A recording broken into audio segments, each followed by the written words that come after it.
Whoa, this is so weird. This is so weird. OMG, I feel so out of my comfort zone right now, y'all. But hello. Oh, hello. Whoops, that music's a little too loud. Sorry, y'all. As you can see, we are still experimenting. This is a new for all of us today. And so I just feel like whenever you guys see me and I'm not at that desk over there, you're seeing the other corner of the room for once. Whenever you guys see me but I'm not over there, I feel like you're seeing a wild animal. Like I'm out of my she's out of her capture. She's out in the wild. But hello and good morning or afternoon wherever you're tuning in from. Oh great, and of course YouTube is already glitching out.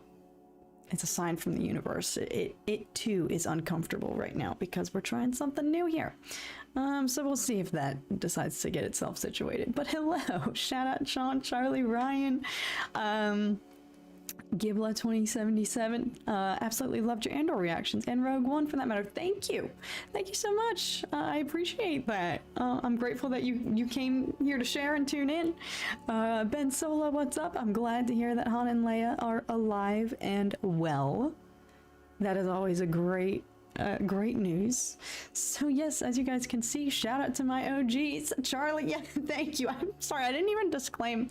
I didn't really even ever give you guys warning that this was going to be going on. I think I might have at some point in the past alluded to the fact that I might do some, I might just say frick it, release my inhibitions and do some live painting on the channel because why not? But now that we're here and we're doing it, I'm actually a little bit terrified because this is the side of me. Well, I haven't. First off, this is all. I'll give a quick preface. This is a side of me that I haven't even seen in a long time. I've not just made art for myself, like a personal piece, in. Geez, I'm gonna say since college, and I'm not gonna reveal how long ago that was, but let's just say it's been shamefully long since that period of my life. And so I kind of was like, I don't even know how to conceptualize a composition anymore. Like, I don't even know, my brain, that part of my brain was really inactive. So this is my attempt to get back in the game. And also some other real life happenings that I've yet to share with you guys, but I'm considering returning to school and pursuing a graduate degree in the arts once again to also just rekindle that spark and, I don't know, get a master's degree, which is something I've always aspired to do. And I kind of just like forgot about it for the past few years, and then in typical fashion life flies by and you're like, oh wait, I'm pushing 30, what am I doing? So I was like, well, why don't I kill two birds with one stone? And I have expressed to you guys that I've been wanting to branch out and just share more on the channel, whether that's vlogs, whether that's art, if it has nothing to do with Star Wars or nerd things or reactions or film or television or any commentary, like just sharing other aspects of my life that I'm like, frick it, I might as well make content. So that's why I was like, I'm gonna sit down, be here for the day anyway. So why not document it and show you guys a little bit more of myself. Eat stream, of course, McBots. McBots is supposed to be at work, y'all. This can't be scarier than Scaredy Cat. You know what? Exactly, Christopher. Exactly. We've conquered worse fears here on the channel. Star Wars, JT. Don't worry, Star Wars will always have a place here. It's not going anywhere here. Jerry, thanks for stopping in while you're at work. Yeah, I figured this is also just, it's a Wednesday, it's a random time of day in the middle of the week, so I figured a lot of us are either working or being productive. If you have a real life job, as I like to say, you're probably hard at work at that, but I also was just taking some inspo from the other, you know, these streams I see other people do on YouTube or even just other videos where it's like, come study with me, or come study for my med school exams with me. And it's like these obviously really smart people studying like brilliant medical science and stuff like that.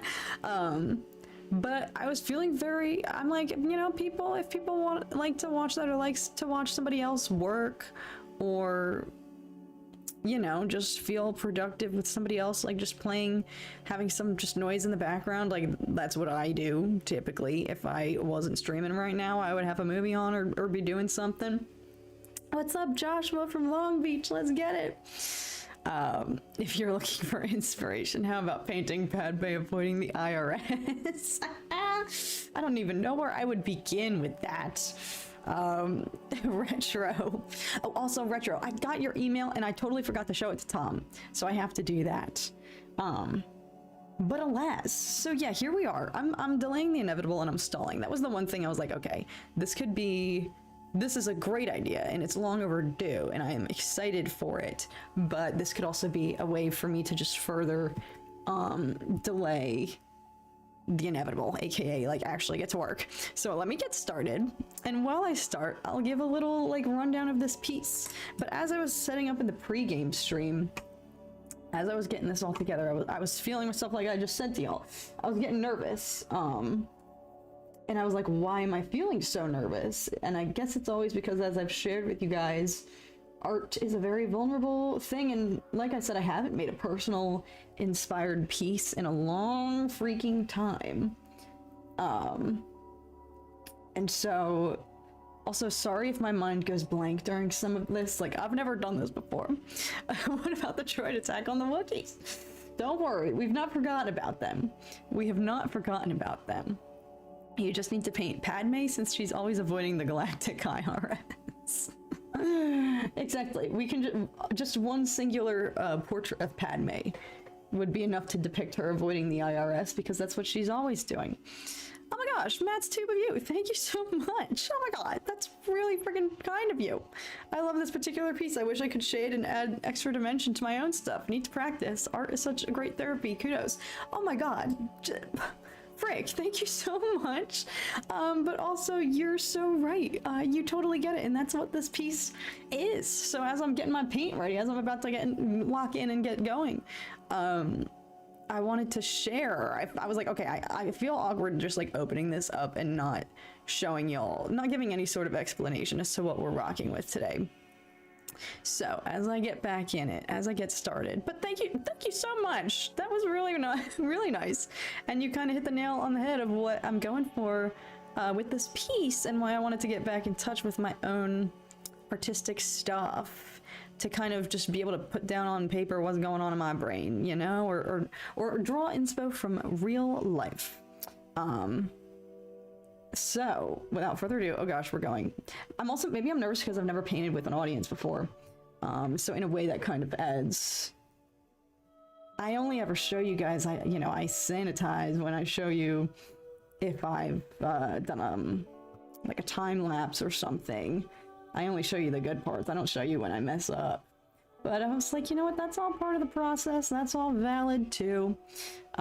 So why the frick not just get vulnerable, get real, show you the nitty gritty, the good, the bad, the ugly, whether we mess this up or not. But maybe having an audience, I was like, maybe this will either make me nervous or it will inspire me to snap in and actually like, let's go, welcome Daddy Josh.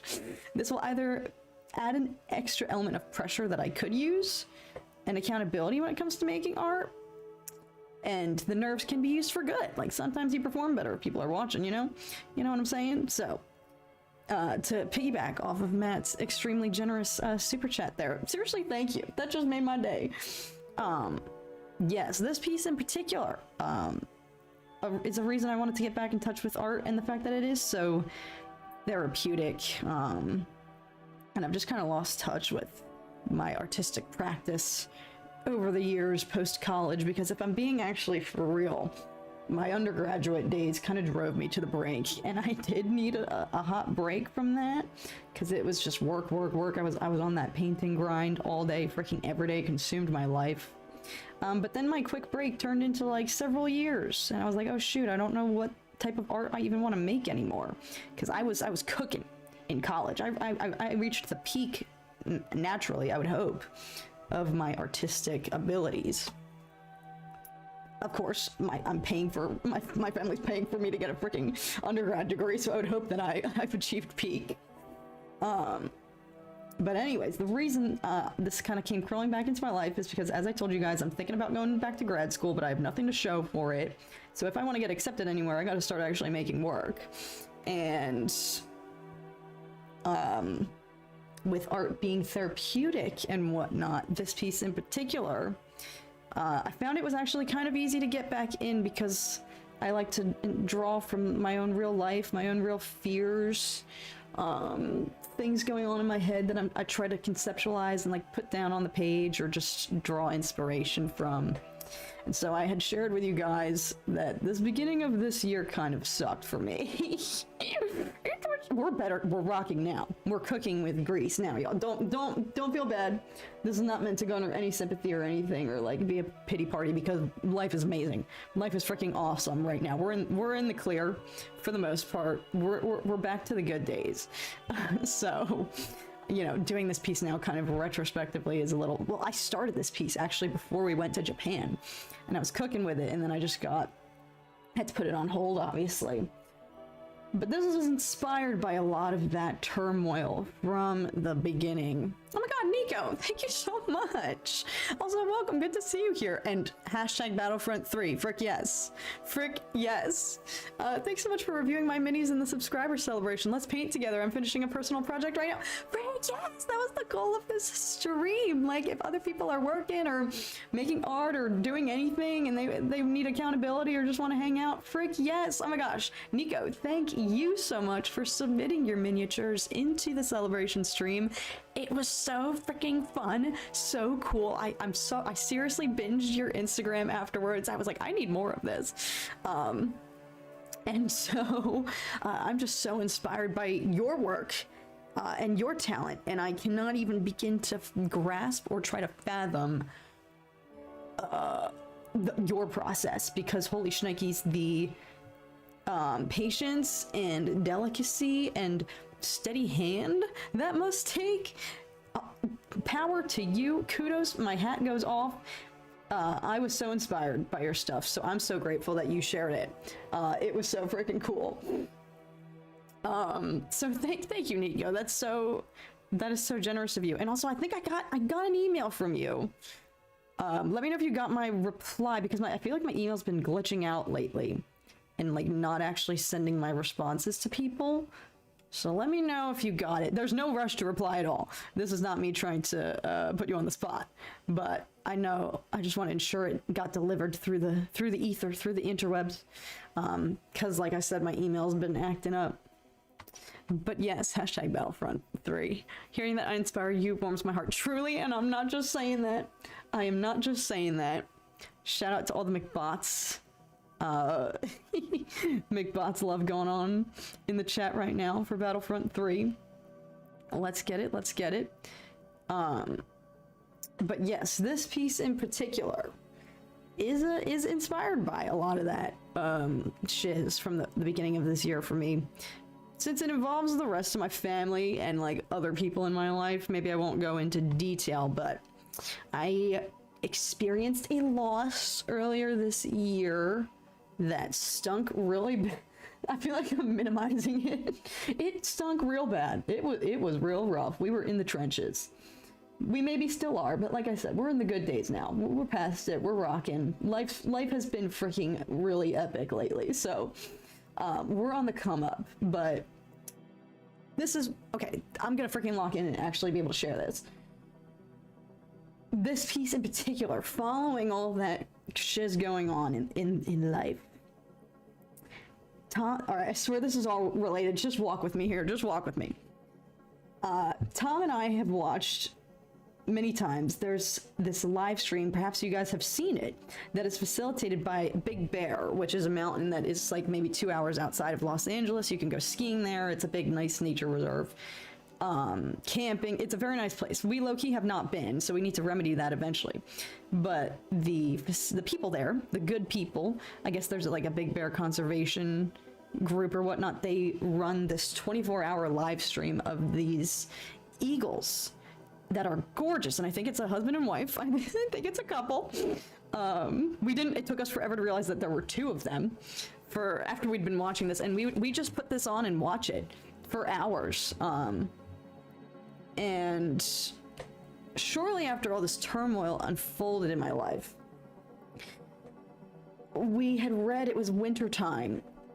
We saw a news report that, the Eagles had babies. They had 3 babies, which was exciting. Once again, we had been watching for like several hours and didn't even notice that there were children in there, that there were little baby eagles, because the mom was sitting on them. So she like shifted at one point and we were like, oh my God, there's children. So we didn't even know that. And during the winter time, we saw news reporting that unfortunately one of the little eagle cheeps. What the frick is the term? There's a term for a baby bird. What's the term for a baby bird? A cheep? I don't know. One of the little birds had unfortunately somehow got misplaced and fled the nest and perished in the wild. Which is tragic. It's really freaking sad. And Big Bear, the people, the conservationists, the scientists there, or whoever's behind this, stream, obviously put out a statement to the public sharing that one of the babies never came back and was claimed by nature, presumed dead. This is really freaking tragic.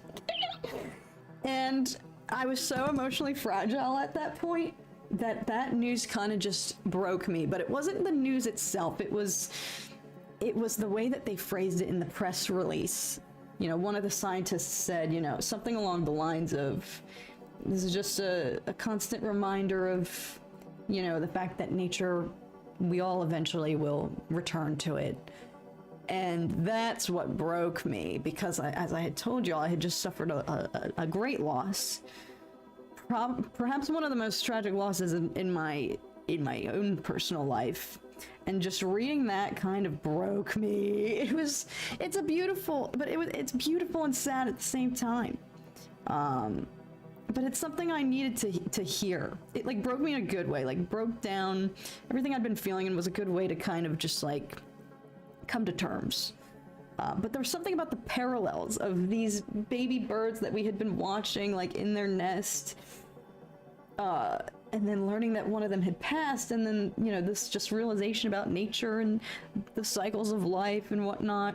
So that is the inspiration for this piece, because this is really random to just open up the stream and have the camera on this and not give any explanation. So that was the inspiration with the baby eagles, and a lot of my work in the past has focused on like the human figure with symbols of nature and whatnot, and I think that's what I want to keep doing going forward, because as I've been telling y'all, I had this crazy time in my life, but there's been so much like animal symbolism that I've been seeing in nature, like starting with these eagles and just the reminders of the cold hard hands of nature that come for us all. But I've also seen a frick ton of caterpillars, and I have not seen any caterpillars in Los Angeles since I've been living here for the past however many, 5 almost years. So I'm trying to like internalize and take note and document like all of this animal imagery and symbolism that's coming up in life and in the world, and use that for inspiration. Jay, thank you so much. Chick. Oh, but cheap is definitely better. Thank you, Peter. Chick, it's definitely chick. I just couldn't think about that. My brain, I'm not scientific, y'all. After my grandma passed away, I locked in more with my pieces, now painting, and it's become as easy as breathing for me now. Yes, Nico, I freaking love to hear that. That is so true, though. Like, something about, if you're an artist, that can be the best refuge. Going back and making your work and channeling your feelings into it, no matter what you're going through. And I always feel better after I make art and like am able to put feelings onto the page and try to try to demonstrate just something about what's inspiring me or what I'm feeling and how it correlates with what's going on in my life. So that is the concept. That's what this all is. I guess that's also why I've been nervous to share this in particular, like why I was nervous before I went live today, because I did do that video forever ago, where I shared some of my personal pieces, stuff that I had worked on in college. And you guys know, if you've checked out my website, a lot of my work is like this. I don't know what it is, because I am a freaking scaredy cat. I'm a freaking wuss. You guys have seen it in my scaredy cat videos. I don't like scary things when I'm watching them, but I like to make not scary art per se, but I'm interested in the macabre when it comes to my own art. Like, I don't know how/why that is that I like to make darker art, but I wouldn't call this one dark. I was really heavily inspired. I should have gone and found the actual article with the direct quote from that scientist. Just the reminder of nature, where we come from, where we will return to, whatever you believe in. I've always bought into that, of Mother Nature and that being, I don't know. Also, I think I've told you guys about this. Also in college, if you've seen the film Into the Wild, that movie, once again, it's not a scary movie. It's rather actually it's also tragic, but inspiring and beautiful, but also cautionary. But it's about the real life of Christopher McCandless, who was a outdoorsman, who after he graduated college, kind of forsook the proper past tense term there? I don't know. He gave up all of his worldly possessions, and he came from like a well-off family. Like his family wanted him to follow in, his father's footsteps, to get a good job, kind of just go into the same cycle of corporate America that was expected of him, but he didn't want to do. And so he just traded all that in and went to go live off the wild, live in nature. And I think it was in Alaska. That was his end game. That was his final destination where he wanted to be off grid. But he successfully lived for a little bit, just on his own, completely, no worldly possessions, nothing. Like, he achieved his dream, but he unfortunately passed during his time in the wilderness. And so the film Into the Wild is about his story. And I had never seen this movie, and I watched it for some reason in a class in college. I don't remember what the class was, but shout out to that professor, because this movie changed my freaking life.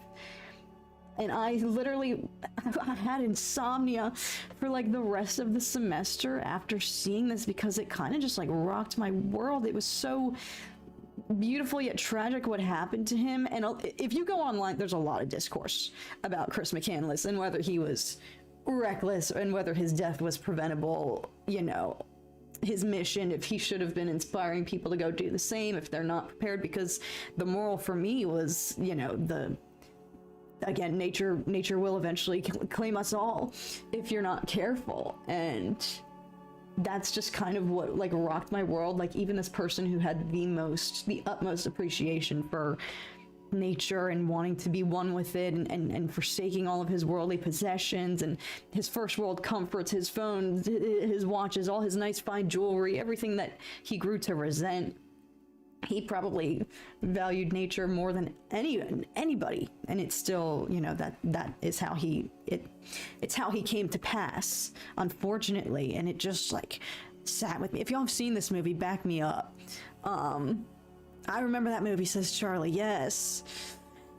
That movie is really something. It weighs on you heavy when you watch it, but it is really entertaining as well. Yes. Okay, I'm glad some of y'all have seen this. And if you've not, I highly recommend it, but just be warned, because I wasn't expecting it to hit me, rock me to my core. I'm dead serious, y'all. I spent the remainder of that semester, not sleeping at night, because I was just up thinking about the concepts of that film and what Chris McCandless represents, and then I came to learn that people have very mixed feelings about him, which is fair. So like, definitely do your own, I'm not trying to be any propaganda or anything, do your own research on how you feel about, because I think it came out that he was like only a few miles away from a small town. Like he could have potentially gotten help, but unfortunately just didn't. So that's like what's tragic about it. But like I said, if you go up, we actually had a debate after we watched the film. Like the film wrapped, end credits are rolling. I'm ready to like bawl my eyes out in the middle of my classroom, and then my professor just kind of faces all of us, and he's like, "All right, let's unpack. How does everybody feel? You know, the message of nature and our place in it, and whether, you know, we're all programmed at this point. We need our comforts, our plumbing, our electricity, our heat. If we should just accept that, or if we could ever get back to like unity with nature, or if we're just, you know, if we're better off this way, like, you know, where's the line between appreciation of nature, but also like you have to face the cold hard knowledge that nature could dominate us all." This is turning so existential, but that's what this piece was, and like it's all the same themes of this piece that I'm working on here. But like I feel that way if I'm like flying in a plane over over the ocean, and you just see the ocean, and you realize like, oh my god, we haven't even discovered like 80% of this. I forget what the exact stats are, but like it makes me feel very existential. And nature as a concept, it's like, yeah, if I tried to frickin' live off the wild, y'all, I'd be a goner in like 2 days. Which is also why I grappled a lot with that film, because I was like, Jesus, I can't even survive without heating. What would I do? You know, how far have I, you know, drifted from our ancestors or whatever who could live off of the wild? I certainly wouldn't. I'd be the weakest link. If, God forbid, I had to get rid of all my earthly possessions and try to go live in the wild, I'd be a goner.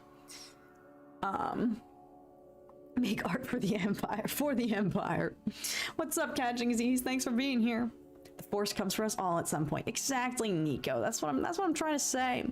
I think I'm just getting too existential here. Oh, you're able to watch it on YouTube. Okay, yes. I should know, tell that to the Amish. Well, that's what's funny. If I was in nature, I'd be tweeting about it. Exactly, major fart gas. Like even when I'm in nature now, it's like, ooh, I need a picture, and then I don't even remember to take a mental picture of what I'm looking at or where I am, or like just appreciating the moment being there. So that's like so true. That's the exact point. That's exactly what I'm going for. I would not survive. I'm not cut out for it in the slightest. So that's why that movie like really changed me. Guess you're not up for camping at Yosemite. Well, that's I've been camping, y'all, and I would like to be better at it. Danny, oh my gosh, thank you so much. That's so generous of you. This piece is amazing. I'm writing a play called, okay, I'm gonna botch this, I'm so sorry, Paradisium, about the origins of mankind's interaction with evil and separation from nature. Okay, like slay. This is exactly what I'm talking about. It's a Greek tragedy inspired by John Martin's paintings. Oh my gosh, Danny, that, to quote Charlie, freak yes, that is freaking legendary. Oh my gosh, that's so freaking cool. Oh my gosh, thank you for sharing that. And also, will we be able to read it? Let me know when that's gonna be published, because that sounds so cool. And I'm big into like Greek tragedy and nature and all that. Clearly, all that stuff. Yes, Greek mythology, as Charlie's saying. Oh my god, please let us know when and how we can get our hands on that. Not to rush you or anything, but now I'm invested. So now I'm like, type, Danny, type. Get that out, I want to read this. To Jay's point, death is not the end, death is only the beginning. Exactly, Jay. And I think it also hit me, you know, going to see Revenge of the Sith again, in theaters, you know, hearing what Yoda, his wise words to Anakin, you know, rejoice for those who have gone to be one with the Force. And I think that helped to like clear my head a bit too, and I kind of forget about that theme. Like, yeah, do I totally agree that the Jedi should have no compassion for others or relationships or any emotional ties? No, but I can get behind that, get behind learning to like see some gratitude in knowing that your loved ones have gone to be with the Force, you know, to view it that way instead of viewing it as an end.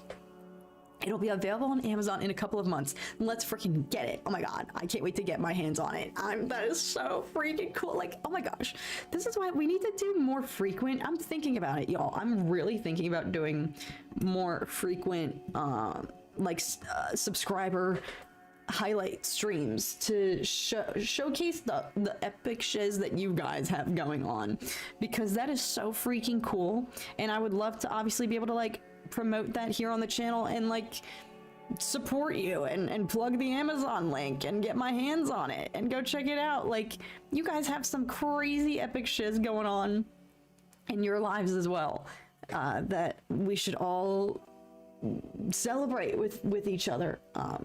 So who knows, maybe we will do more frequent. I know I said our next one would be like 75k. If and when that happens, I'm gonna say when we hit it, when we hit 75k. But sorry, I just blanked out. Who knows? I could paint a mini for you if you wanted. Stop, Nico. Oh my god. Well, I would freaking pay you for your labor, but oh my gosh, that would be so freaking cool. And I would love to see if you do, not to pressure you or anything, but when I was stalking your Instagram, I was curious if you did like progress videos or whatnot, because I would love to see what that process is. Like, how the frick do you even start? How many hours does it freaking take? The patience, the steady hand. Like, you're probably watching, like, my hand's shaking right now as I'm doing half of these, and Nico's probably like, girl, work on that. Work on your hand stabilization, because you guys, miniature artists, are like next level stability. I have more pieces to share. Yes, keep posting them. Keep posting your art. Now more than ever, the world freaking needs it. And like I said, it inspired me. I was feeling so inspired by your stuff, and you know, being able to, like, I think that's such a, I don't know, you could probably speak to this more than I could, but like the miniature community, I feel like is a very underappreciated corner of the art world now. In terms of like, I feel like, I don't know, is it still like a small community? Probably, because it's so freaking hard to do, right? I imagine it's a smaller field within the art realm. Okay, I feel like I'm stalling. I'm just kind of doing the same thing over and over again. I'm gravitating towards the eyes because that's always my fave. Also, I didn't even preface, this was a day's worth of work from yesterday. That I had done the drawing, as I told you guys, before Japan. And then I obviously clocked out, and we were in Star Wars mode. But yesterday, all this is to say, this was the result. What we started with here was 1 day's worth of the first round, the first layer, and so I let it all dry and then came back to see what we still had. And actually, I'm glad that I walked away from it, because I was able to come at it with a fresh lens to see what more I wanted to do this time around. See what needed to be done, what I still had to do, rather. That's why I'm also like, I don't even know. I haven't done a painting for just myself in a hot minute, so like, I'm like, how do I know when it's done? How do I know how much longer I want to go for? Like, how do I feel when it's done? I don't know if I've ever like fully ever officially known or felt confident like, yes, this painting is 1000% done. And shout out though, because I had a professor in college who I think saw that was a problem for me, and I would like overwork my pieces, and he liberated me. He was like, do I had 2 paintings that I had been working on that were still on like the base layers. Like I was gonna go in and do so much more. And he was like, these pieces look done. I think you should just walk away from them. Tell yourself they're done. And I was like, sir, are you kidding me? And he was like, no, that's a finished piece. Who says your final piece has to be this crazy manifesto every single time with 50,000 hours of work? And he freed me. He saved me from myself. Shout out. He was one of the best professors. And he like freaking liberated. That's the sign of a freaking good art professor, y'all. I had such a mixed bag, because everybody's different, and art is so like, you're just, how the frick do you grade it? You know, I was just getting graded essentially. If I finished my pieces, I was getting good grades, you know, or if I did my assignments, because it's, you know, it's very subjective. It's not objective. Like if it's math and you get a problem wrong, then you obviously get docked points. As long as you show up and do your work, you'll get something. If you're doing art, not trying to downplay it because I freaking worked myself to the brink of my sanity. It very much was still a demanding major, but why is this stream so much earlier? Prefer this time, says Nathan Green. This one's earlier because never caught one of these streams before, says Nathan as well. It's because I've never done one of these streams before. This is new. So based on what goes down today, how you guys feel, if people are just chilling, hanging out, what the vibe is. Also, sorry, holy smokes. Oh, I just got, now this is turning into ASMR. I just brushed on the microphone. Sorry about that. But yes, I've never done one of these streams before because I've been too much of a wuss. And it was just from, honestly, this was also not my idea. This was like Tom and my parents were like, you should do this, do it.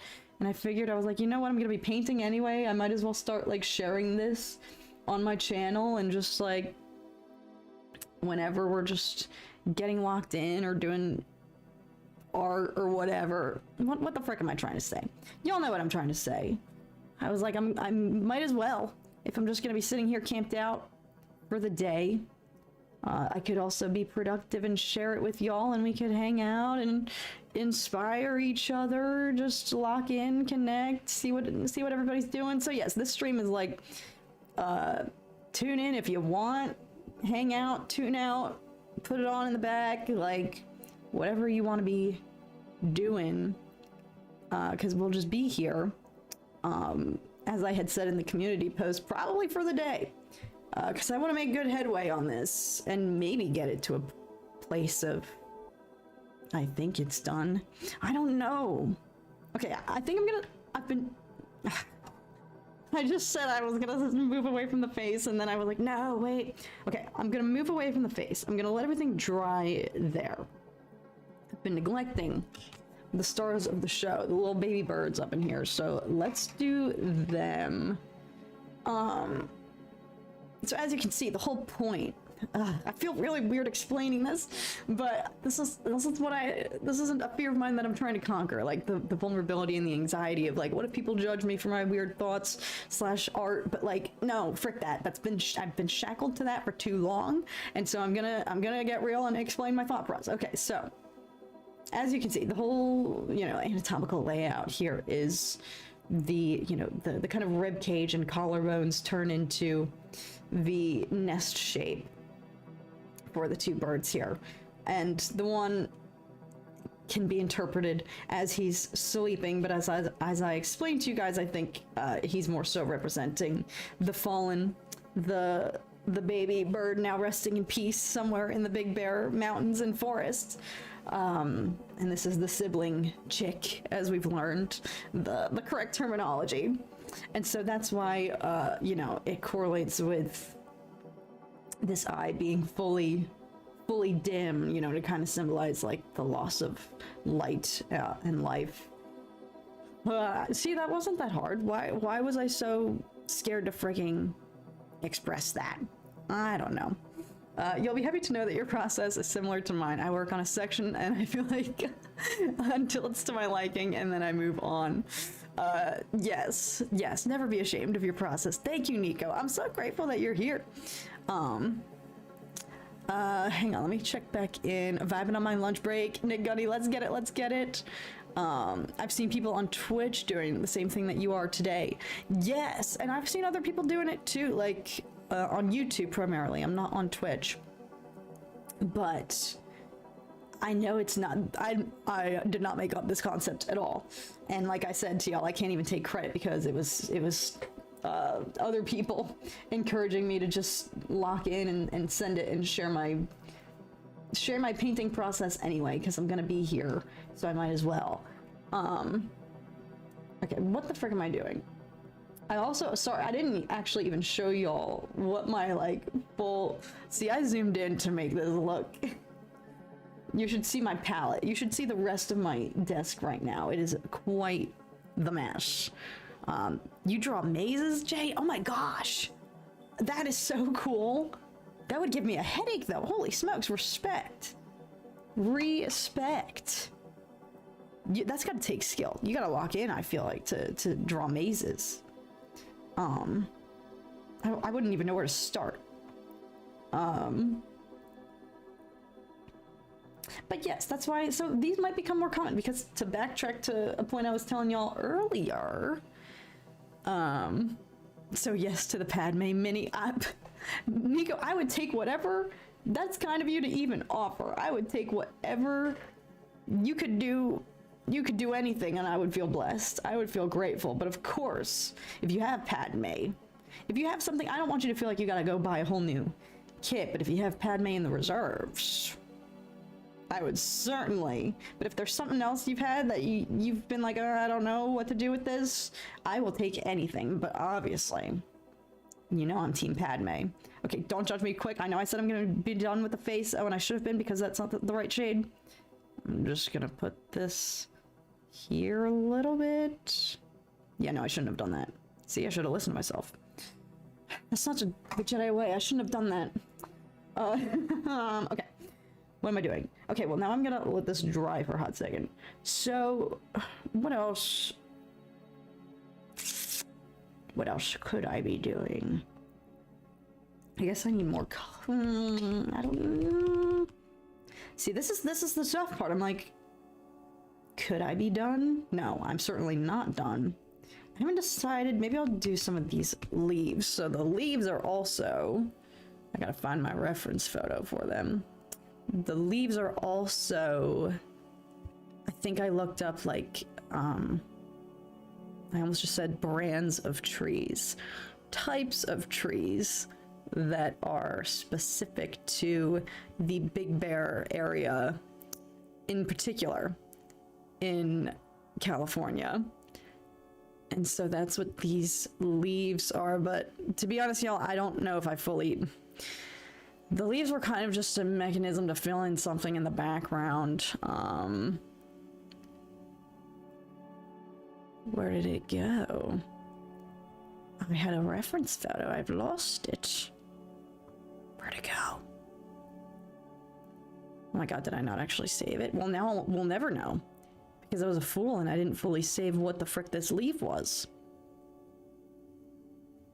Or if this is even a real leaf. Well,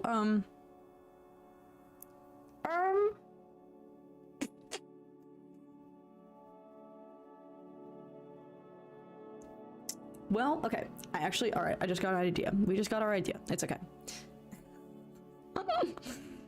We just figured out something. Okay, where am I? Now that I'm here, pick my brain on painting questions, please. Well, Nico, like, do you use binoculars? Binoculars, bifocals, one lens, like, what is your setup looking like in order to freaking zoom in on all the little crevices and just how, that's my main question, just how? What am I doing? Okay, I figured it out. Yes, that's what I'm most perplexed on with the miniatures process. It just looks so obviously time consuming, but like, how do you do it? How long do you go for before you get a headache? Because I would get a freaking headache in 0.2 seconds. So like, just how the frick do you do it? That's my overarching question. Okay, here we go. Lock in. Okay, well that didn't show up at all. You can still talk about it regardless of the footage. Yeah, like I wanna, even just hearing what Nico's process is. I know I was saying that, frick, that was too much. Okay, see, this is why I was a little bit scared to show you all this. Okay, this is botched. Okay, pretend you didn't see any of that. Pretend you didn't see any of that. Actually, we have backup. But it's fine, because art is about the good, bad, and the ugly. And like I said, I sanitize. I only show you guys my finished products or like progress pics if I'm proud of them. But the whole process of getting there isn't always great. Okay, lesson learned. That was too much. We were coming in too hot. From here on out, I'm gonna find a way to turn this whole thing into Revenge of the Sith references. That's much more like it. See, we had to F that one up. We had to frick up that other leaf to get this one to look okay. You gotta learn from your mistakes.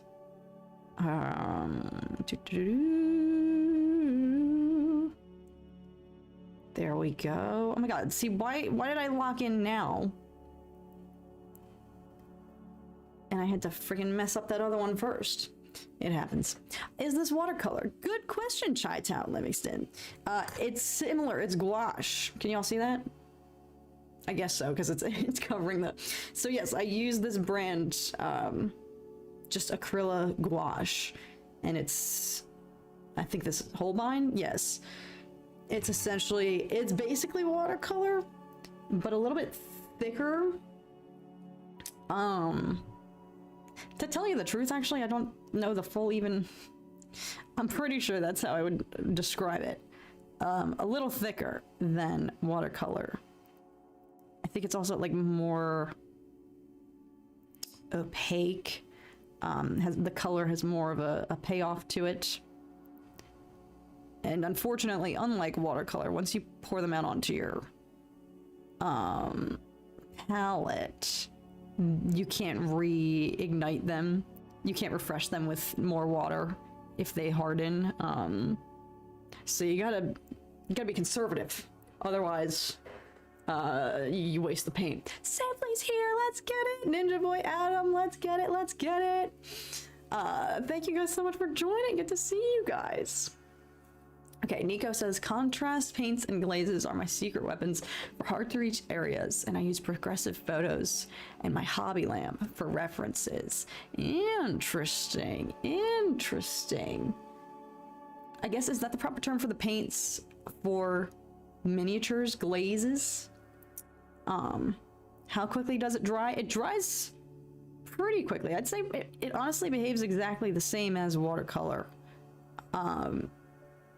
And the nice thing though, see, the one thing about watercolor is if you were to paint down an area and then go over top of it, like you risk perhaps, watercolor doesn't stay as put, I think is what I'm trying to say, as the gouache.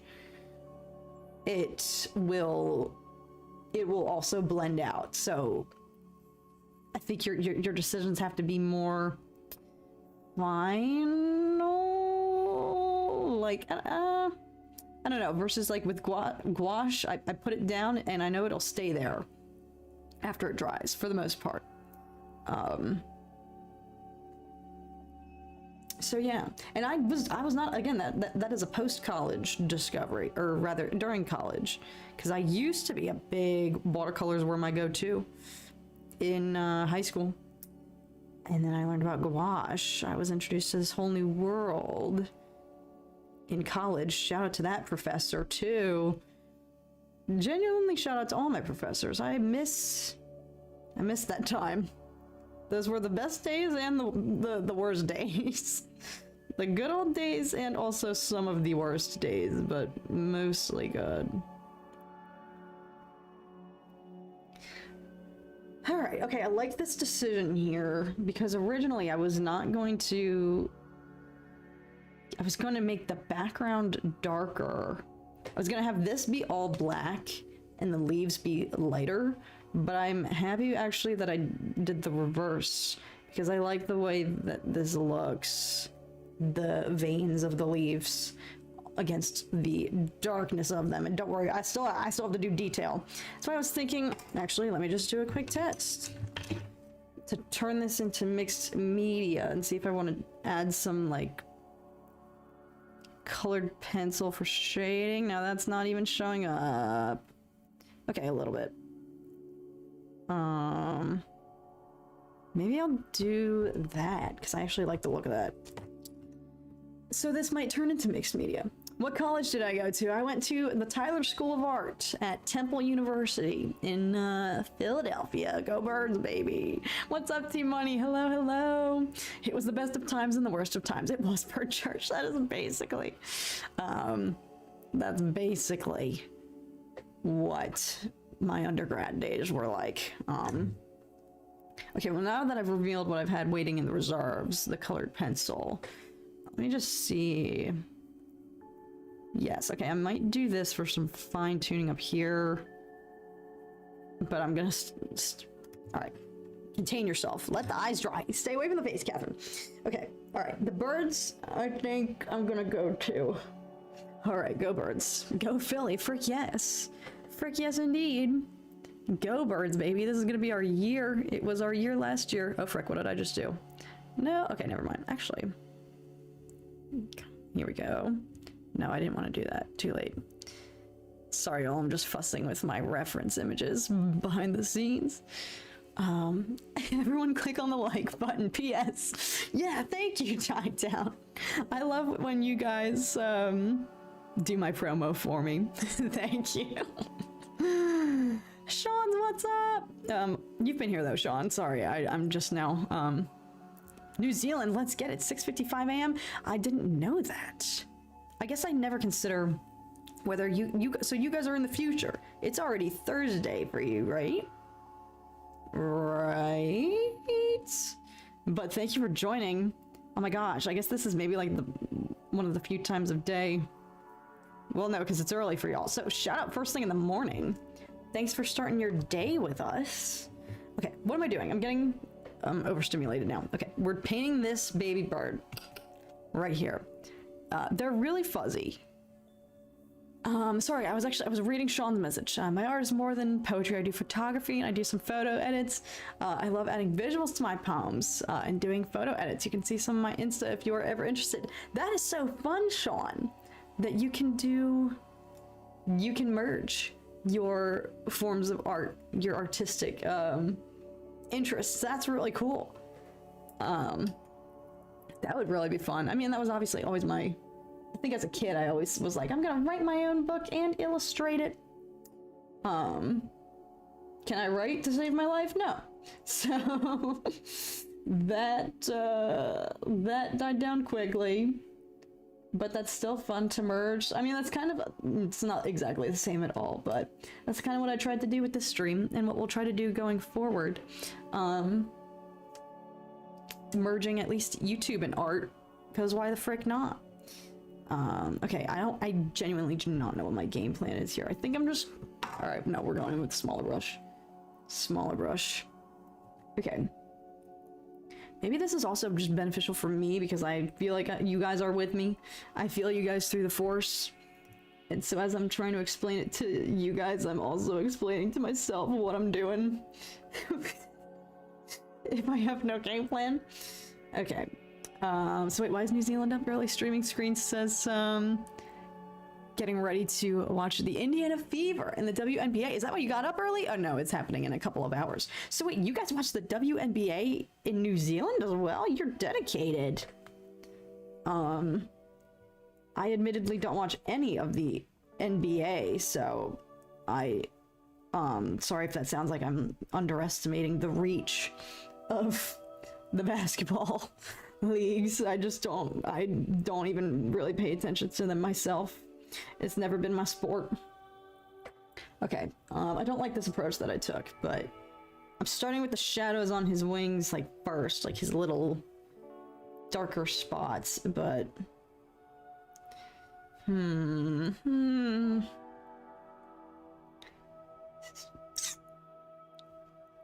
We'll figure it out.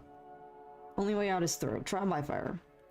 I've said that in some of my progress videos that you guys have seen for my jacket paintings and stuff. Sometimes I just gotta self-sabotage first before I can actually lock in.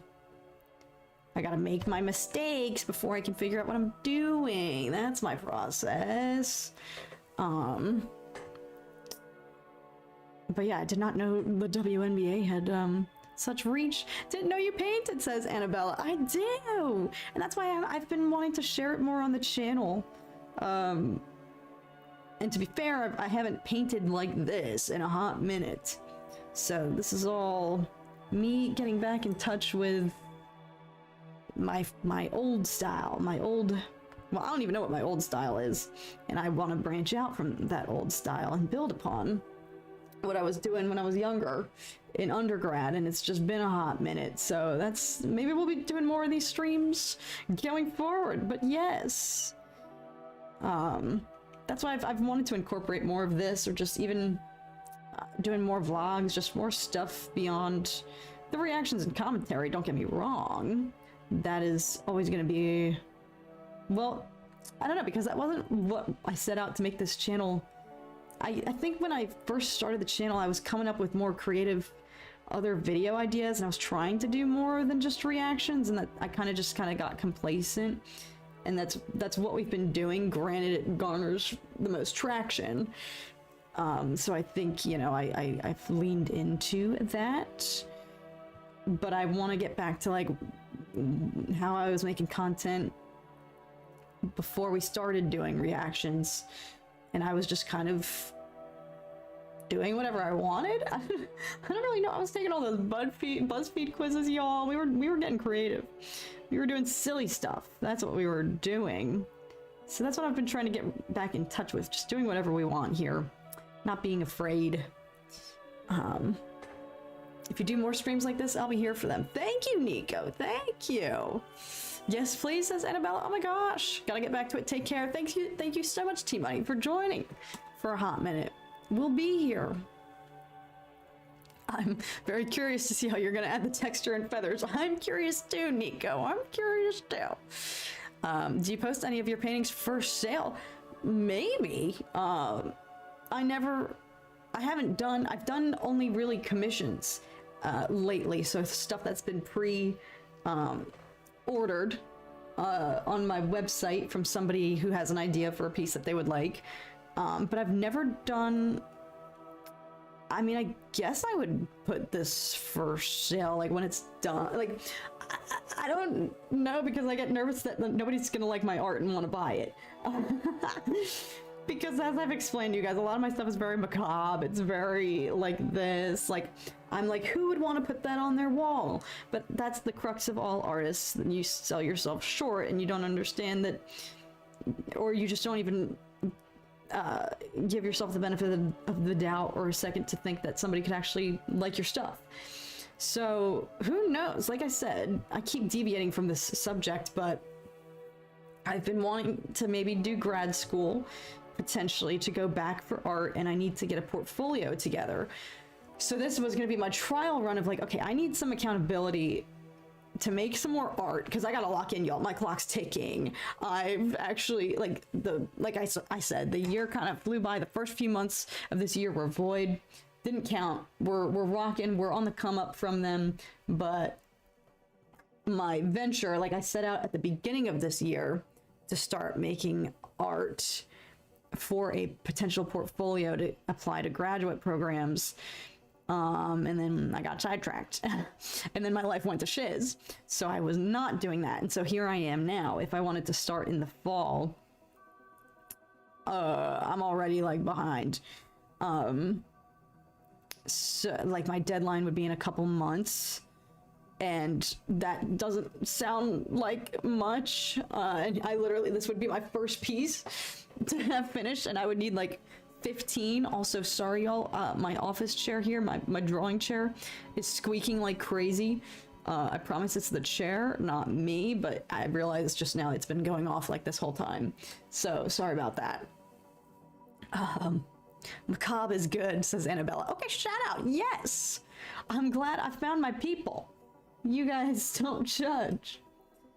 I like the macabre. That's always been like my favorite pieces.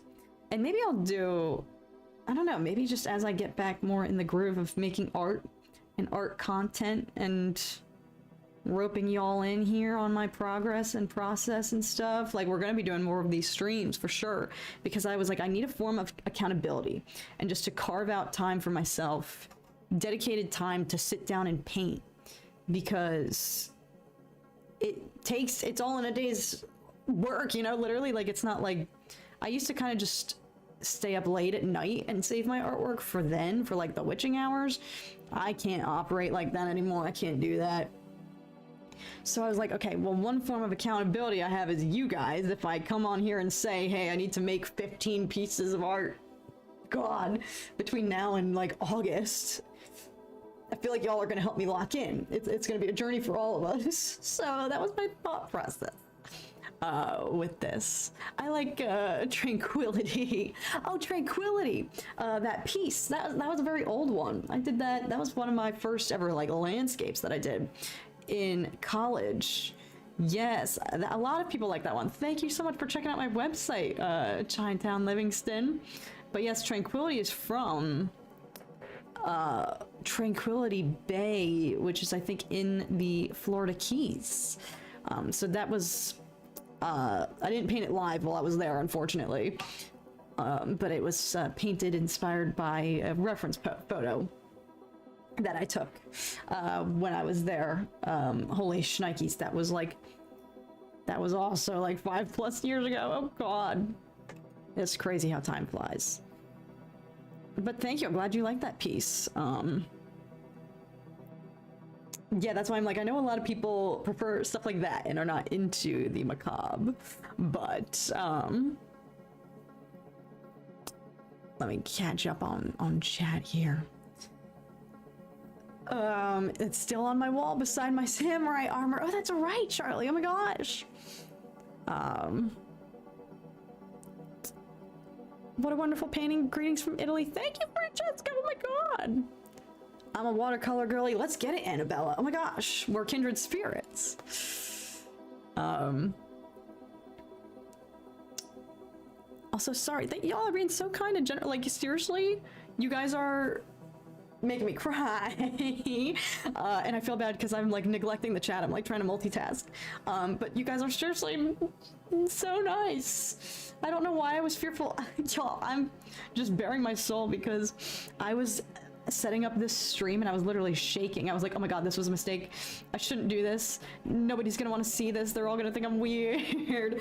But I'm trying to get out of that mindset and be like, no, you guys, my ride or dies, my OGs, or even if this is your first time watching, you're still an OG. If you're here right now, everybody here who's here is an OG.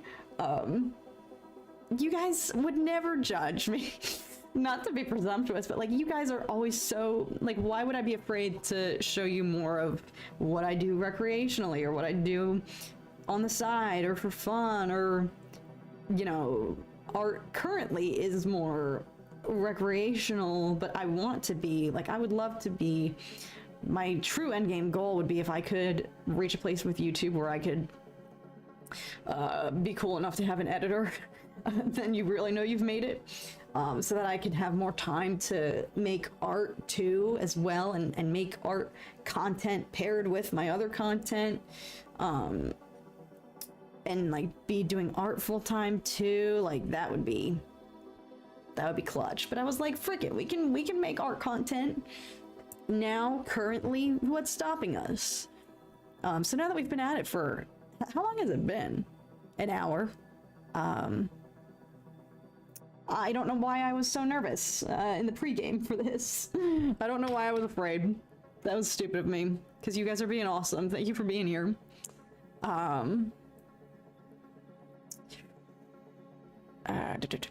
15 will be tough. Yeah, Nico, but So instead he wins the race. I did not get the email. Frick, so my email has been glitching. Okay, thank you for that, because I sent you a response. Oh my god, that means other people have not been getting replies from me. Good to know. What the frick? Let me go check my email, because I literally sent you one. Okay, so this means something's broken. You know what? No, I'm not gonna panic. I'm not going to panic. And it's fine, because I suspected that anyway. But I had sent you a reply, and that's good to know that it just did not go through. So thank you, because there are other important emails that I've been sending that just have not gone through. So that stinks, but we've learned. So thank you, Nico. I had no idea you had such talent. Thank you, Totes McGoats. I freaking love your username. Accountability is good. It will help. Yes, that was my mission with this. I was like, if I tell y'all that this is my goal, if I put it out there, then I can't take it back. And then you guys can just be along for the process. For moral support. Did that do anything? No. Remember when you were finally talking about doing an art video once upon a time? Oh my god, that's right. Even just making that first art video, Charlie. Oh, I was talking about that, and then I went on a tangent like I usually do. Yeah, that first video I did where I divulged more of my artwork to you guys.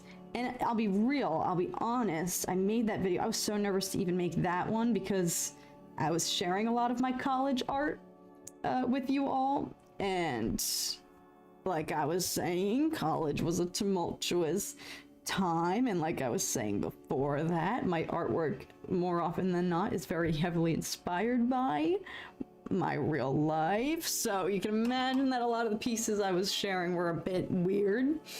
And for the most part, the comments, you guys, the reception for that video was so nice. And this is absolutely no shade to this person, even though I think I did send them a sassy comment back, and you guys like rallied for me and like came as backup in the replies to this person. This is, in hindsight, no shade to them. But somebody commented in the sea of all of the supportive and incredibly generous like comments rooting for me on that video, there was one comment that was like, wow, your art really is freaking weird. And maybe it wasn't meant with that tone. Like, that's the tough part about the YouTube comment section. Like, you can't get a read on people's tone or inflection, or whether they mean it sarcastically or mean or like or funny, like, wow, your art is weird. Like, you have no idea. But at the time I interpreted it as like a dig. Like, oh my god, I got vulnerable and shared all this stuff that I was already a little bit nervous to talk about, because I was nervous about how people would interpret me, or if people would see me as a weirdo. Alright, I don't like what I'm doing down on her jawline here, so I'm gonna step away from it. I was trying to add more shadow up in here, but I'm just kind of ruining it. Oh, okay, hang on. We're gonna try to salvage it really quick, and then we're gonna move on. But I got that comment, and I was just like, fudge, man. All my fears were realized in that moment of like, there was the one thing I didn't want anybody to say, you know? And like I said, you guys rallied for me. And again, this is no shade to whoever said that. Like, I don't know what their intent was, or if they meant it to be insulting, or if they meant it complimentary, like, oh, weird art, cool. Like, I didn't interpret it that way, but you guys rallied for me, and it's not worth me even really touching on it now. But it kind of was just like, ugh. After that, that's when I stopped, like, that was my first time ever sharing this type of art with y'all on the channel, and it was my last, because it was just the one thing I was hoping nobody would say, because if you're an artist, you'll know your art is so personal to you. And it can be like soul-bearing and nerve-wracking to share if you make, you know, personal art. And so then to have someone say that it's weird or it freaks them out, like, yeah, sometimes that's the goal of my artwork. Sometimes my pieces in college were designed like I wanted to freak out the audience. But if that's not the goal, then that's not what you want to hear. And so that was my first and last time ever sharing this type of art, my personal stuff on the channel. And to be fair, I didn't even make personal stuff really after that. And it wasn't because of that comment. It's because other life stuff was happening. I was locking in with YouTube and acting. I was doing acting, like full pedal to the metal. I realized I forgot to do this leaf. So I just wasn't making art at all, like, anymore. So that's what I'm trying to reclaim and get back in and be like, frick it, I don't care if somebody thinks I'm weird or doesn't like this piece. Because I'd been thinking about doing art streams and just live streaming, sharing my stuff, just being productive, killing two birds with one stone and hanging out with you guys. And I was like, is this the right piece to start that with? I was nervous, but you guys have been, this is like genuinely, oh my god, you guys are not too kind to me. This is even better reception than I thought this stream was gonna get, and I don't know why I would have ever questioned what the reception would be, because you guys have never given me a reason to question, because you guys have always freaking locked in and been there for me. All right, let me take a little break, let things dry. I'm gonna catch up because I've been neglecting the chat. Okay, where have I been? You've got a pretty great community. Frick yes, Bird Church. Frick yes. You've got this artist support. No worries, Cat. Nico, I love that there are fellow artists here. Veer is the mind killer. Peter, frick yes. Oh my gosh. 1000%. Oh my god, maybe that's what's been holding me back. I've just been afraid to like make art lately because I'm like, what if it's not good? What if I don't know what I'm doing? But fear is the mind killer. I gotta friggin' lock in and remember that. Oh my god, so true. Sorry, I said I was gonna let this dry, and I am. Love the gothic aesthetic. Thank you, Esoteric Cakes. That's what I'm going for. I appreciate that. And that's what I was going for in the intro too. If y'all saw, I had like that picture of the enchanted forest. Like I've been feeling in the gothic vibes lately. In a good way. In a good way. So thank you. I'm glad it's coming across. Your art style is perfect for Warhammer, so don't worry about messing it up. No, I'm so sorry my email didn't go through to you, Nico. Like, I need to freaking... I'll send it to you. I'll resend it to you somehow. But I was so freaking hyped about your ideas, and I had done a Warhammer piece in the past, and I freaking loved it. It was so much fun. So I would love to do another one. So, oh my god, I hope you haven't thought that I've been dipping you. I sent you a response, but I had been suspecting that something's been going wrong with my email.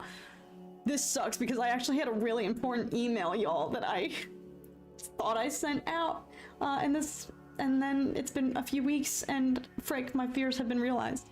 So now I gotta remedy that. The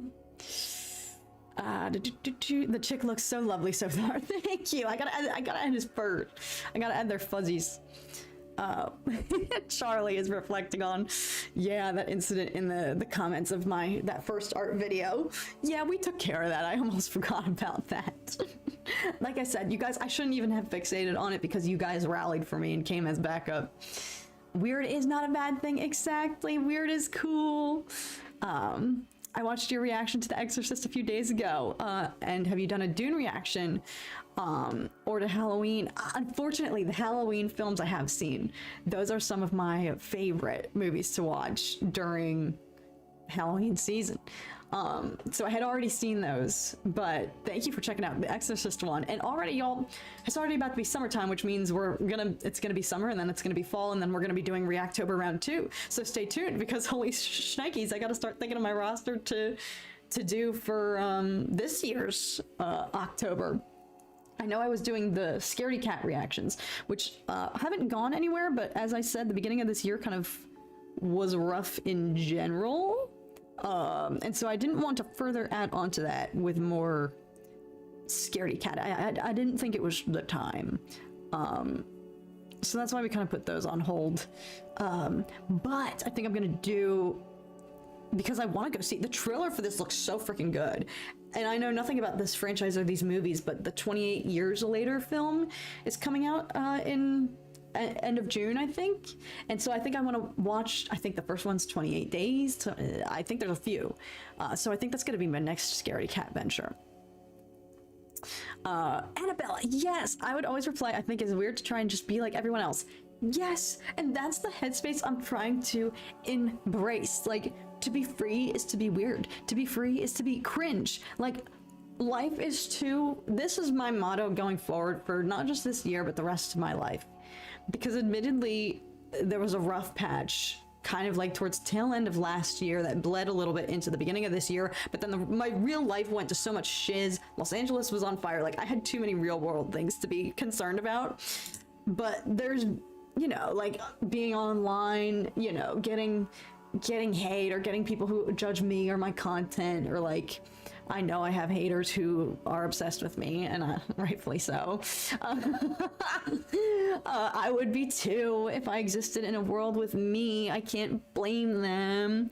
But you know, my haters judge me for being weird or overly passionate about the things that I like, whatever. And I let that get to me for like a split second, and then I was like, frick that. To be weird is to be free. It means I'm out here living, loving my best life. To be free is to be cringe. And I can't take that.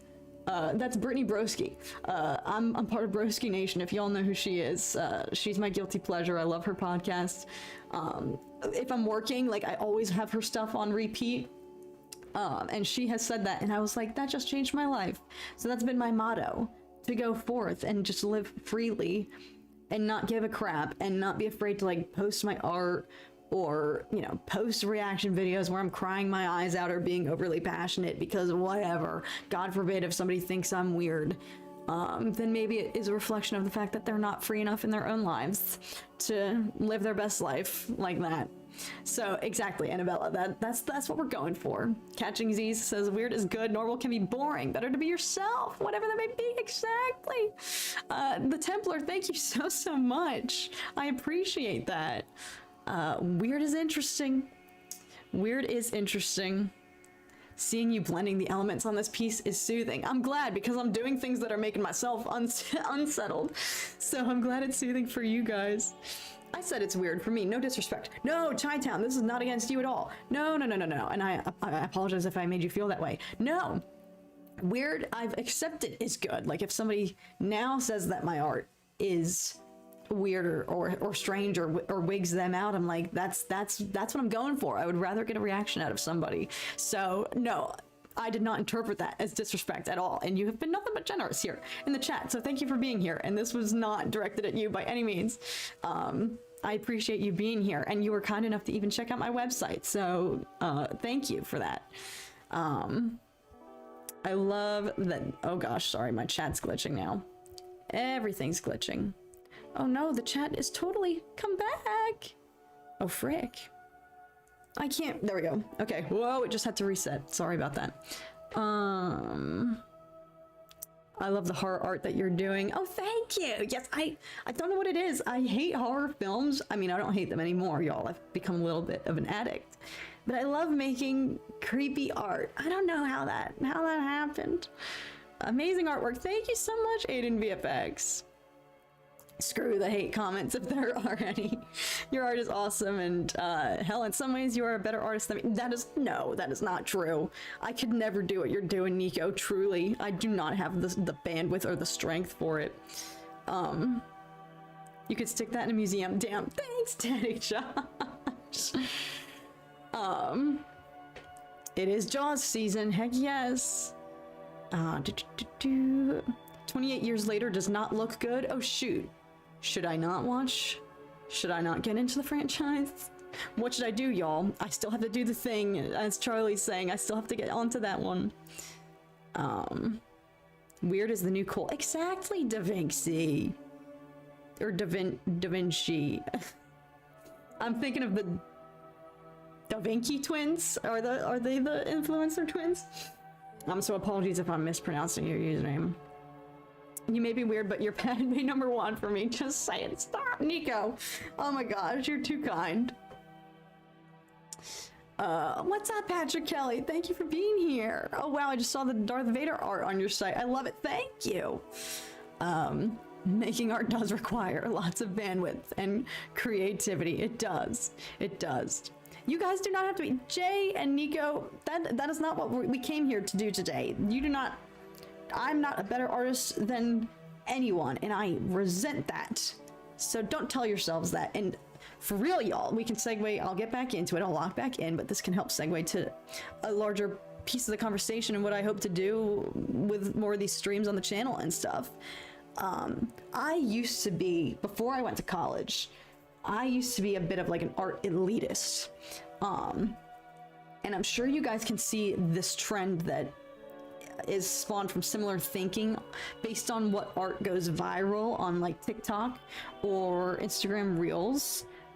There's a huge mix of art obviously out there. I'd venture to say there's more artists in the world now than ever, and I freaking love it. Because if you go on Instagram and just try to find, if you find the niche of art that you like, there's something for everybody. It's crazy. And so I love that. But I'm sure you can see the art that goes viral is this very like hyper realistic photo realism stuff. It's like, is it real or is it a photo? Do you know what I'm saying? Back me up if y'all know. And that's great and all, and yes, that requires levels of technical insane talent and patience and ability, and that is what I used to think was the epitome of fine art. People like, if you could create something that looked as real as a photo, that is the definition of true good art.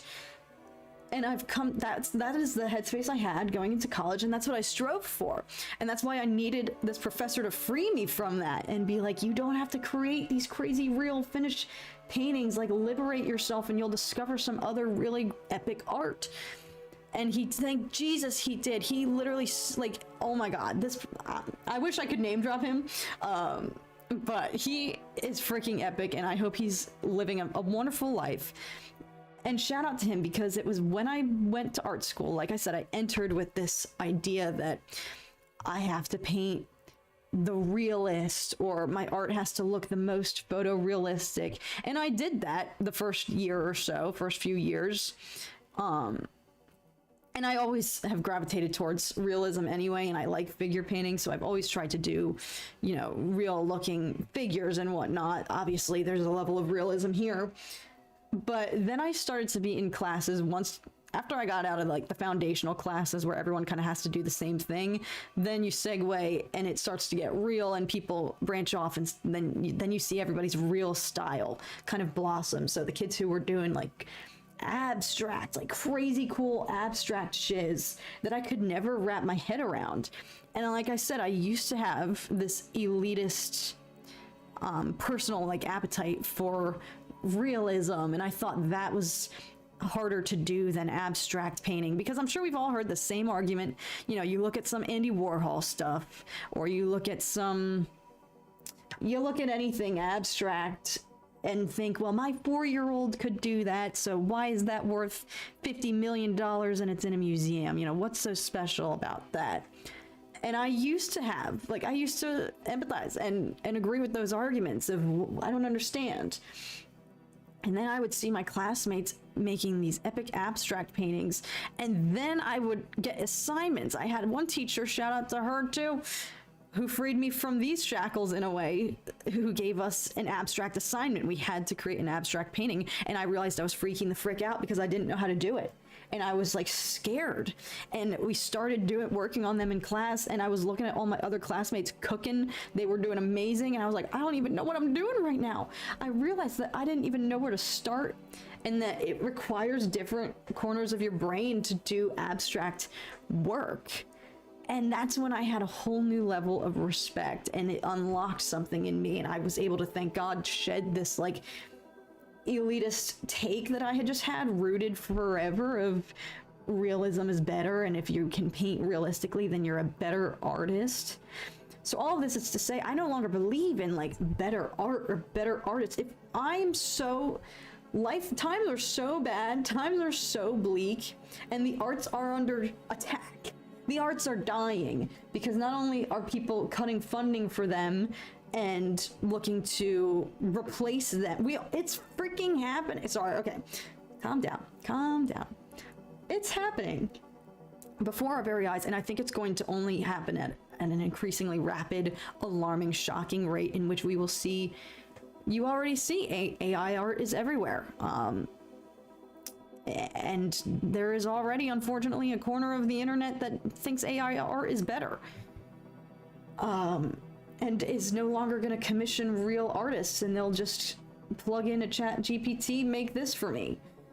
It's happening, and we have reached the point of no return. And so I say, if you're a human being and you're making art, there is no such thing as better artist or better art, because art is freaking endangered right now. It is under attack. And we need to get in our battle stations, y'all. Everybody lock in and assume your battle station, because we need to freaking fight the frick back. And yeah, by putting this out on the internet, could somebody then take this? Could some AI freaking robot somewhere out there in the ether find my video or be fed my video? Because don't think this thought didn't cross my mind, because I saw so many fellow artist friends of mine say, I'm no longer sharing my work on Instagram. I'm going over to this site here that's, I guess, impenetrable to AI art, you know, or AI freaking codes hacking it and trying to steal it. The thought crossed my mind, oh my God, should I even be putting this out there? Could some AI robot take this piece and feed it into an algorithm to try to paint like me and steal my style or whatever? Sure. But you know what? Frick it. This is me fighting back. This is us fighting back, y'all. There is no, if you're a human being and you make art, I never want to hear from anybody. Like, if I have friends or people I know in real life, who are like, oh, I can't draw that great. I don't give a shit. Pardon my French. If you're drawing, if you're doing anything, I'm happy for you. It makes my heart happy to even hear that. And you're already winning and already in this fight, fighting back. Fight the power, fight the freaking AI that is about to take over, but you know what? Not if we have something to say about it. So like, after college, I'm so grateful, because not only did it change me as an artist, but it changed my fundamental perception of art and what it means to be a skilled art. Like, what is real art? What is worthy of being in a museum and not? And it totally just changed me for the better in that regard. Hence why I'm speaking so passionately about it now. So to those of y'all saying I'm a better artist than you, if you're doing art, you're already freaking, you have no idea how valuable that is to the world, regardless of what level you think your art might is. You might think you're, Jesus, I can't even talk anymore. Yeah, but Larry and John went. Exactly, Peter, that's what we are going for. Sorry, y'all, I just went on a crazy tangent. Matthew, thank you for being here. Just got here. Wow, you're incredible. I appreciate that. Lord Insidious, what's up? Thanks for joining. This is sick. Cat, I swear all the Catherines I know are the best artists. Well, shout out. Maybe there's something in the water for everybody named Catherine. Zesty, thank you so much.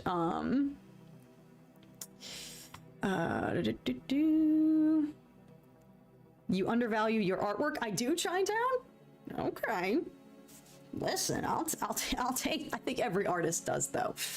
Because again, we live in a day and age where it's easier and it's cheaper and it's free. I don't know, I wouldn't know because I've never interacted with ChatGPT or anything, but I would assume it's free to commission an AI art code to make whatever piece you want, and then you can customize it and then not have to pay it. So I think more and more artists, unfortunately, are going to start undervaluing their work just out of desperation to beseech people to purchase from a real human being. But unfortunately, that is common amongst many artists, and I know many friends that I've graduated with, and we've talked about how do you even price your work, because unfortunately most people just don't properly value, you know, handmade art, and I think that's just going to get worse and worse with the influx of AI. Dystopia is coming. We're already there. AI is only a copycat. Exactly, Nick Gundy. I was exactly where you were not too long ago. I was starting to become closed-minded. Seeing new painters inspired me. Amen, Nico. Frick, preach, Danny. I'm glad I'm preaching to the choir, I feel like, but No machine shall be made in the likeness of, of a human mind. Oh my goodness. I do photo shoots sometimes, and one of the guys I do it with used AI, and it messed up the photos. Like, see, it is not. I accept that there are things AI can do and do better than us, and that's never going to change, and that's the world that we're living in now, and it's just going to be the way it is. But yeah, I just feel like I look at these people who are on Twitter sharing this horrendous, God dare I say hideous, atrocious AI art that has no soul to it, and I'm like, how are you falling for this propaganda? Like, is your brain, like, are you okay if you, and listen, no shade, if you're here, I'm sorry, I feel like I'm probably targeting, if you, some of y'all might feel targeted if you prefer AI art, and that is okay. I do not mean to insult you, but that is just my own personal take of, I just feel like it has no soul, but feel free to refute me on that. If you prefer AI art, feel free to share why. You know, maybe I can try to be more open-minded about it, but as y'all are saying, I'm more in the boat of it just steals from existing art that's out there. So yeah, am I subjecting myself to this piece being absorbed by an AI robot that's just gonna just recreate it? And maybe one day, sure. But as I shared with you guys, you know, the personal meanings of this piece for me, that's no robot has lived experience that could conceive of something like this, hence why it would have to steal from me, because I'm just so worth stealing from, you know. Oh my god. So AI always needs training. Models or references to artists will still be around, and it's your work at the end of the day. Amen. Da Vinci. I'm sorry if I'm pronouncing it wrong. In the UK, art funding has been cut last several years by 20-ish%. Oh my god. Well, I'm glad it has at least sparked public outrage and that people are fighting back. It's happening here too. Unfortunately. AI can never capture the emotion. Exactly, Patrick Kelly. We got so many different artists here, all different mediums in the chat. Patrick being a filmmaker, a cinematographer. Yeah, talk about also another field that's feeling very glum. Just the world of filmmaking and the threats of AI there. What's already happening. You know, the whole strikes and everything that have been ongoing, still ongoing with video game performer contracts with SAG-AFTRA and many of the big developers. So it's happening. But we're fighting back. Where am I? Continue being you. I'm trying. Thank you, Da Vinci. Thank you. As a miniature painter, I know my clientele are safer than most because people don't have the time to paint their own minis. Exactly, Nico. Thank you so much, Alan Smith. I appreciate that. Thanks for being here. I'm also recognizing so many new usernames, so if you've been watching and if this is your first stream, shout out. Welcome and thank you. I'm feeling very, very inspired to do this more often, which means you guys would be seeing me more because like I said, I gotta try to make 15 pieces to have a portfolio of sorts to apply for grad school. And my clock is ticking. I'm already kind of behind. Drop the ball. So y'all are gonna be seeing a lot of me if we continue to do these, but I was running a little just like, you know, test today to see who showed up, if you guys even cared, and you guys are freaking proving me and my self-doubts wrong. So you will for sure be seeing more of me here. Oh, thank you, Charlie, for sharing my website there. Yes, because I'm allergic to self-promo. They will never truly replace us. Amen, Nico. Want to know something cool? My works, specifically my poetry, have inspired others after I was inspired by my favorite artists. It's such an amazing feeling to inspire other people. Heck yes, literally. That's what's so amazing about art, and what I took away coming out of undergrad with a reshaped perspective. I went into it looking like I have to be the best one. I have to be my professor's favorite. And I would see my peers as competition in the early days, and that was such a flawed mindset to go in with, because by the end, once everyone had freedom, once we all got out of our foundational mandatory classes where you have to be doing still lifes and figure painting or whatever, and you could go then branch and make your own conceptual pieces, and everybody came into their own and was doing something. Nobody was competition anymore. It's like, oh my God, I'm honored to even just be in the presence of all these fellow talented people and to be inspired by them. And that's the best part. Best part of art, in my opinion. Oh my gosh, wait, Chi-Town sent in a commission. Sorry, I've not. Let me check my email. I would like to watch you paint. Oh, wow. I would love to watch you paint my request live online. No time limit when you can get to it. Holy frick. Oh my gosh. Well, let me go check my email quick. Oh my God. Thank you so much. Now that I know my email's broken, I gotta find a way to remedy that. But let me confirm. I just got it. Oh my God. That's so freaking nice of you. And thank you for offering permission to paint. Or offering to let me paint it here live. That would be so cool. Oh my God. Hang on, oh my gosh. Thank you for this. Holy shnikes, that is so kind of you. I would love to paint it live on the channel. That would be so cool. Do it. I can't wait to see my piece on the stream at some point. Oh my gosh. Wait, dang y'all, this is gonna be so fun. If you guys are down for me to like paint your commissions live, because I know some people don't like that. Some people, and I don't care either way. I've realized I've been ranting, so I'm gonna pick my brush back up and get back to it. I know some people prefer to see it once it's finished, and I don't blame them. At all, you know, whatever people prefer. If you want to see progress, some people like to see progress photos. Some people are like, nope, don't show me until it arrives. Like, which is fine. They like to unbox and see it for the first time, the final product. So everybody has different preferences. But if you guys are down for me to paint it live, I will find a way to properly respond to your email, Nico, and I'm gonna respond to you, Chi-Town, and make sure my email freaking works. Y'all, I'm actually so paranoid because I had something really exciting in my email, and now this person probably thinks I've been dipping them, and it would have been, oh frick, no, it's fine.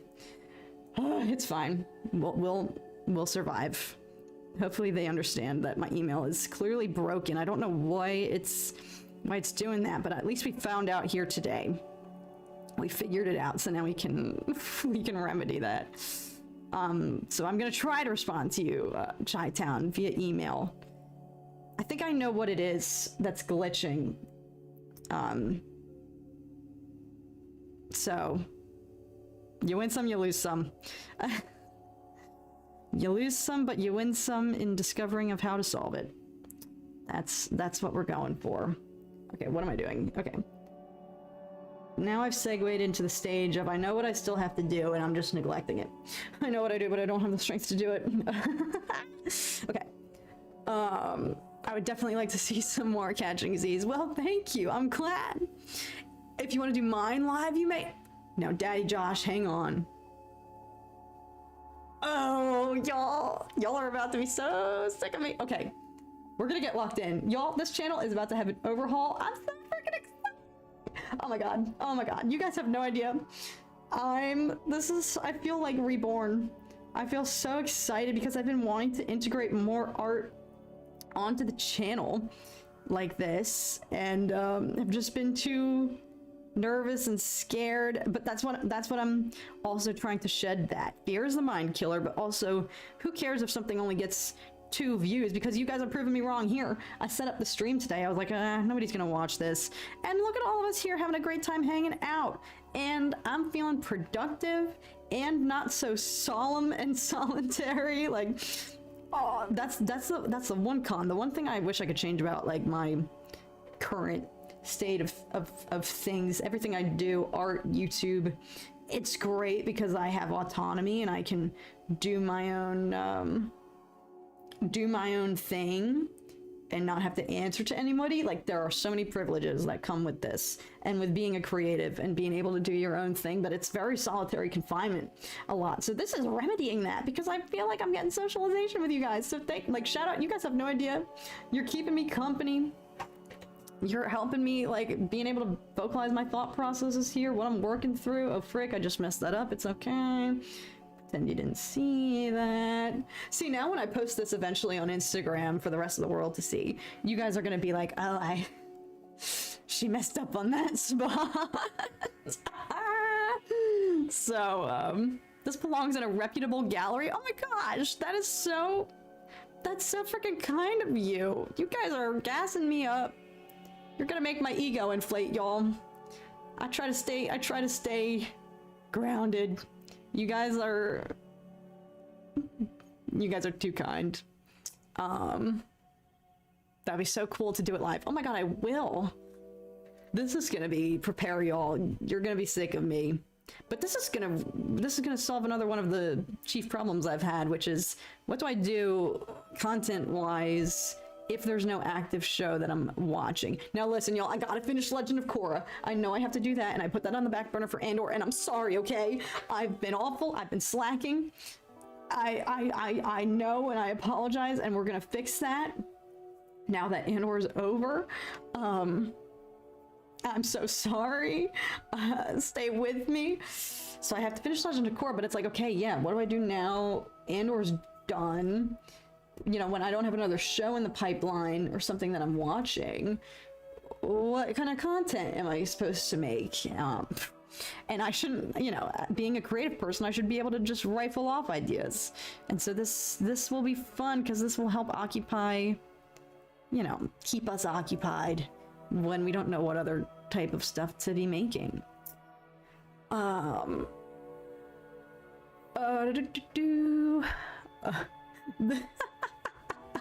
The way I shouted, Jesus Christ, cat, when I saw the handless selfie. Are you referring to my thumbnail? The thumbnail of this video? I'll tell you all my tricks. To take my thumbnails, I just set up the camera in video. I take a video and then I just steal a screenshot from that video. That's all there is to it. Oh gosh, Kat, I've decided I'm gonna give you the opportunity to try a new painting medium.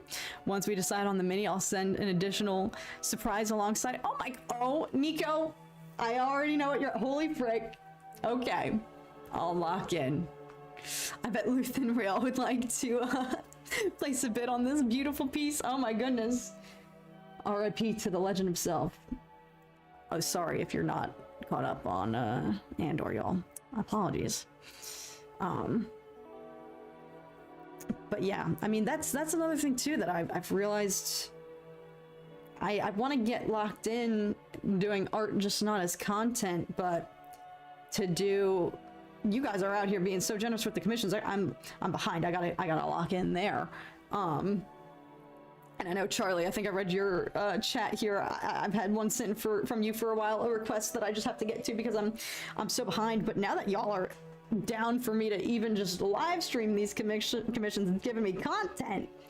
It's giving us dual purpose. So we're gonna get unbehind. We're gonna get locked in. We're gonna snap in, lock in, freaking buckle down, and get real. And churn out art like we've never churned it out before. It's just been a bit of a crazy year, y'all. Is that just what adulthood is? You keep thinking like, okay, things are gonna settle down next month. And then they don't settle down. And then you're like, okay, next month, I just gotta get through XYZ. And then you're like, oh wait, no, I have 50,000 new things now. Then you're like, okay, I just gotta get to the fall. Okay, I just gotta get through the summer. I gotta get to fall. Okay, I gotta get to holidays. And then you don't do anything on the holidays. And then it's just like a repeating cycle of this endless loop of adulthood of thinking you're gonna have more time. But then you don't, because life happens. Life is always happening. Whether you want it to or not. Isn't that, is that a John Lennon quote. Yes, from Beautiful Boy. Life is what happens to you when you're busy making other plans. Freaking love that song, by the way. But is that it? Y'all concur? The adults who are more seasoned veterans of life in the chat than I am. Is that what this is? This endless cycle of, okay, I just gotta cross this off my list, and then I'll have time to do this. And that's just a recurring theme of life. Always telling yourself you're gonna have more time. We're getting existential again. Sorry, I'm gonna deviate that from that. It's good that you're feeling so fantastic. It's good for the soul. Y'all, I'm like feeling amazing today because of this. I can't believe for even a hot second I was nervous to do this stream. I'm serious. I'm embarrassed now. But I'm serious, you guys. I published the stream and I was like, oh shoot, I shouldn't have done that.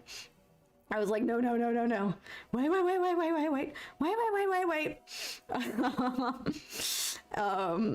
Because I was like, oh frick, it's real. It's happening. But now this is amazing. This has been a freaking grand old time. And we're still going, y'all.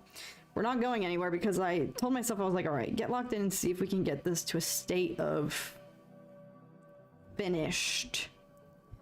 Because God forbid the AI artists are already churning out their rendition of this. I gotta have mine ready to publish. I gotta have mine ready to counterattack. Oh God. We're at war, y'all. The cat LaSalle anti-AI art war has begun. The AI art war has. Yes, adulting is crazy. Oh God. I figured that would be y'all's response. Beautiful Boy is a great song. Existentialism is an unfortunate, incurable symptom of existence. I figured, unfortunately, that would be the case of this life. It's just hard, y'all, and I'm sure y'all feel this way regardless of your age. If you're older than being a teenager, I still feel like a teenager. And it's not getting cute for me to say that anymore. I'm at an age where that is not really cute to be like, I'm just a girl. I'm just a 16-year-old girl. It's like, no, I have real life. Real life shiz has hit me hard. And I can no longer accept that or run around with that mentality. I'm just a baby. It's like, no, girl. Oh God. It's crazy because I'm sure we all have this revelation because, you know, our elders, you know, when they were our age, they had a house and 20 kids and had a two-car garage. Like, I'm out here like, I got a YouTube channel. Oh my God. Ooh, I don't know about y'all, if you have somebody in your life who always would like give you one of those cold hard reminders of like where you are in your life in our current generation, like, you know, versus where they were when they were your age. Like my one grandmother, I was like 20 and she was like, when I was your age I had 3 kids. I was like, what? So every year that, you know, passes that I'm getting older than that, I'm like, oh my God. You know, when other older people were my age, they were freaking stone cold adults by now with like 5 kids and a job. What am I doing? That's just been so much of the reality of adulthood for me. It's like, what am I? What? I got a YouTube. I got YouTubes, Grandma.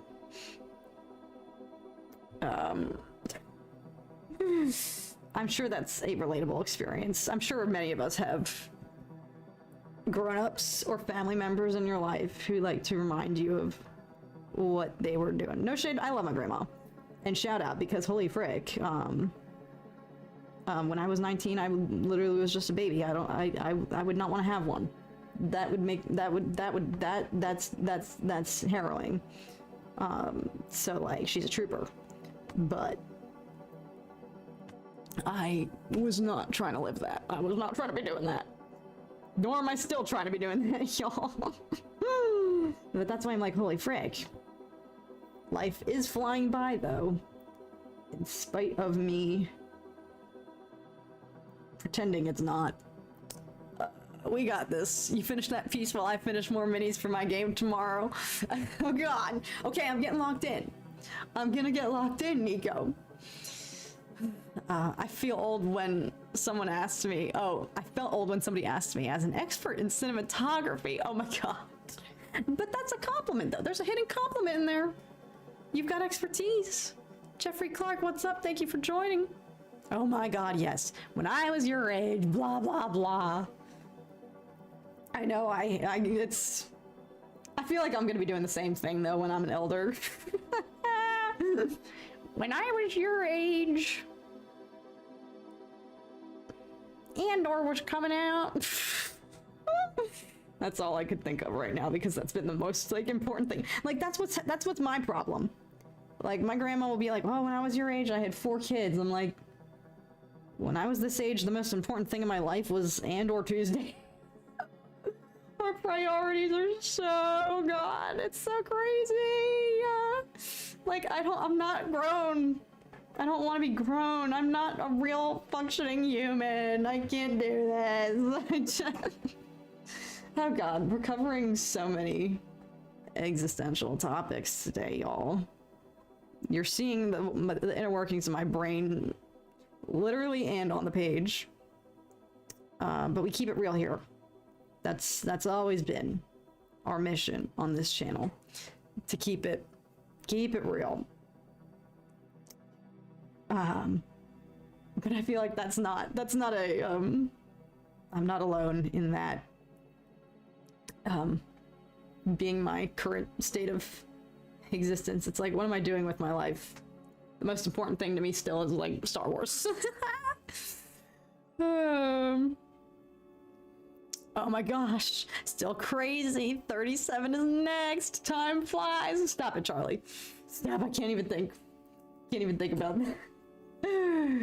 That gives me something to look forward to though. No, I'm gonna be hopeful because Charlie, you're so freaking full of life. You're out here doing all this cool, epic, amazing shiz. You are living proof that, you know, it also doesn't help that we as a society, particularly in America, I think other cultures have it differently because I think other cultures actually have more respect towards elders, and you know, the wisdom that comes with that. In America, we demonize aging, unfortunately, so it's, you know, there's this perception of, oh, once you turn 30, it's over. Pack it up. Might as well clock out now. Which is so freaking stupid, and I also think is a void. I think most people are coming out of that post-pandemic, even though it's still arguably happening, but that's a larger existential conversation. But, you know, we all had the blip. We had our own Avengers blip, y'all, essentially. Years of our life being robbed. For many of you guys, some of you guys might have been in high school or college, and holy frick, I can't even think about that. Like, I scooted out at the last second, and then it all went to shiz and happened. So for many of you, yeah, losing precious time of your life, the best, arguably, what's supposed to be some of the best time of your life, being locked up. So we all had our own blip. So I feel like we all feel like we're not as old as we actually are because we all lost several years of time. That's why I'm like, hang on a second. I don't feel like I'm cut out for the real world because when I was first supposed to be integrating into it, I was behind closed doors, you know, like,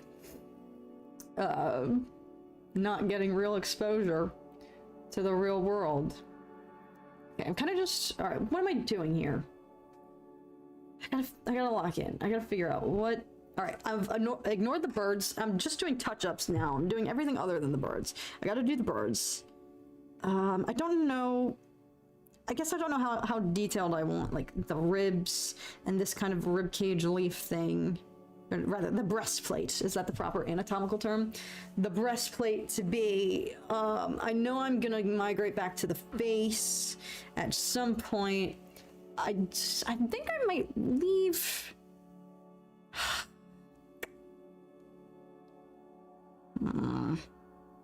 Okay, birds first. Go birds. Okay,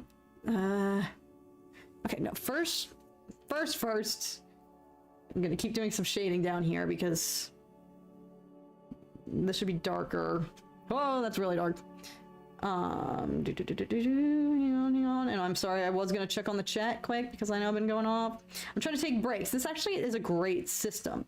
This actually, okay, is a much better system because when I normally take breaks and let things dry, I go and crash out on the couch, and then an hour goes by, you know, and that's not productive. But I justify it by being like, oh, I'm on a break. This is better because I'm staying put. I'm not going anywhere. I'm taking a break. I'm just catching up with you guys, having a good chat, and then getting back to it. Okay. 80, let's go. Let's get it. Popping in, gracing us with his presence. Oh, shout out to mods who I guess have been doing work. Oh my god, I'm really behind on the chat. Okay, sorry. Okay. Okay. Where are we? I'm going back. Kevin Warner, thank you so much. I appreciate it. Thanks for being here. This video has 57 likes. We can get it up to more than that, y'all. Ew, I'm gonna throw up. And it's at 73 now. Shout out. Thank you, y'all. Thank you. You guys know I'm literally allergic to the like, subscribe, comment. Whoops, shaking the cam, sorry. All that good stuff.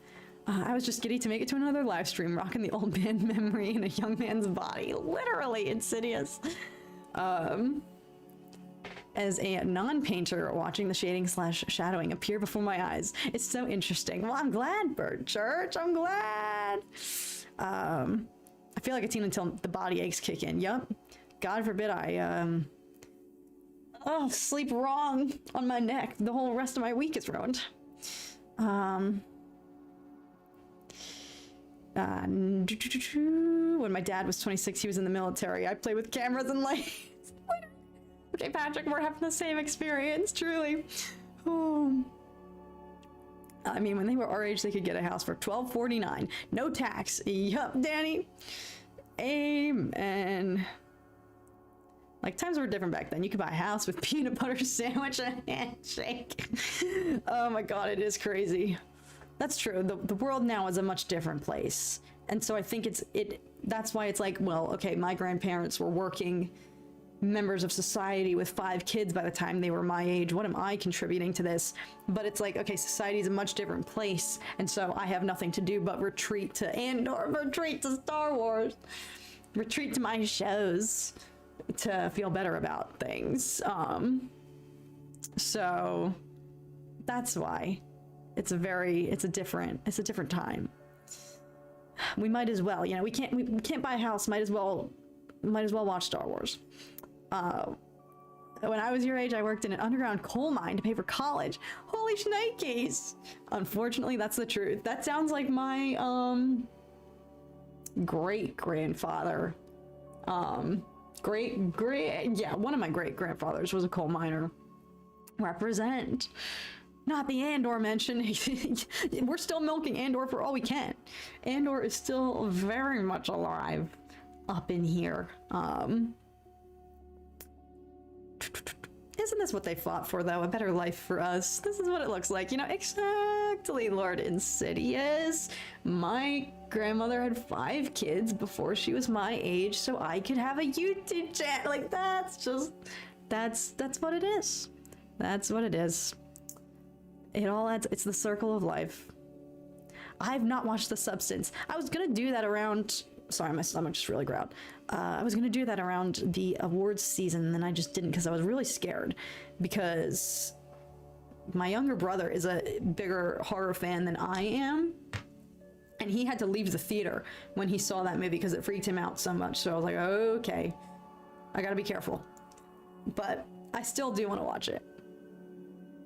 I feel like you still don't start living truly until after 30. Okay. In that case, I'm still an infant. In that case, I am still just a baby. We're still young. Where are we going? Sorry, I keep...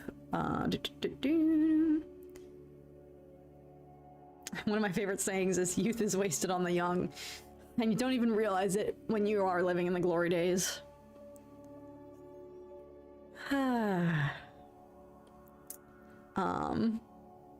This picture looks like the tattoos the goths and vampires have at the bars that you go to. Where are you frequenting, CB? I want to hang out with them.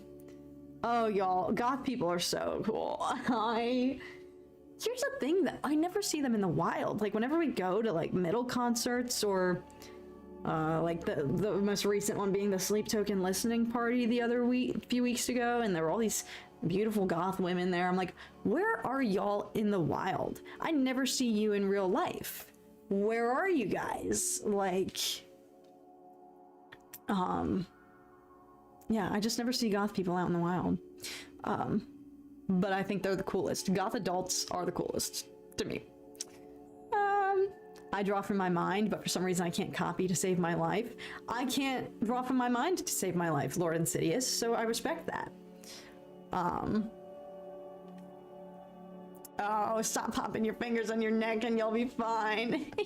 As I just cracked them. I'm sorry, Charlie. Does this have a name yet? Good question, I will one. It does not, and I don't think it ever will, because I never name my art. I am the worst.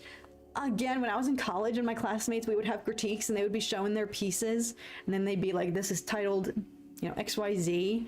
I'd be like, how are y'all? As soon as I finish the piece, I think that's what it is. I finish the piece and then I tap out. Oh, sorry. Just speaking of popping bones, my shoulder just, sorry about that. So like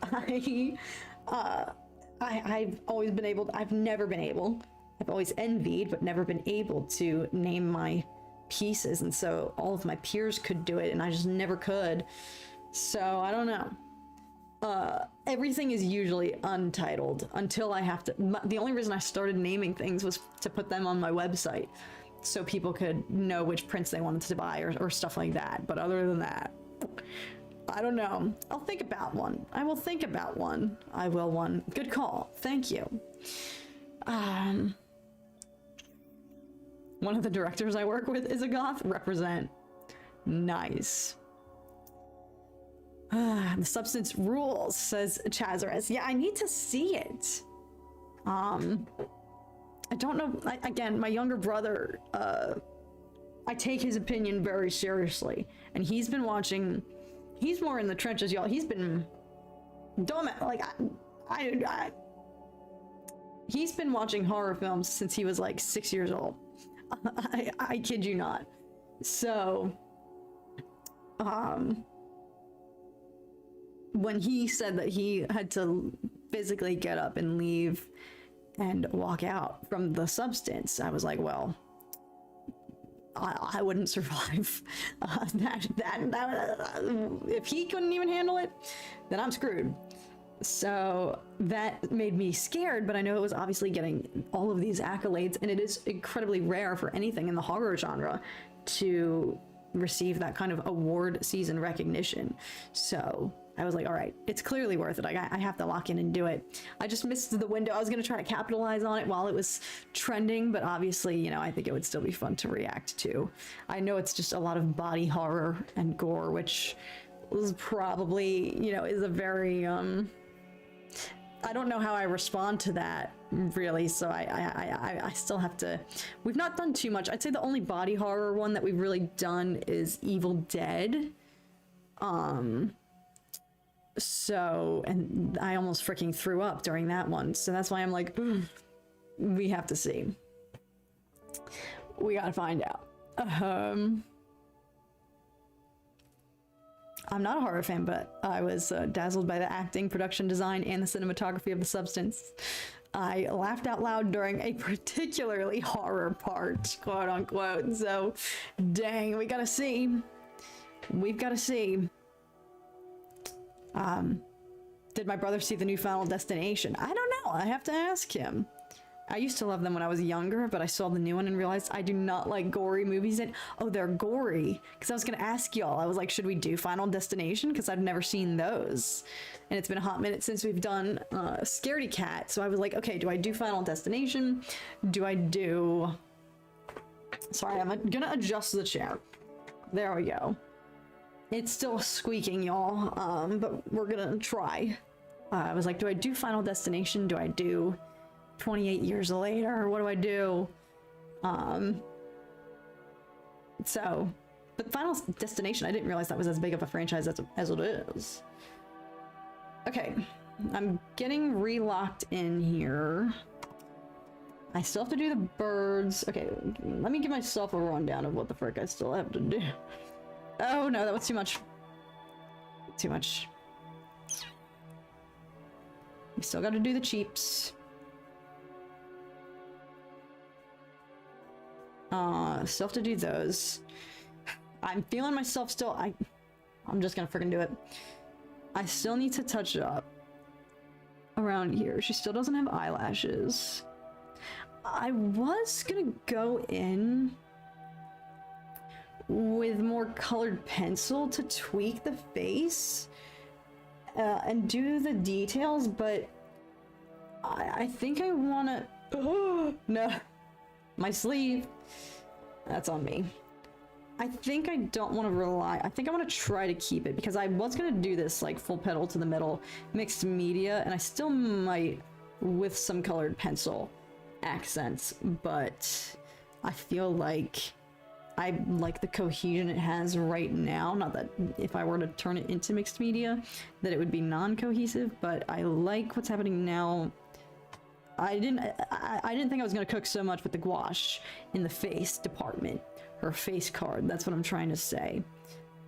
So I was going to save some of the details up here, like the eyelashes, for colored pencil, but I think I want to just trust myself and send it and just see if I can finish it out. I'm gonna let myself finish the face here, but then once I do this, I'm gonna refrain from touching it, because I think I've struck a good... I've achieved what I wanted to up in here already. Like, if I walked away from the face now, I could be happy. Ah! Ooh, but I like what that just did. Hang on, hang on. Okay. Trust the process. Okay, I actually really like that. I like that. I like that. Yeah, I think I'm gonna do that. I think I'm gonna do me justifying spending more time working on the portrait. That's all. I always do that shiz though, y'all. It's all. It's my personal bias.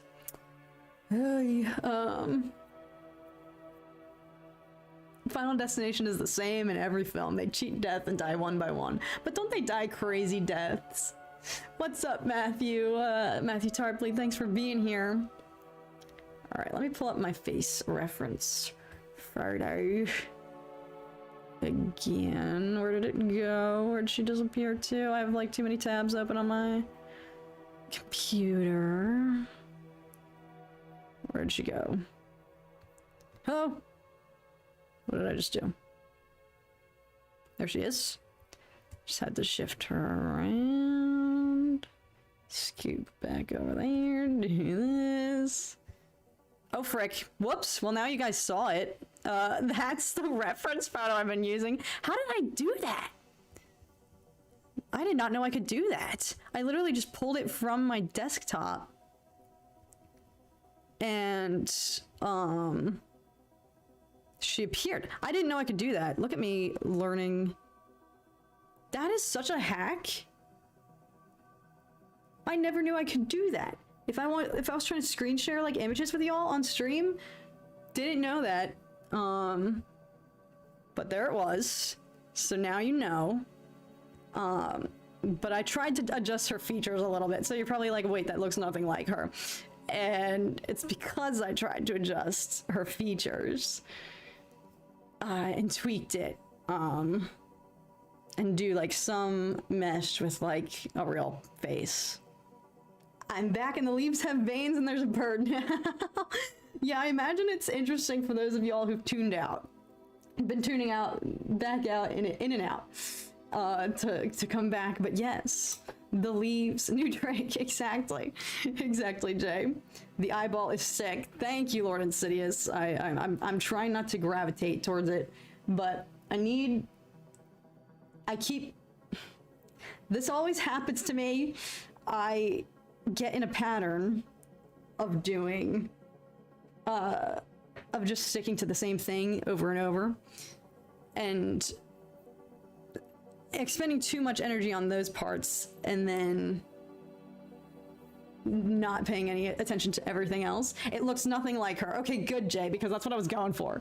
I was like, I just need to, as I was telling somebody earlier, I can't paint, I'm not yet at a place where I would be able to just like make up a face in my brain and just roll with it and wing it.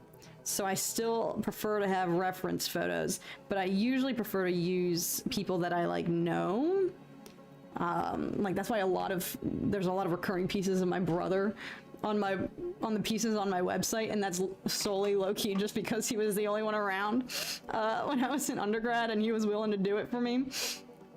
And he, like, after we got in a good groove, like he knew what he was doing.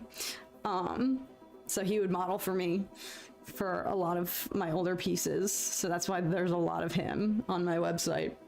But this one was the first time I'm using just a generic stock image, but I tried to tweak her features a little bit. So I just needed some sort of outline. So I'm glad that it doesn't look like her, because I didn't want it to look exactly like her.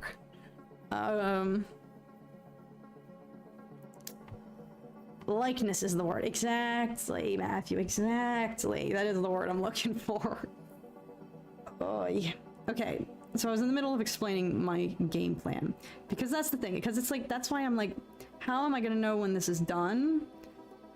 Because that's the one thing too, it's like I've only been really working on commissions as of late.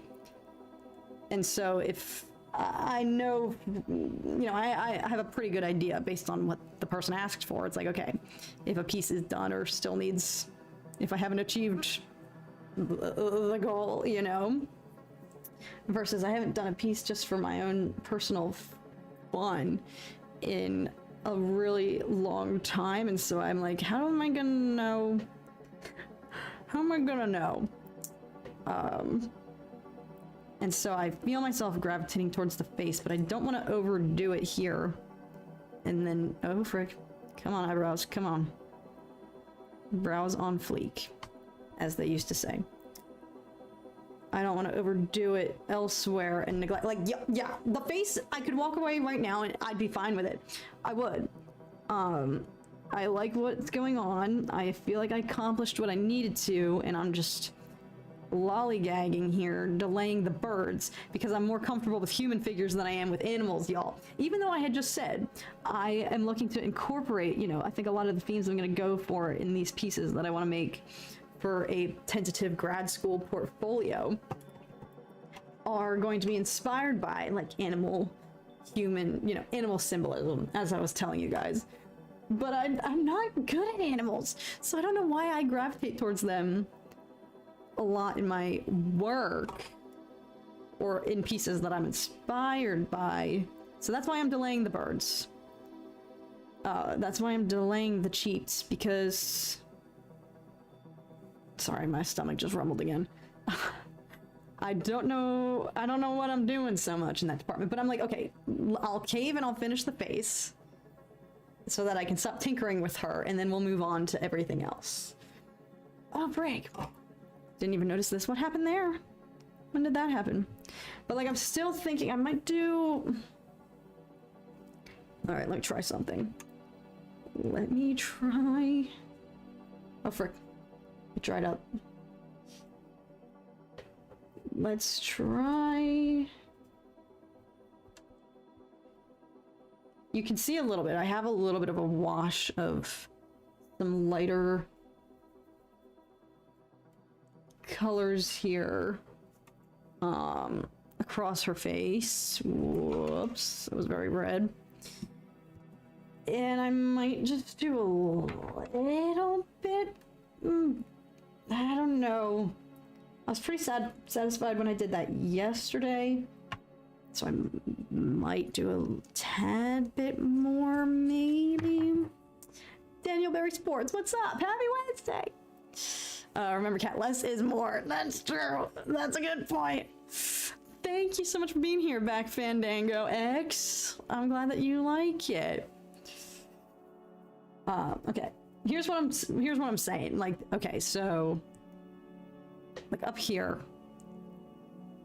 Okay, now that is not the right color at all. That's too dark. That is too dark. See? Okay, this is y'all are witnessing the trial and error here. Okay, we got to do something about that quick. Okay, that's not. What the? Was I just using pure white yesterday?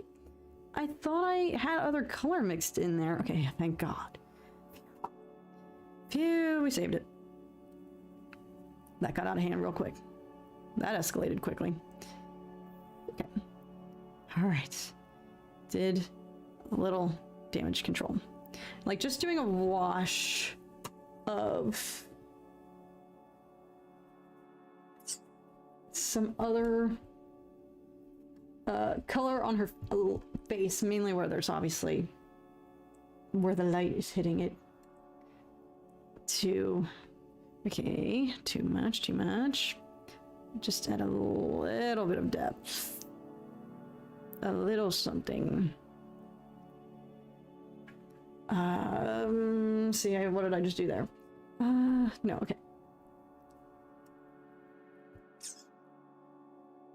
This could work.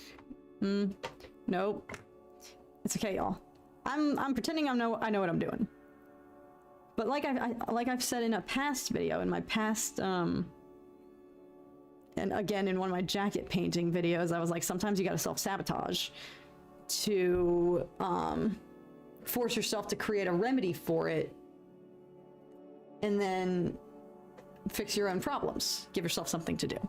That's the phase we're in now. Just stop thinking, and my cat is fascinated with you on the screen. Oh, I'm glad. I am glad. Shout out to a fellow cat. Hee. Maybe cats like painting videos. Maybe your cat is an art fan. Awesome recovery. Thank you, Chart. You guys could be like my play-by-play narrators, like, oh, she saved it. She saved herself from herself. Another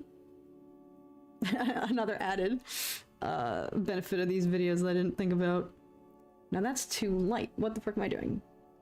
What am I doing here? No.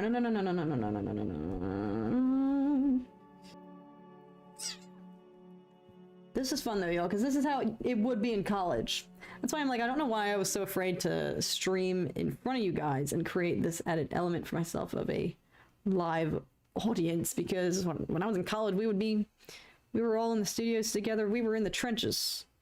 We were messing up in front of each other. We were talking each other off ledges. So perhaps that's one element that I'm kind of been craving, that I am filling the void here by virtue of doing these streams and just having another human presence around to help talk me off a ledge or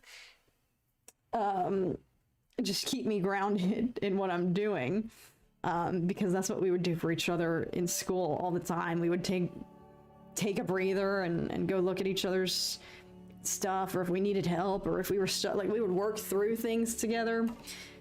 It was a great camaraderie. And I do miss it sometimes, but I'm glad to be out. I was so freaking glad to be done, y'all. But here I am saying I'm going back in. But if I do end up doing a graduate program, because I know that's a big to drop on y'all, that I'm considering doing grad school, but it would be on. I'm looking to do something online so that my current life is not thrown off course. Nope. That was working hot for 2 seconds and then... Come on. Okay. So yes. There is a nice element. As much as I felt like, okay, maybe there's gonna be pressure painting in front of you guys, there is an element of knowing somebody's got your back. Somebody is there to talk you off the ledge or look out for you, save you from yourself. Like I was saying, I had all these great professors who changed my life and unlocked new perspectives for me. No, I don't like that. I don't like that. I don't like that. I don't like what I just did there. She is. Nope. There we go. Okay, another element I've been neglecting is her lips here. Okay, but I kind of wanted to keep them... I don't know. Okay, keep that the way it is. Okay. I'm gonna do... What am I doing? I'm gonna do the final... This eye... Okay, I have to do her eyelashes, but then I think I'm not gonna touch it. Because I think this eye is done. Donezo, and if I do any more, I might come to regret it. Like, I think I think it's in a good state right now. I think I actually need a little bit more... Holy frick, that was a lot more. Shadow here, because... I should have just left the face. I should have stopped tampering when I had the chance. No, it's fine. It's fine. It's all par for the course. Okay. Don't touch any of that. Except I have to do her eyelashes. But I'll do the eyelashes together. So I gotta finish this eye. Oh, I know what I wanted to do. I wanted to do the... Oh, frick. Okay. See, now it's getting real, because yesterday when I was working on this, it was in the early stages, and if I wasn't going in with as much detail, it's kind of just laying the groundwork. So if I messed up, it's like the stakes weren't that high because I wasn't that in deep. Now I am in deep. Okay. Cat recognizes cat. Cat like game recognizes game. Exactly. I like that one black eye. Thank you, Jay. This is actually that was something I started to do in college, which is funny because the eyes, as you can see, were always like my favorite thing to do when I was a kid. I would just have like notebooks full of eyes and only the eyeballs. Like I loved the irises. Those were my favorite things to sketch. And for some reason in college, I decided to do a piece where I just didn't fill in the eyes like this and I left them like this crazy void. And I kind of liked it more. And I think it is also very loosely adapted. Not very loosely, I think it's very much adapted from or inspired by, whether I knew it or not, Modigliani pieces. Here, we have technology. Let's take a little breather. Hang on, actually, would that work? No. Well, I guess I could pull, now that I learned my new trick. If you were to search Amedeo Modigliani, or even just Modigliani, because that's how most people know him, he would do some pieces like that, like this, with eyes that were kind of just like these voids into the soul. And I liked that. So I experimented a little bit with that in college to see, and I was like, whoa, that was actually fun. And I like the effect that it has, because it kind of, not that it removes the person's identity, but it makes it feel more like ambiguous in a way. Okay, this is not doing what I want it to do. Come on. There you go. Get it together. No, no, no, no, no, no, no, no. Actually. Walk in. Stay. Okay. Leave that. Leave that like it is. Can I not paint a straight line? Come on. There we go. There we go. There we go. Oh, frick. Okay. Alright. Nothing's going well as I've touched this eye, so I think I'm gonna call it done. And I gotta do the eyelashes. Thank you so much, Lord Insidious. May I recommend some darker red on the lips for contrast? Nico! That was gonna be something I was thinking about, because this whole color scheme, this kind of like, I don't even know what you would really call this. I've been using like just yellow ochre and black. Where's the yellow ochre? It was around somewhere. Primarily those two colors to create this kind of greenish base that I is also a color scheme that I started to dig towards my latter years of college. And I used to do this color scheme and then outline things in like this deep maroonish purpley red. And I was thinking about bringing that back for like the leaves, to have like a little bit of a graphic element perhaps. But now I think I might try it, Nico. Okay, you know what? I might do that. I think I'm going to. Has a painting ever made you go batshit? Probably. Oh, probably. Yeah. For some reason, I can't remember any specific one off the top of my head. Why isn't... I get... Well, my answer is probably, but nothing severe is coming to mind right now, which I guess implies that if something really had wrecked me that badly, I would know it off by heart. So I feel like,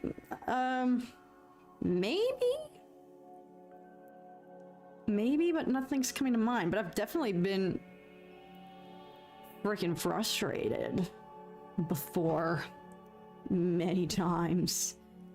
I don't know if it was one painting itself, but I had a, I'll tell y'all. I had it was a specific assignment. So it wasn't necessarily the painting, because, oh no, there was not just one painting. There were 25.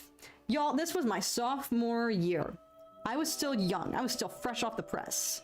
Freshly out of the foundational level where they were like priming you, getting you ready. Like, it's not Candyland, but they're getting you ready for the big leagues. Like, the foundational, my freshman year wasn't easy, and if anything, I think my freshman year was the hardest because it was the biggest adjustment to like the reality of college and like what that actual workload is like. So in many ways, freshman year was the hardest because you just don't know. I didn't know what to expect going in, and then everything after that, I had a better gauge of like, okay, how much slacking can I get away with? You know, versus freshman year, I was just learning the ropes of the onslaught of what my actual work commitments are going to be like. And so I was fresh out of that phase, and I was like, all right, we survived freshman year. Segued into my sophomore year, and I had a painting class. Our very first assignment was 25 still life paintings due in 3 weeks' time. And I was like, oh frick. It got real. It felt real. I was like, this is the big leagues now. The classroom collectively, like, I think people dropped after that. Some people, that was a weed out stage. But I'm a very studious person, and I am desperate for my professor's approval. As I told you guys, it kind of paired with my mindset of going in. I want to impress all my professors. I want to be the best one, yada yada. So I locked in and I did this shiz, and there was, when I tell you I was going into the studio like every weekend, all weekend, and I would see none of my other peers in there, I was like, where is everybody? We all have the same assignment. I know we all have almost 30 paintings to do and that are due in 5 days, and I haven't seen a single other soul in here. But I locked in and I did it, and I had to go. I actually had a football game I was going to go to that weekend with my family, and I had to cancel on that because I was like, I cannot. I'm so stressed. I have to cancel this. I got to cancel these plans. Nobody contact me. I'm going off grid. I gotta lock in. And so I did it. I made all of my paintings. I was almost done. And we had one class period left before the due date would arrive. So I was gonna go work in class. And we got to class, And everybody else is empty-handed pretty much, and my professor could see that. And so he said, I'm gonna extend the due date for another week. And while everybody else was rejoicing, I was like, you are effing kidding me. And this was my biggest freaking lesson from college. It does not do you good to be a goody two-shoes.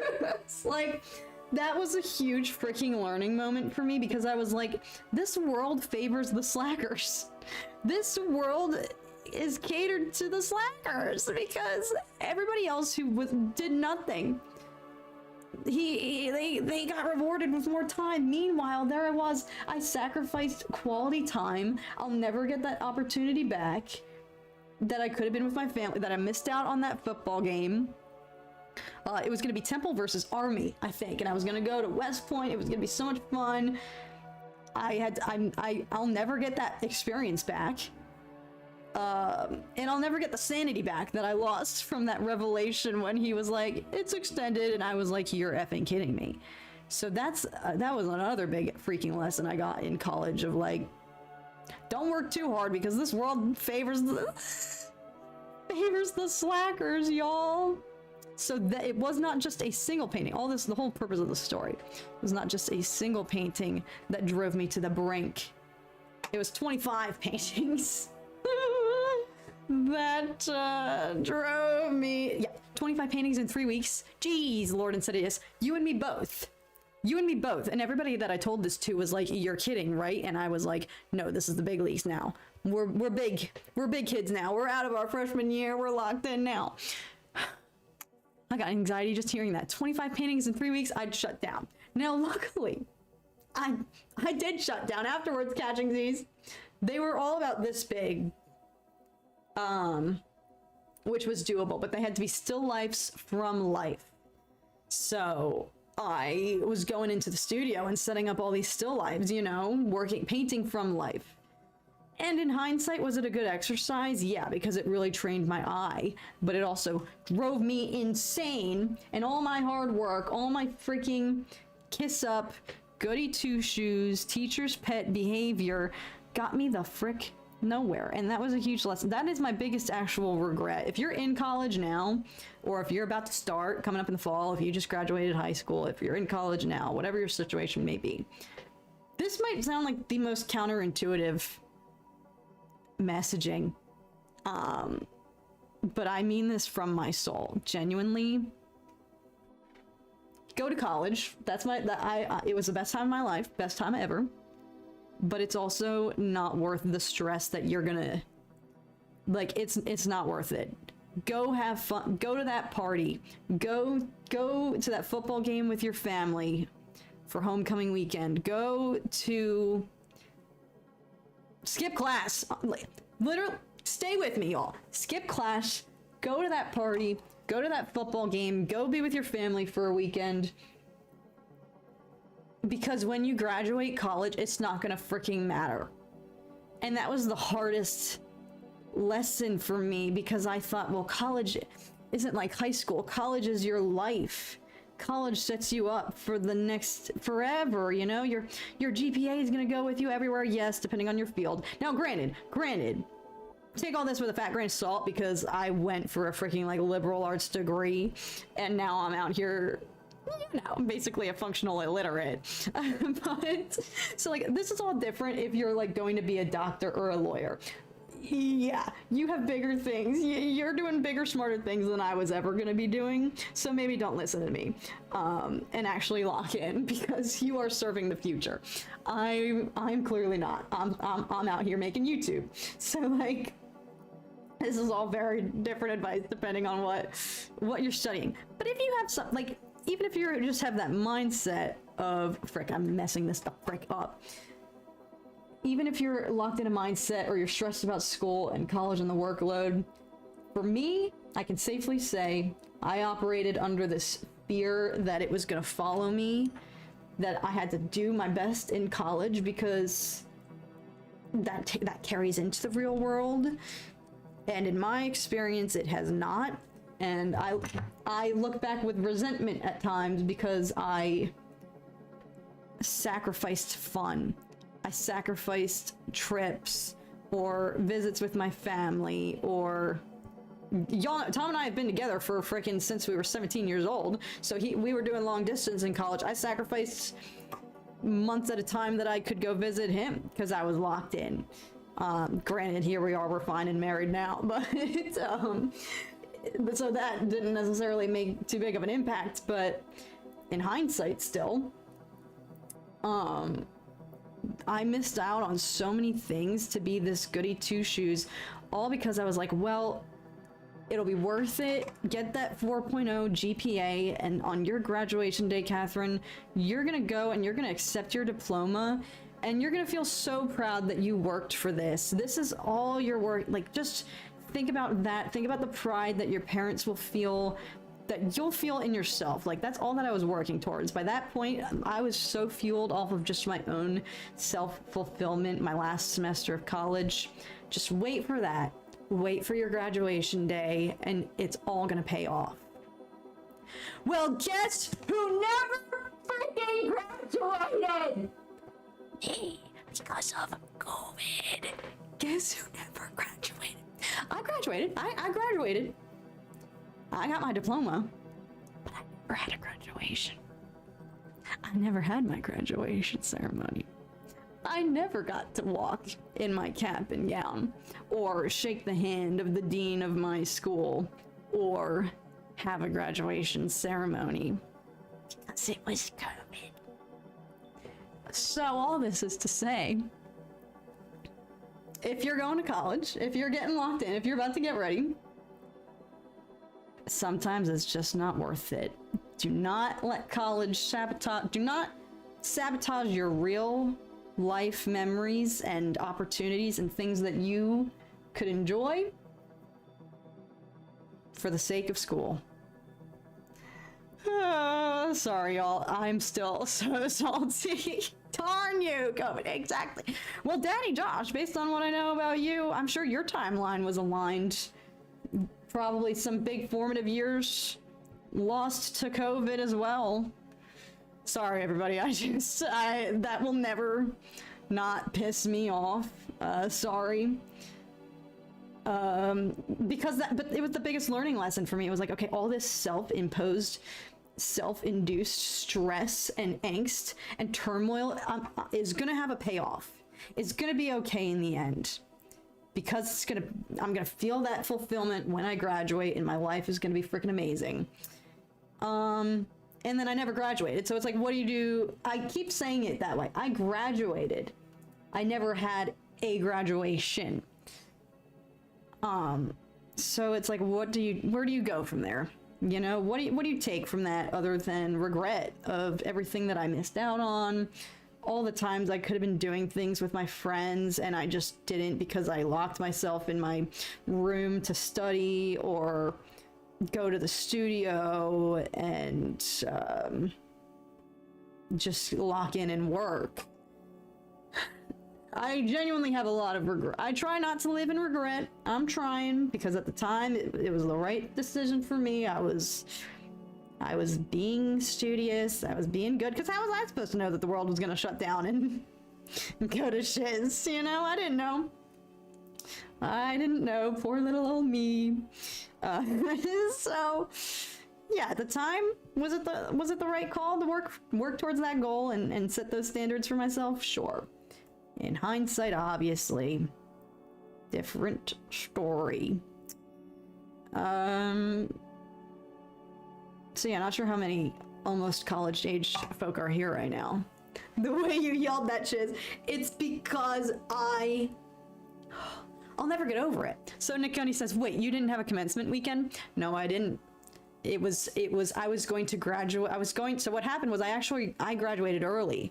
In 2019, I graduated college. I didn't go to my schools. I didn't go to the full school commencement with like 50,000 other people because I wanted to just go to my individual college, the Tyler School of Art. I wanted to go to their ceremony, but they didn't have one in the winter. They only did one in the springtime. So I said, I'll wait, I'll ride it out. So I graduated technically in December 2019, and I was waiting to go in April or May of 2020. Well, here we are. We all know what happened before that. So I did not have a commencement, and they held one. They decided to, they were like, oh, we'll make it up to you, class of 2020, even though I'm technically class of 2019. But I was gonna, I felt, that's where the rest of my classmates were, all my friends, like everybody else I knew was in 2020. Again, not freaking worth it. I did all that work to graduate early, and then I didn't even, couldn't even have my commencement. And so they said that they would make it up to us, and they did, like 4 years later. Like, it was the last year that they eventually had the makeup commencement, but it wasn't even going to be a separate ceremony. It was hijacking the class of 2024's graduation, and I was like, well, I don't want to crash theirs. And at this point, I'm over. Well, I'm not over it, as y'all can see. I'm not over it, but at this point, it's irrelevant. You know, it's like, what the frick? I've moved on. I'm not even in that headspace anymore. Like, what am I even celebrating? Something that happened 4 freaking years ago? So yeah, I guess I can't really holler that much because they gave us an opportunity to go to the one in 2024, but I was like, I don't want to step on their toes. They earned their time too, and now I don't know if anybody who graduated in 2024 and then has to, actually, I'm curious, that's probably the case at a lot of schools. A lot of universities probably had like overlapping commencements to make up for the lack of one in 2020. So I wonder how those people feel, if it's like, well, get out of here, 2020 kids, this is my graduation, you know? Or if people were understanding. I didn't know. I just didn't feel like I wanted to hijack somebody else's commencement, so I didn't. Took 3 years from my high school life. Yeah, Daddy Josh, like, Jesus, I'm preaching to the choir right now. But we're out of it now, and we're better from it. Exactly. I didn't go to my graduation. I just went networking and job hunting. Smart, Patrick, smart. That is a bad feeling, especially when you work so hard and you don't really get to graduate. It is, Marvel Star Wars fanatic, it is. COVID shut down my old business. Oh, sorry, I lost it. The chat refresh. But I'm here now. Everything happens for a reason. Exactly. What matters is that you rebounded. Amen. Amen. Sorry y'all had to see that. I clearly am not over it. I don't know if I'll ever be, because like I said, that was the biggest, if there's anything that could come of it though, like I'm saying, the biggest takeaway I can try to glean is I spent all those years of my life working for something, and what happens when it doesn't come to fruition and doesn't pan out? You still gotta go on. The real world still awaits. I still had to deal with the cold, hard hands of reality on the other side. And it's not like having a commencement ceremony would have lightened the blow in that case, so. Yeah. We don't have class reunions in the UK. We don't do prom. Y'all don't have prom? What the frick are y'all doing? Prom is like... Prom's great. It's like a rite of passage in a way. It's like the first time when you feel like you're an adult. Okay, something's happening. Okay. This is good because also a trick that I learned in college that one of my professors taught me was, okay, no, it's distorted on camera. So what you guys are seeing, okay, hang on. Let me do something. Okay. Oh, but I flipped the camera. Okay. Yeah, the angle that you guys are seeing, hang on. Whoa. Whoa. What's going on now? I flipped it. Ah. Come on. There we go. That's a little bit better. The angle that you guys were seeing, her face is a little distorted. The perspective is a little off. So, okay, her jawline is actually fine. Because I was looking on the viewfinder and I was like, that is not what her jaw is supposed to look like. I botched it. But no. Okay, this doesn't want to work. Hang on. Let me lock that for a hard second while we reset. But, the angle was a bit off. And I was looking in the viewfinder and I was like, what the frick did I do to her jaw? Here I am in all my tinkering, tampering. I botched it, but okay. Sorry, we're just resetting. Let's scoop this up. There we go. There we go. So yeah, it looks more round. Well, frick, it kind of is. What did I do? Okay, okay. Hang on, hang on, hang on. What did I do?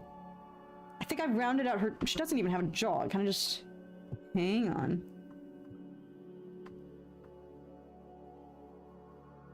Just create a little more of a sharpened something happening.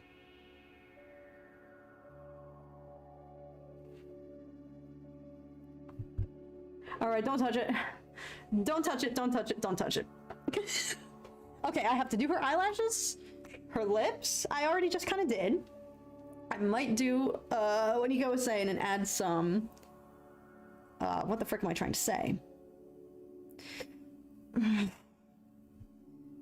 Oh, frick. Okay, we've evolved into the phase where I'm like, I just want to change everything. I'm like, shoot. No, no, no, no, no, no, no, no, no. Okay, be careful. Be careful, be careful, be careful. Not too much. Not... I just feel like I lost her jawline. But I don't want it to be too I don't want to go too ham. Okay. Alright. Okay. Calm down. No, no, no, no, no. Okay. This, I'm starting to, y'all are witnessing in real time the consequences of over tampering. Which is what I'm doing. Okay.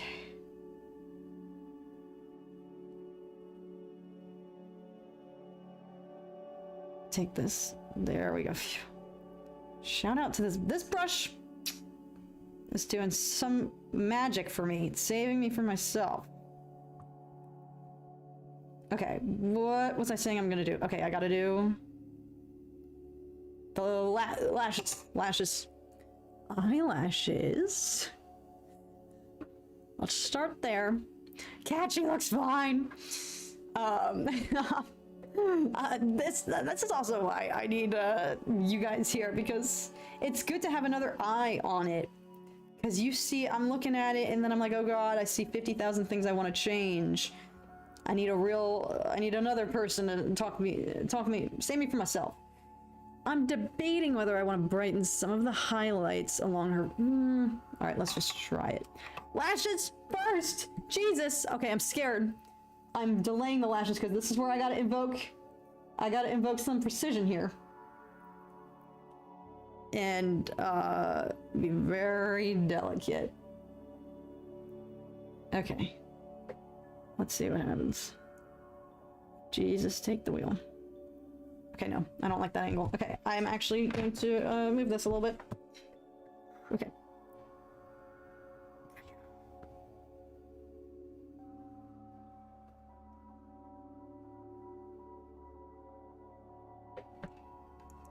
Okay.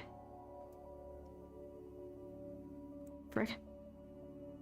It's okay, it's okay, it's okay, it's okay, it's okay. It's okay, we're still alive, but we're barely breathing. Oh, that was a nice one. That was a good one. Okay, I'm gonna do a little bit on the top, a little bit, little ones. Oh god. Okay. Even if y'all weren't here right now, this is how it goes. This is how it goes.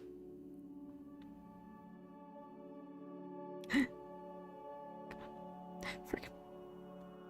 Oh. Okay. Maybe less is more, less is more, less is more, less is more. Okay. Actually, quick idea. I'm gonna do the lashes on this eye white. Except for the bottom line, which I just freaking botched, but it's fine, it's fine, it's fine. Because they need to be highlighted, because otherwise they're not gonna show up. Okay, I like that. I like whatever just happened there. I like. Okay, Okay. Light, light, light. Now this could be a liability though, but it's okay. Hang on, hang on. Okay. No, too much paint, too much paint. Thin it out, thin it out. Nice and easy, nice and easy. Okay.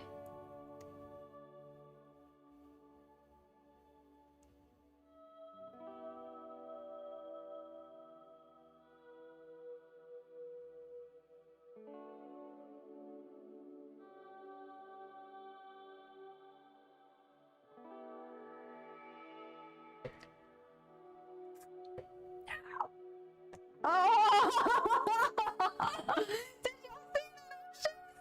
Oh no! You witnessed an accident in real time. Mayday, mayday, mayday, mayday.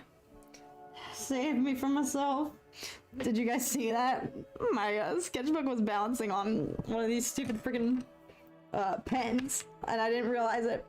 And it caved out from underneath me and my hand slipped. That was so funny. Okay, calm down. Okay, actually no. Forget that. We're going back to black.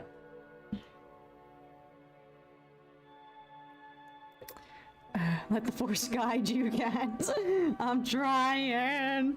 I'm trying. I'm trying. I'm one with the force. The force is with me. I'm one with the force. The force is with me. I'm one with the force. The force is with me. I'm one with the force. The force is with me. I'm one with the force. The force is with me. I'm one with the force. The force is with me. I'm one with the force. The force is with me. Dang, that actually really helps to say that out loud. Oof, okay. We did it. No, too much, too much.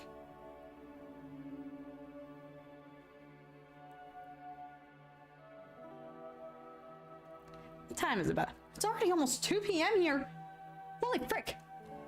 Oh my god, I've been at it for like 3 hours. Oh my god. Holy shnikes.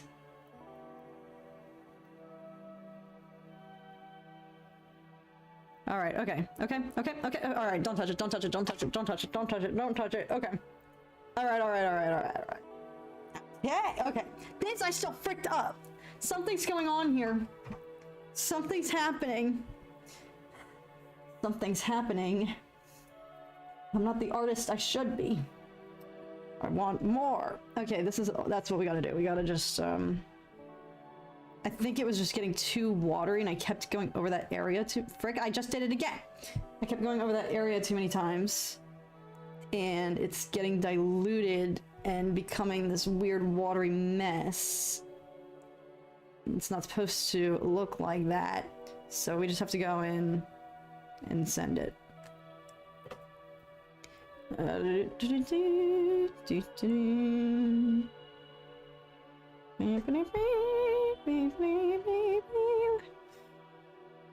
Okay. Alright, don't touch it. Okay, actually,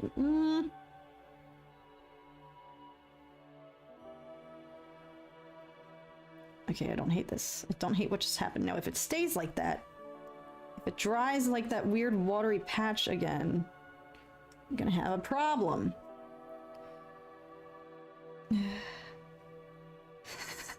You guys have never seen me like that. These levels of stress. I've been talking too much about college. You're safe now. College can't get you anymore. Well, maybe not, because I'm about to maybe willingly go back to grad school, but that's different. That's different. And we're not there yet. Okay, alright. Don't touch. Let that be. Okay, we're gonna... It's already looking like it's testing me. You guys are probably like, what is she talking about? I probably look freaking crazy. I'm over here like, ah. Come on, you.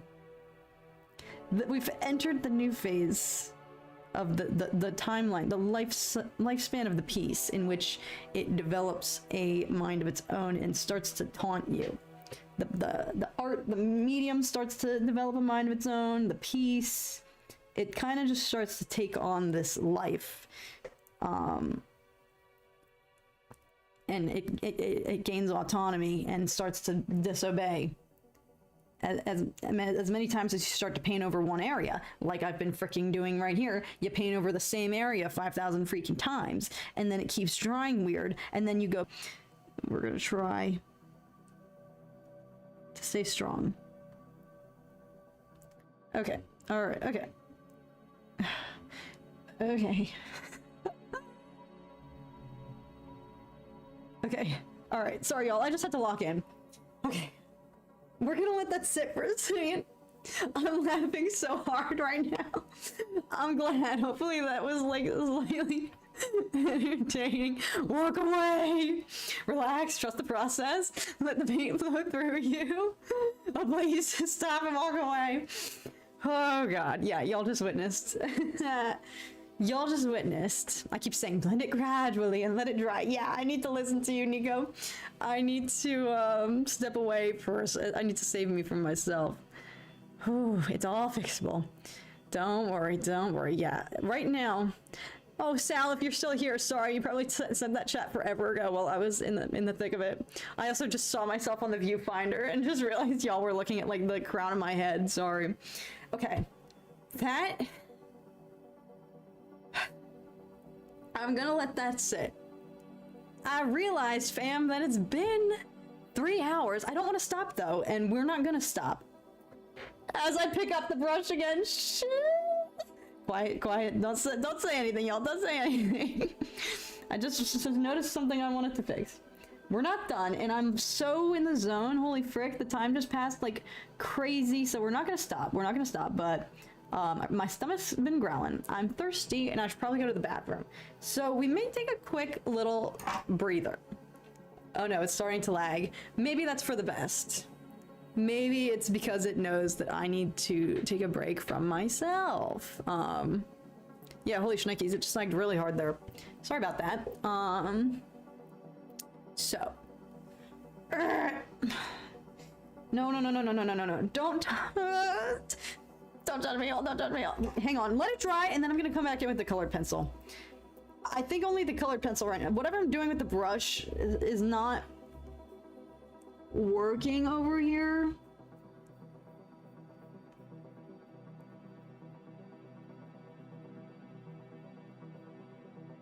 Save it, let it dry, and do the colored pencil. That will be what I do, because it's this, something about this freaking jawline over here. I don't know what's going on. Maybe actually I just need something. Maybe I keep adding dark. Maybe I gotta do the opposite and add something a little bit light. Like, it's just, I don't like this dark crevice over here that we've created. That I've created. You guys, by transitive property, have been here.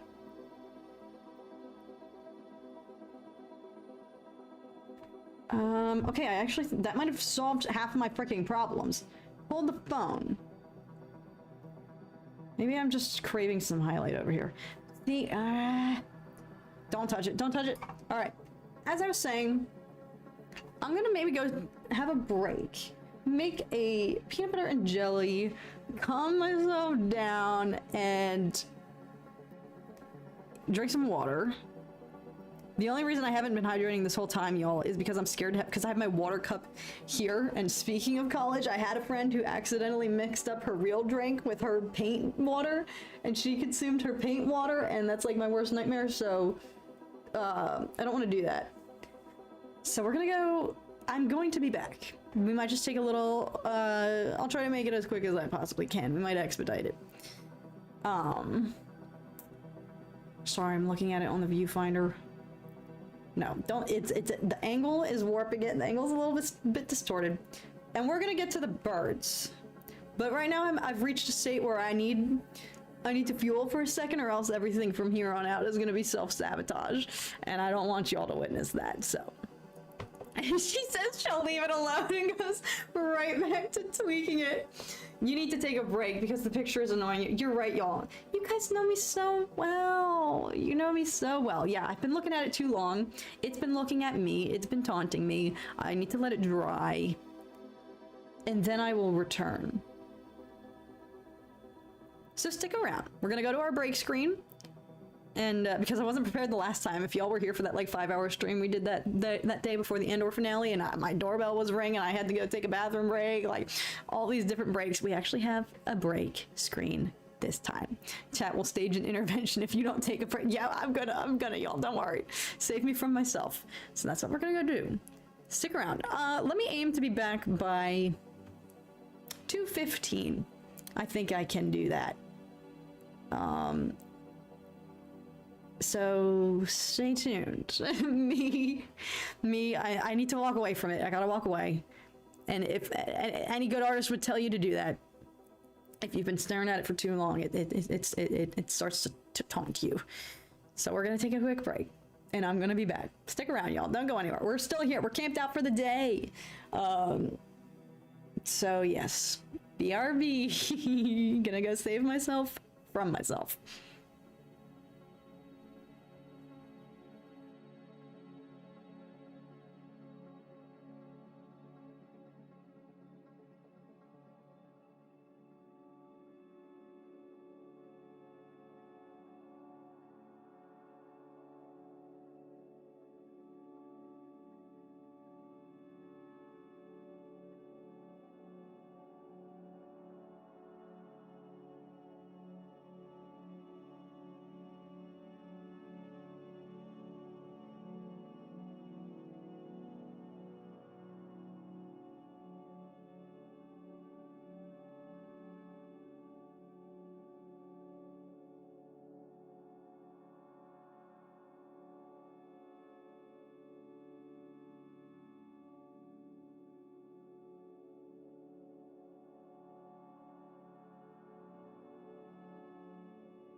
Hello?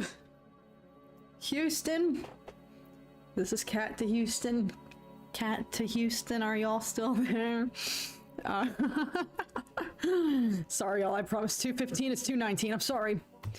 Apologies if you had been tuning in and we're like, what the frick kind of stream is this? We're back now, we're rallied. Fueled up, ready to go. I think that was much needed. I think I was reaching a point of sabotage, self-sabotage, and I needed to just walk away. And, Houston again. This is Houston coming.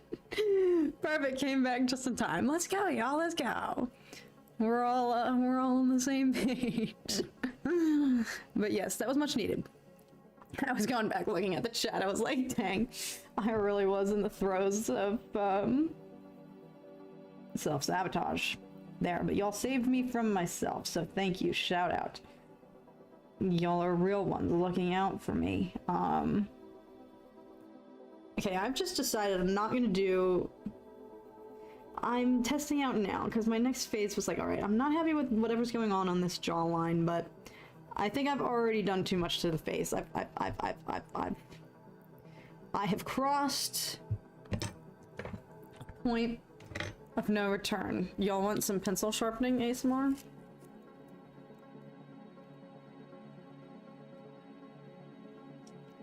This is weak. Can you even hear? What the? That just ate my pencil. Oh, frick this sharpener. Me saying, hey, y'all want ASMR? And, then it turns into the complete opposite. Oh, boy, okay. No wonder, it's because this sharpener's freaking botched. Yikes. Okay, take two. Huh? Oh.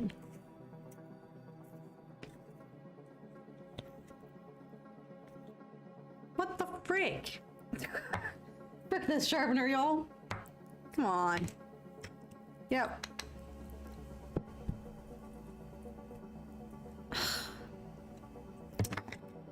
We're not working with world-class materials, I guess. What the frick was I saying? Oh, I'm doing a little test period right here, and I don't know.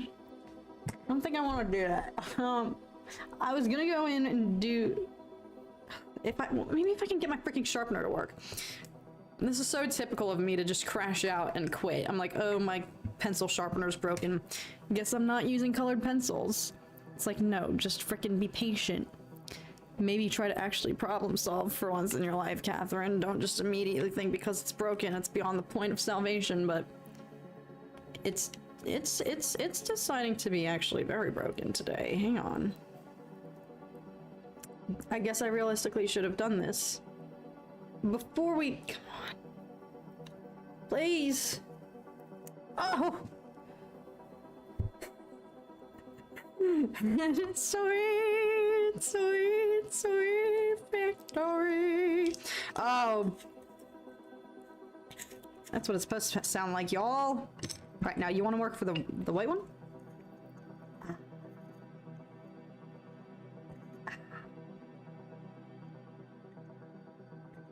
That's how it's supposed to sound. Ew, it's still chewing up my pencil. What the frick? Not me revealing that I just have the cheapest materials. This is probably from the year 2000. That's better. Anyways, give me time to change my paint water. Yeah, I actually probably should have done the same. Well, well, well, look who decided to join. One of the originators of this idea in general. I can't take credit. Okay, frick, I don't see. I was gonna maybe do... Okay, I'll leave it there. I was gonna do some colored pencil detailing, perhaps, over top of all this, but I kind of don't want to mess with the feng shui of the gouache. It's... see, I don't like that. I don't like that. Well, Maybe if I do it on the skin, it's not that bad, because I like the kind of... It creates a texture, in a sense. Like, I'm actually not opposed to that. Okay, I might do this. That might actually work. Alright, what's my game plan? I gotta get the frick locked in. So, we've neglected the eagles. Go birds, except not, because I haven't touched them a single time. We've neglected the trees and branches out here, but these were always part of the background, and were never meant to be the stars of the show. So we might just do, like, exactly what the frick we just did there. Quickly add some little deets on there, and keep the ball rolling.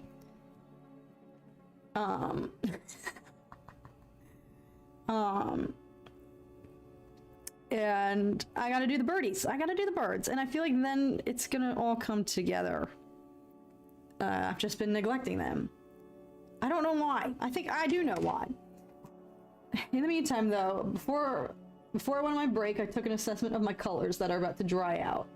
So let's quickly do some stuff down...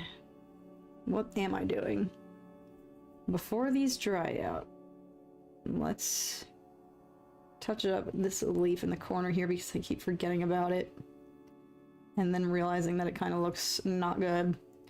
And then we gotta do the birds. I can't put it off any longer.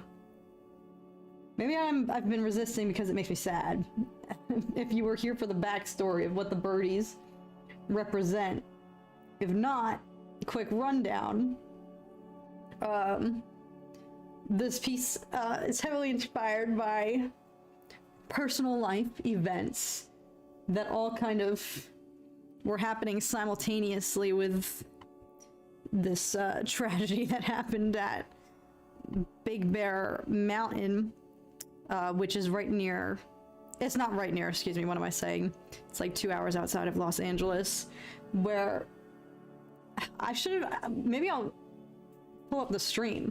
It's a 24-hour stream. Let me look up actually what it's called.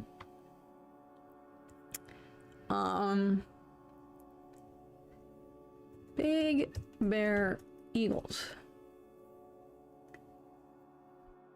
Go birds. Sorry, I'm just gonna be saying that a lot. Live. Okay, yes. There's 45,000 people watching right now, y'all. That's how popular this is. Okay, there's multiple, but the one that's most popular is from, it's titled Big Bear Bald Eagle Live Nest Camera 1. They have Camera 2, which is their wide view. Yes, Friends of Big Bear Valley. That's the organization of, I guess, conservationists and whatnot who keep this thing up and running. And so in case you weren't here in the beginning, how long have we been here working on this? Well, today we've reached over 3 hours. And I started it yesterday, however. The game plan is maybe to try to finish it today, but we're gonna find out. But this is the product of 2 days worth of work. So we'll see if I can keep it to 2 days, because I'll be honest with y'all, as soon as I hung up to go on my break, I was like, frick, I have done too much to the face. I'm not happy about... I'm happy with it, but I can't touch it. So don't let me touch it, y'all. I have to be done with her. And, you know, I've been neglecting everything else here. So I'm thinking the lesson I have to take away is just leave everything as like, do what I have to do to get it to a stage of finished. But I think I liked it a little bit better before I did so much tweaking and getting too into the nitty-gritty of it all. And there was something about it that I liked when it was still had this kind of unfinished quality to it. So I'm gonna get it to a stage where everything is no longer neglected, aka the birdies, and then we'll reassess. So right now here I am, still stalling, still just building upon what we've done. Anyway, to continue the story that I totally dropped off on. If you were not here in the beginning when I shared this live stream from Friends of Big Bear Valley. Big Bear Valley, Jesus. Big Bear Valley this 24-hour stream of these eagles in their nest. They suffered a loss in the winter time, genuinely when it was actually like a unusual, like out of character cold streak in LA and in SoCal. And one of their eaglets, one of their baby eagles, fell out of the nest and perished and was presumed dead, lost to the wilderness. So if you weren't here, that's what these little birdies are, these little cheeps, as we've named them, that I've been neglecting. I did a little bit of the shading on them, but now I gotta do the fur. But I've been putting it off. So that's what we're gonna do after I stop freaking lollygagging. Just fixating on areas that we've already painted. Okay, birds first. Go birds, and then we'll figure the frick out with everything else. Anyways, do I have any painting tips?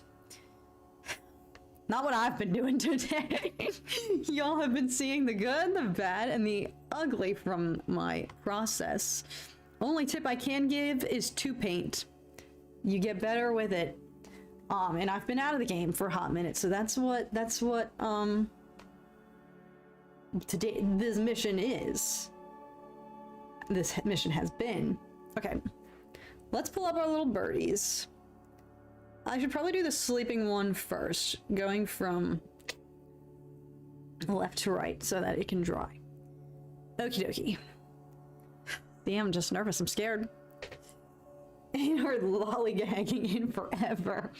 Oh, I'm the queen of lollygagging. I have a full-time certification in lollygagging. That is my expertise up in here. And that's what we've been doing. No, I'm still happy with it. And I know that everyone is always their own worst critic, and that was kind of bound to happen. I was in this honeymoon stage with the initial drawing that I made, and I was like, I'm back, y'all! She's back. Bat Cat is back, as Charlie would say. I like that nickname, by the way. But, oh frick, sorry, I'm just making a mess everywhere. And, I was in love with the drawing, and then I started to add. It was inevitable. The more you add to it, the more room for error there's gonna be. More room for failure. And I got in over my head, and I had to just dial it back in. Don't judge me one more time. Sorry. After this, I swear to God, I'm gonna paint these frickin' birds if it's the last thing I do. Oh, so anyway, that's why I got on the point. Yeah, maybe I've just been, ignoring them because it's tragic, the inspiration. And of course, the loss of the big bear, baby cheap, that, perished in the wintertime. It really was, it hit me harder than it should have, y'all. But things with animals always have. Okay, we're gonna get to it now. For example, I guess actually animal, because I'm not a huge, well, I guess I am a big animal fan, but I don't own any. We had pets when I was growing up, and I was awful. I didn't care for them. My mom's here; she's the one who did. But I think something locked in, something changed in me. All of this was happening in similar timing. If you remember, we were talking about the film Into the Wild and how that movie rocked my world and changed me fundamentally. But before that came Blackfish. If y'all have ever seen that documentary, and that truly changed my life. I watched that my senior year of high school, and I had no idea. I was living in ignorant bliss. I'd been to SeaWorld. My family went. And I just never knew of the tragedy that was unfolding there. And will I ever freaking support SeaWorld again? Absolutely the frick not. Y'all will never catch me with a SeaWorld sponsorship because I'm about to fucking I'm about to do shit on them right now. Oh my god, I'm so sorry. I'm sorry. I'm sorry. I'm sorry.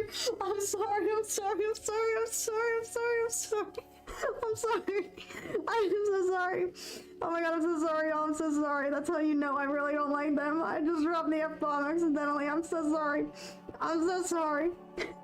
I'm so sorry, but I'm not. Frick you, SeaWorld. I am not sorry about that. I'm just sorry that I accidentally cursed in front of you guys. I'm really sorry about that. Frick SeaWorld, but sorry for cursing. Sorry that I accidentally... Yes, Blackfish was pretty jarring. And frick SeaWorld, from the depths of my the bowels of my soul, frick them. How did I get on this subject? Animals. Animal tragedy. Yes, Blackfish. If you've ever seen it, it follows the life of Tilikum, who is an orca who was in captivity and has since passed. And frankly, he's one with the Force.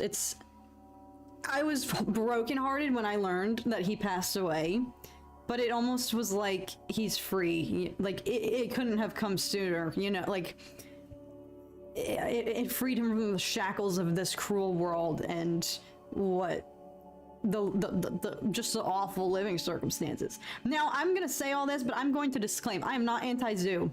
I'm not anti-zoo by any means, and I think zookeepers who are genuinely passionate about what they do in conservation have actually had to do a lot of, like, damage control, because things like Blackfish and other, like, realizations of, like, the horrific tragedy, Tiger King, you know, horrible captive situations for animals, and just poor regulations at times. So I am not anti-zoo by any means. I believe genuinely to my soul that there are zoos out there that are making a difference and are keeping some animals like that otherwise would be extinct by now alive, and are offering, you know, and do like foster genuine like public appreciation and for animals by keeping these animals, you know, there are good zoos. So everything I'm about to say, I'm not like anti-zoo by any means. I'm anti-SeaWorld. I'm anti what happened to Tilikum, and that's basically what Blackfish was about. It's the equivalent of if a human being were to live their entire life in a bathtub. And that's how much room you have. You can imagine what that would do to one's psyche, and what it unfortunately did to him. But the whole crux of that film is that, yes, there's people calling for the freedom of these animals, but they have lived in captivity for their whole lives. So if they were to, it wouldn't even be humane to release them at that point back into the wild, because they would die on sight. They wouldn't know what to do. That's the tragedy of it all. So they just have to live out their lives. So that's why I'm saying it's tragic that when Tilikum finally did pass away, I was heartbroken. I sobbed. But that was like one of the first like real, I guess, reckonings in my life, when I realized, like, oh my god, animals are like, I view them as a higher power in a sense. Like, we're not worthy. And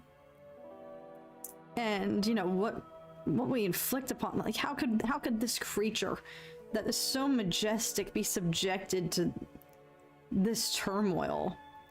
And also, this is not to belittle, you know, there were human, you know, that movie, that documentary, if you've not seen it, I highly recommend, because it rocked my world. It is tragic, however, and there were human lives involved that were sadly also cut short because of the repercussions of keeping such an animal, what it does to psychologically. So people did lose their lives, the trainers at SeaWorld. So when I say frick SeaWorld, it's obviously unfortunate, the cost, you know, and the fact that even after this, Tilikum was still doing shows. They still brought him out performing for crowds after a trainer had lost her life. So that was like that happened like my senior year of high school, and that was like one of my first reckonings with like nature. And yes, it's how could we as human beings have higher power over something so majestic as an orca, as an animal like Telecom, and freaking every animal. And yeah, do we as a society like put value on animals that we deem to be cuter? Yeah. Am I guilty in that? Yeah. Am I a hypocrite because if I see a spider or something in my house, I'm gonna eliminate it even though I'm a vegetarian and I praise, you know, save the animals? Yeah. I'm not a saint by any means. I have my limits too. I'm freaking guilty of favoritism when it comes to animal cuteness. But Blackfish was truly like my first reckoning with just nature, and it's bigger than us, yet look at what these human hands have wrought. Versus then I guess the opposite message is in, like what I was saying, then segue a few years later into the wild. Similar revelation, but different, you know, I guess, you know, same loss of human life at the hands of nature, which is more powerful than us. So I guess that's why both of those resonated with me so much, because there's a similar... Sorry that we're talking about random ass shiz today. I don't know where we are going with all... I've exhausted every other kind of conversational topic, I feel like, so now I just have no choice but to go through what the frick is just randomly coming on my mind. If I ever were to have like a podcast that was solo, this is probably what it would be like. Just stream of consciousness, whatever the frick is going on in our minds. But Blackfish genuinely... Maybe I'm due for a rewatch. No, things have already been tough enough. I can't. I'll nerf my future self if I'm living too good. If I need to be humbled and reminded of the cruel, harsh realities of this world, I'll rewatch Blackfish. But if you've never seen it, it is harrowing, and it has a whole new spin. And yeah, if y'all ever catch me at a SeaWorld, that's how you know I've been kidnapped. Or I've been lobotomized, and something's wrong. Raise the alarm bells. If you ever see me at a SeaWorld, something's wrong. That's how you know. Emery has joined. Let's get it. Remember that girl? Harambe! Y'all, it's like the 10-year... Is it this year, like the 10-year anniversary of Harambe's passing? Oh, don't get me the frick started. That's a deep cut. Now, to those of y'all who aren't American, well, I don't know, maybe. If you're not American, if you've heard of Harambe and you are not an American, if you don't live in America, let me know. Because maybe that extended globally. And if so, rightfully so, because that rocked the nation. That changed the nation. 9 years. Oh my god. Oh, I love the documentary that my friend, the octopus, it's about a documentary diver coming across an octopus that lets him film him. The diver comes back every day. Now that's a happy sea animal one that I want to watch. Maybe I'll go check that one out. Get some inspo for an octopus inspired piece. If we're continuing to look for animals inspiration. Where was I? I love streams where it's just shooting the shiz. Well, sorry y'all, I shot too close to the sun and accidentally dropped the F-bomb. Harambe was news over here in the UK. No effing way, that's insane. Dang, he lives. His reach transcends continents. Yeah, I'm glad it was. Show how freaking dumb we are over here. I still don't understand. Maybe if somebody with more expertise can explain to me why he had to be put down. But I never faulted him in that situation. And that, I'll never be able to think about that without getting pissed off.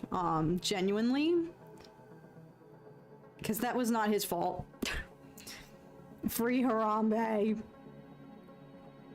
And like talk about just the needless loss of another majestic animal life because of just humans. God. But that's what I'm saying. I'm like, ugh, they're in a better place. Tilikum, Harambe, wherever y'all are. This cruel, harsh world didn't deserve you. But that's crazy that it made global international news. He got 2%. Oh my god, that's right. He got 2% of the presidential vote in Cincinnati that next election cycle. God, don't even get me started. Yeah, what was I think the national percent might have even been higher than that of write-ins of Harambe, which that should have been an indicator, y'all, that we were cooked, but yeah, just tragic. How the heck, little did I ever think, little did I know we'd be out here talking about Harambe of all American heroes. Now, granted, this is not to belittle, obviously, the trauma that child... I don't blame the child at all. I blame the parents, whoever they were. So I'm not... I know a lot of people, like, online were unhappy with that kid, but no, I never blame the child. It was on the parents, and this is not to belittle whatever remaining trauma that kid might have. Because that was... I can only imagine. That's kind of like a once-in-a-lifetime, very unique experience. You know, how do you get therapized for that? I don't know. I don't know if you can. Who's gonna be able to relate to getting throttled? He wasn't throttled though, y'all. Alright, I can't even. Alright, what was I doing? No, that's too dark. That's too dark. I'm gonna let... I'm still working on the birds. I'm just letting the kind of shadow undertones dry. We're going to go back in with some more. If I can actually match the shade, frick. Actually, that's not bad. That's not bad.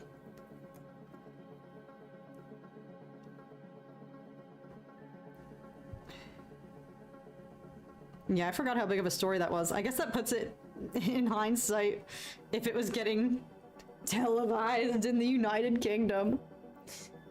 Oy, that's like a core memory. Yep. It was formative for a lot of us. Oh, that's right. Thank you, Patrick, for clearing it up. There I was saying I still don't understand why they had to put him down, but it was precautionary. He was, as Patrick said, killed by a zookeeper. They thought that he would attack the child. There was a YouTube documentary about him. I gotta find it. Who was Harambe? $1,000,000 question. He was a gorilla. He was a gorilla at the Cincinnati Zoo. And in hindsight, I don't know. I guess this just was a big story. This was before the world really kind of went to shiz. This is actually, if anything, a turning point of when things started. This was an indicator of like, okay, log off now because this is it. We're never coming back from this. Dab on them. He was a gorilla and a child. I don't know if we'll ever know the full circumstances, but a small child, probably honestly, didn't even look like he was capable of speaking yet, fell into his enclosure. Had a little bit of a trip. You know, I think from the footage, it's probably still out there. Harambe, in my opinion, it always looked like he was being protective. You know, he approached the child, did pick him up and kind of run around with him a little bit. And so unfortunately, subsequently, this is all to say, whatever happened, whether you believe he was being violent with the boy or not, they put him down. And it kind of rocked the nation and clearly the world, and kind of became a bit of a meme legend in a way. And as we said, yeah, that following presidential election cycle in the United States, a lot of people just jokingly wrote in on their ballots to cast the vote for the next leader of our nation. They voted for Harambe, so it has just had lasting, and it's coming up. Nico, I think somebody said it's been 9 years. We're approaching the decade mark since Rest in Peace Harambe. And I feel like, I don't know, we could see a resurgence of Harambe memes online next year. Bless you. Thank you, y'all. Yes, I don't know if the child fell in, but a child, a very small, easily throttled child. Or that's not the right, what am I trying to say? He could have been very easily harmed had Harambe, like, been violent. Do I think he was violent? Who's to say? The zookeepers made their call. I haven't watched that footage in a long time. Not like I would do it on a regular basis, but I remember my impression was I didn't see that there was a need for that. And I think that's why it kind of blew up nationally and clearly globally, because I think a lot of people were questioning the haste of the decision to just kill Harambe. Like somebody was saying they could have, I think there were alternatives. I really don't see that there was a need for him to die, and he was a beautiful creature. So I think that's also why it kind of just garnered so much global traction. Again, this was before the dark times. Like when we still, like, as a nation had energy. I'm not saying if Harambe happened today, it wouldn't resonate the same, but I do not think it would be as big of a global deal as it was. Like, it turned into the same meme that it did, because we have bigger issues. Like, this was kind of like at the final stages in society before shiz hit the fan in America, at least. And we had bigger fish to fry. Peak meme material, if I may. I'm back, Nick Undy. Let's get it before the end. There were alternatives, but the problem was Harambe wasn't properly socialized by that point. Now, whose fault was that? His? I don't blame him. I don't blame him. Again, I understand. I know a lot of people vilified. Is that a word? Vilified the family. Right, like, yeah, how does your child fall into an eclipse? Who's to say? I don't know. I'm not going to take this as an opportunity to target the family, who is probably still reeling. And also probably, I'll give them the benefit of the doubt and say they probably didn't want that to be the case either. That there had to be a loss of a gorilla's life. You know. So, all that to say, it was just tragic for everyone involved, and this is not meant to try to belittle the experience that befell that poor child that day. I do not fault him. And here he is now as a grown adult. That kid's probably, if that was 10 years ago, he's a teenager, not a grown adult. I can't do math. That person's probably a teenager at this point and is probably aware of the meme that Harambe became. And so, you know, this is all to say, sympathy to them. And I don't want this to sound like I'm faulting them by any means, because they were just a small child. And I hope that they're doing well. And I wish them nothing but the best. It's just a shame, the whole thing. But yeah, we're coming up on the 10-year anniversary, so there could be a resurgence in Harambe memes.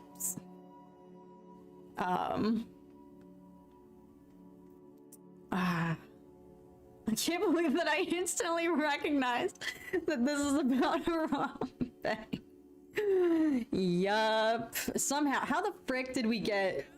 We're just talking about animals, and somehow that segued into a Harambe speed run of what happened. Yeah. So, what the frick do we talk about?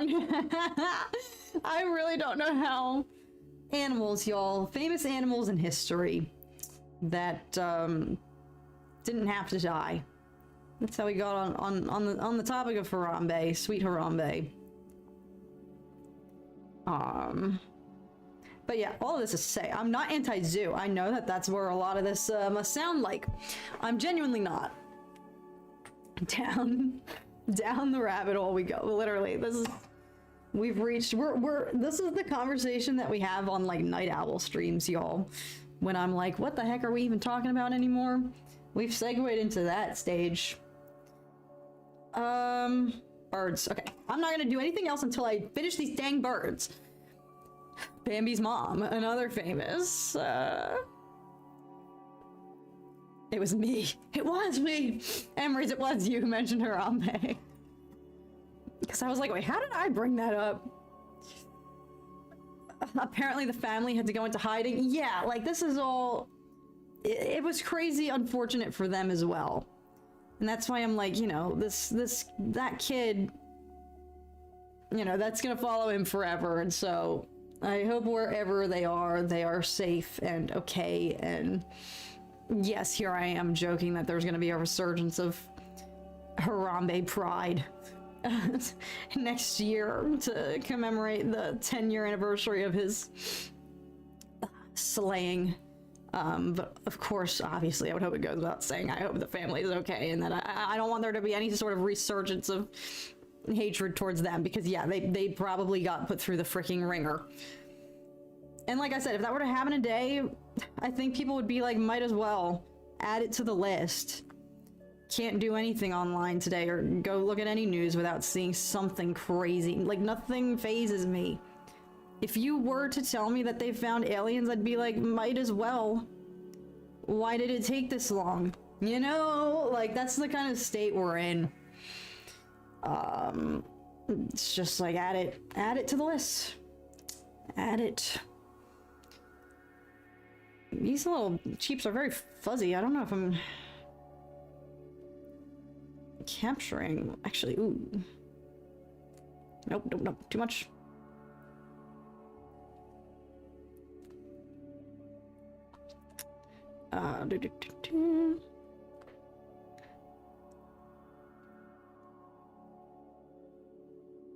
But yes, I do think zoos are very necessary, and as I said, I've seen unfortunately a lot of like zookeepers, you know, and conservationists have to like do a lot of damage control online to encourage people, like, don't stop going to zoos, just go to the right ones. You know, like, there are some that genuinely are looking out for their animals there and are keeping certain species alive. Like, there are some zoos that are single-handedly keeping some endangered animals from going completely extinct.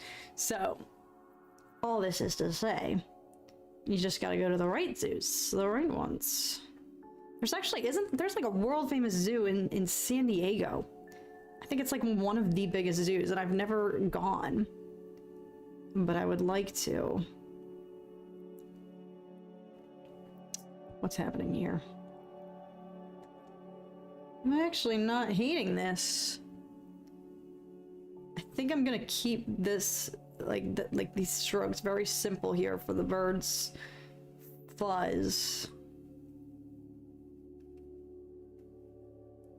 It is interesting because it's not like feathers, it's like furry.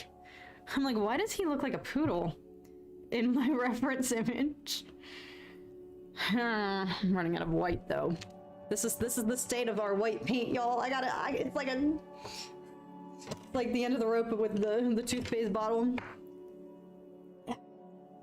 Didn't think about that. Sorry. Okay, we got some. Ignore my sounds of me trying to salvage what's left of this.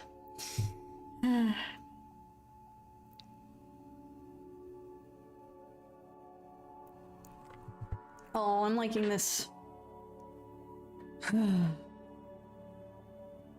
Everybody's talking about legendary animal deaths now. Whew.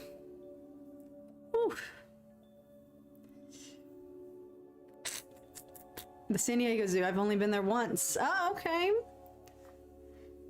You've at least been. There's still so much I haven't done in the LA/San Diego/ never even been to San Francisco area.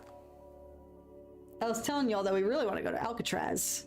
So if you've ever been there, oh yeah, sorry, I'm just really happy with how this is turning out. The texture of the fuzz. That's exactly what, oh my god. Something is working out, y'all. That break, I needed it. Me getting excited when I can actually paint. I'm like, oh, look at it. Look at it actually working. I still have to do some touch-ups, but this is, I'm rocking. I'm rocking with this. Oh, you look so cute.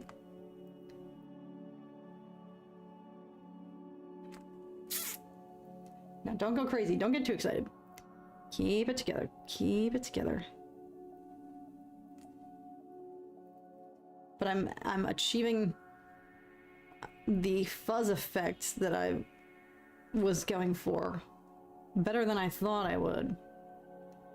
Hence why I was procrastinating these birdies for so long. I didn't think I was gonna be able to actually get it right. Sorry, neck pain. Okay. Alcatraz is overrated. Oh no. Yeah, I mean, I imagine it just kind of looks like a prison. Like any typical prison would. But we had a phase where we were obsessed with like all those documentaries about if anybody actually had allegedly escaped and the theories of what that would look like, how they would have actually been able to execute that. I don't know if I believe it. Because there's a theory that's an inmate escaped and then actually like sent a letter on his deathbed to Alcatraz, or reported himself to the police. I don't know, I could be wrong. I don't know if anybody actually ever escaped, because that water's freaking crawling with great whites, y'all. That water is treacherous.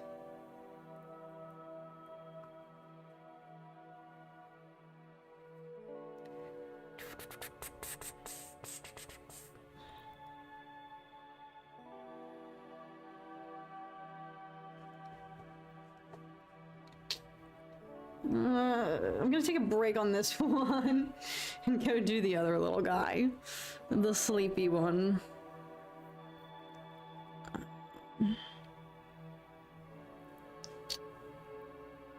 My eyes have seen Alcatraz, but I don't know if I've ever been to the island itself. The story of the three, yeah, that's what I'm talking about, Sean. The three guys who escaped is interesting. Nobody knows what happened to them. I saw Alcatraz in the film The Rock. Good enough. That's a pretty good movie. I randomly watched it. It was one of those things that I just put on because it was on cable, and I was like, whatever. And then I was like, that was actually really good. I think that's a Nick Cage film, right? I'll watch anything he's done. Oh, Nicolas Cage.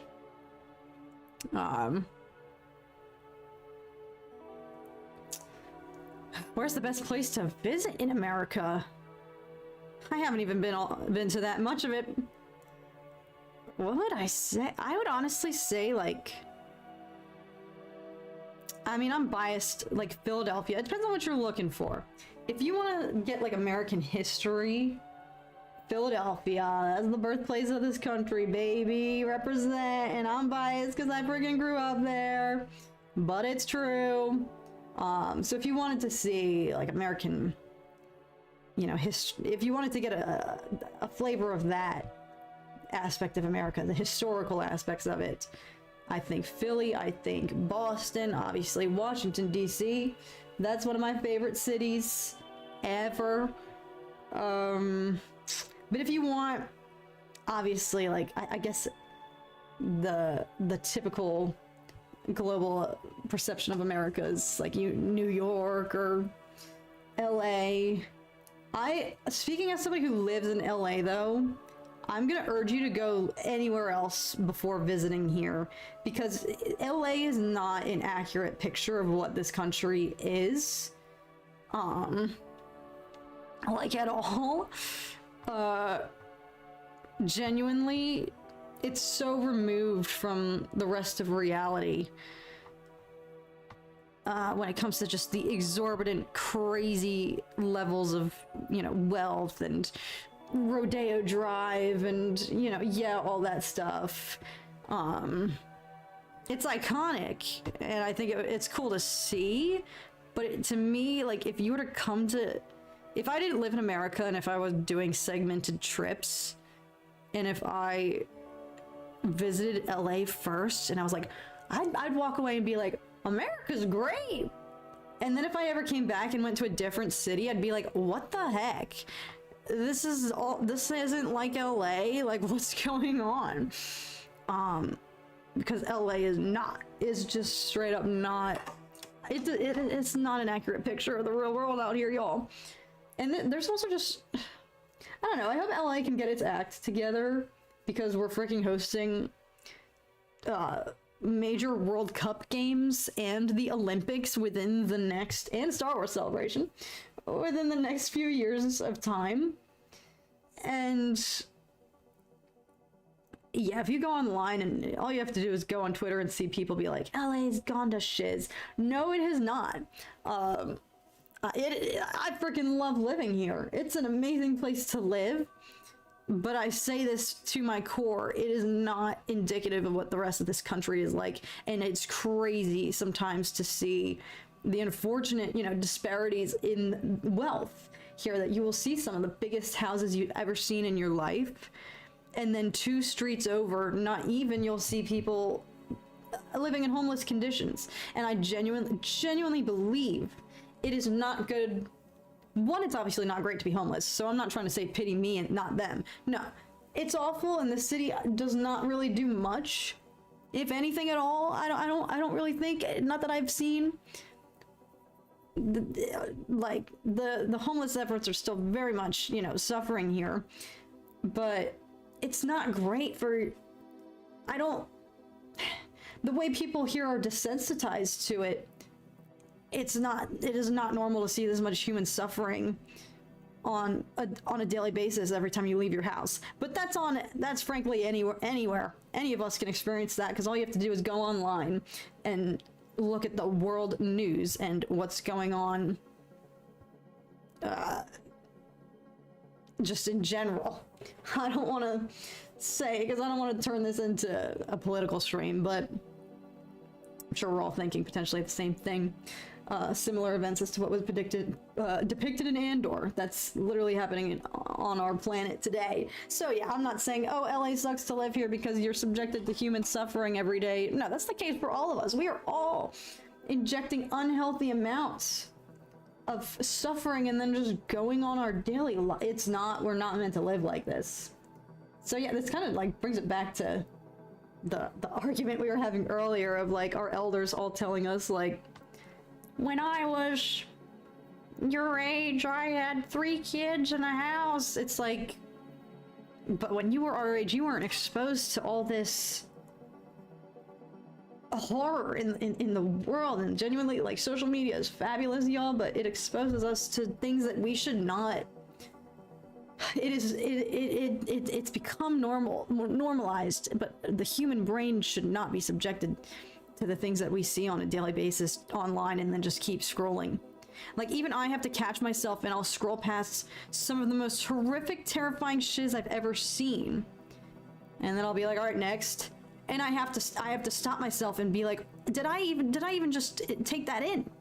Did I even just process what I just looked at?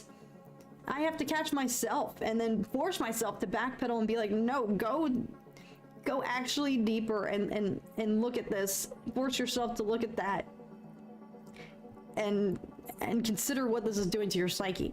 So that's how did I get onto this about LA? That's how it feels living in LA. You see constant human suffering every day here, unfortunately. So all this is to say, yeah, I know we're hosting like the World Cup and the Olympics, and I think there's been efforts already underway with public transportation, developments to just make our public transportation the slightest bit better in preparation, gearing up to host the Globe in, I think, what is that, 2028? But there's still, if you were going to come to the US, I would go anywhere other than LA first, honestly, because it's not an accurate depiction of what life is like in this country. I would do DC, Boston, New York,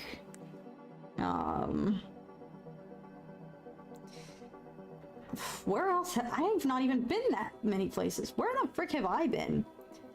Pennsylvania, New York, New Jersey, Florida, Texas, Arizona, Oh, Las Vegas. Oh, y'all know how I feel about Las Vegas.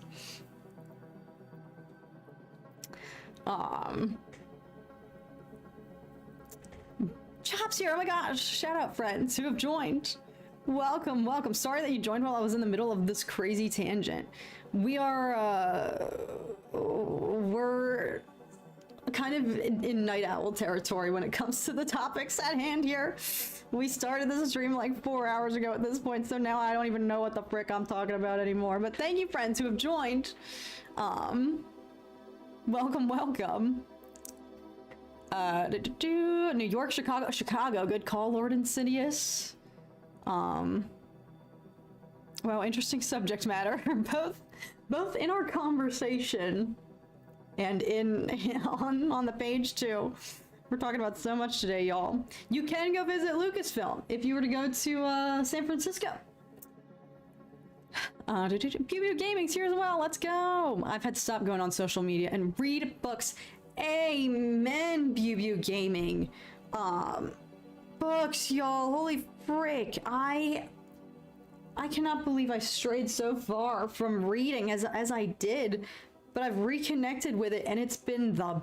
What happened here? When were you gonna tell me that Holy frick, what the frick happened here? When did this happen? Oh my god. I've been going on too many rants. Oh, fudge. Okay. We can just paint over it. When the frick did that happen? When were y'all gonna tell me I had a splotch on her eyebrow? Y'all are supposed to be watching my back. Houston, we have a problem. Oh god. Okay, we saved it. Phew, how long has that been there? I'm embarrassed. I'm out here rambling about how LA has gone to shiz.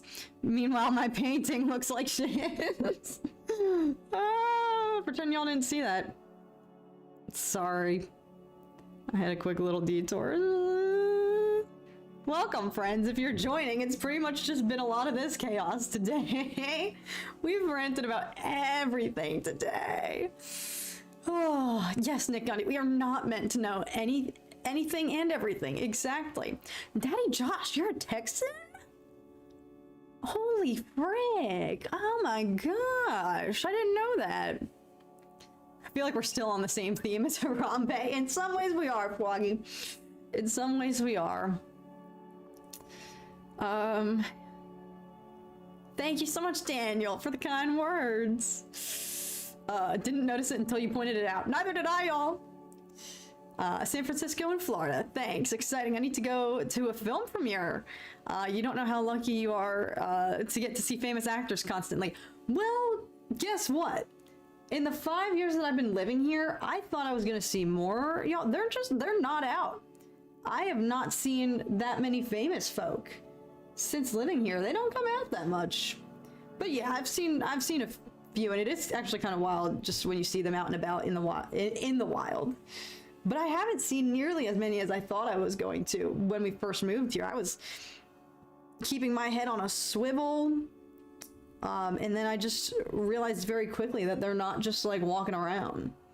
Granted, I don't live in the neighborhoods where they would be living, y'all. Depends where you go.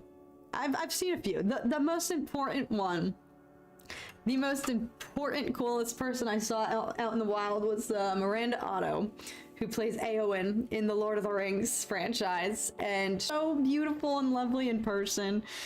So that's the coolest celebrity encounter that I've had, because it's also, you know, from my favorite frickin', she was like the queen of my childhood, y'all, and the fact that she was so nice and receptive when I approached her, because I was nervous as heck and I didn't want to, because I'm not like that. But we were out at dinner and Tom was like, I'm not letting you leave until you go say something to her. And we had to walk past her anyway on the way out.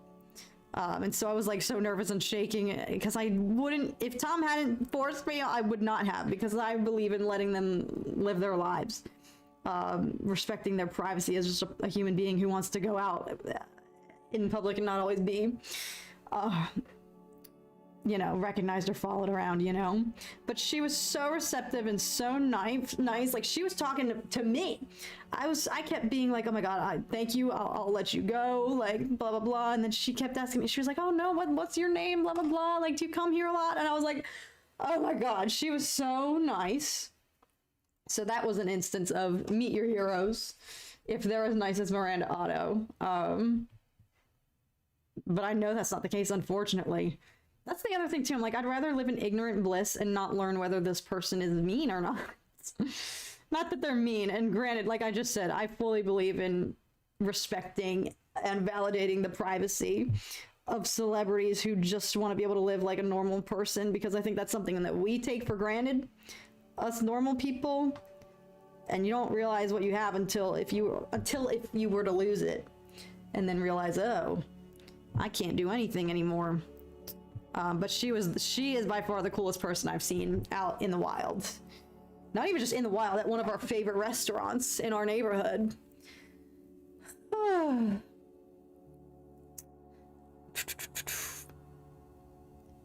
You definitely want to plan. America's Huge. Oh yes, Lord Insidious. Speaking of books, I think you should check out the Rogue One prequel book, Catalyst. It's really good. I've been seeing that. We're on Twitter. Jesus, sorry, my brain is blanking out. I've been seeing a lot of people discussing that on Twitter. So I'm tempted. I didn't know that book existed, TBH. But I'm getting back into my reading era, y'all. And it has changed my life. There's been a lot of takeaways from this stream. If there's another one that I can offer, more unsolicited advice, it's freaking read more books. Oh my gosh, it has given me the will to live again. Like, I stopped reading for so long because I grew to resent it, because I was only just reading mandatory stuff in high school and college. And like, I'm sorry, but in hindsight, why am I reading Grapes of Wrath when my prefrontal cortex isn't even fully developed? Why are you giving me that to read? You're breeding resentment towards all these classic books because you're giving them to a 17-year-old whose brain isn't even developed. What about the American education system thinks that I'm gonna have the bandwidth or appreciation for that at the ripe young age of 17? And so, and that's when it ended. That's when it ended for me. My love of reading. I used to read, oh my God, y'all, the Goosebumps books, R.L. Stine. Like, I used to clock numbers on my summer reading. And then I got to high school and was reading mostly boring shiz. And it just soured it for me. And then I went to college and just didn't have the free time for it, as we were just ranting about in phase 1 of this stream before I took my break. I just didn't have the free time. And, sorry, that's the chair squeaking, y'all, I swear. What was I saying? Even after I graduated college, I just wasn't reading as much. And so it wasn't until this year that I locked back in, and it's the best thing I have done for myself in recent history. It has genuinely changed my life. Now, I'm a fiction fan, so this is all to say, read whatever you think you're gonna like. I know I don't like nonfiction, so I'm not gonna dabble in that. I love fiction, I love fantasy, I love sci-fi, I love Red Rising, y'all. Those books single-handedly changed my freaking life. I love Red Rising. My sister, Amber, y'all know Amber, she's got me reading these fantasy books right now. We're doing like a little book club. That's been great.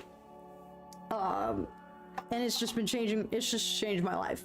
It has made, for all the shiz that's gone down in the earlier months of this year, y'all, that I was telling you about at the beginning of the stream, reading has been the one thing that has held me together like a fine glue.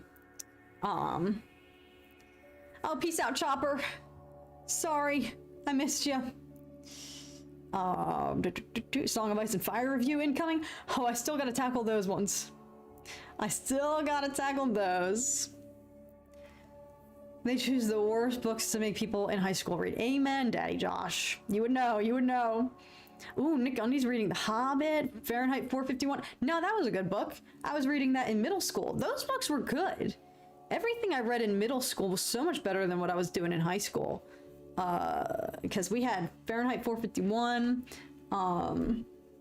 Lord of the Flies. There was good stuff. Oh no. In middle school. And then high school is where it tanked. You lost me. You lost me with Grapes of Wrath. Actually, no, that's not... I read some good things. I think Mice and Men, 1984, Animal Farm, Ethan Frome. Okay, so I'm lying. So I just spread a lot of BS. Don't take anything what I just said as fact, because I'm backtracking like crazy. But Grapes of Wrath, that was my final thing that I read, I think, really, like, in high school. And it just left a bad taste in my mouth, and I was like, get me out of here. But if I were to read it now, I would probably rock with it. I finished that book and I said, what the frick? What on God's green earth? But now I would probably have a whole new respect for it.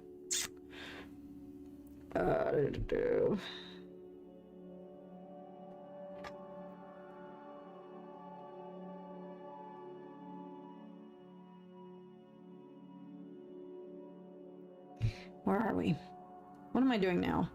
Oh, I'm kind of letting the birds dry before I go again. I gotta do more detail on their eyes and their beaks. Now I'm kind of just lollygagging once again and assessing what I can still be doing. How different it looks now compared to 3 hours ago. Yes, Annabella, you were here. I'm glad it at least looks different, because I was starting to get self-conscious of, like, what if there's not even any progress on this? Evident progress. The book that I hate was The Giver. You weren't a fan of that, Jay?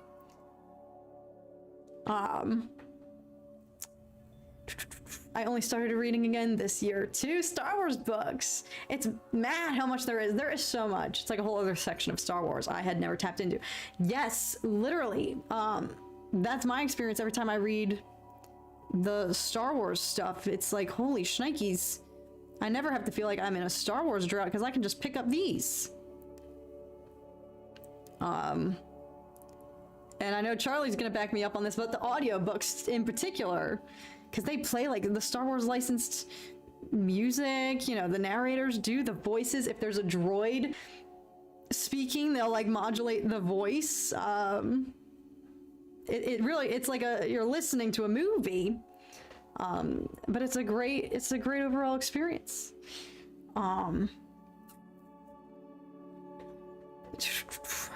Lord of the Flies is grim.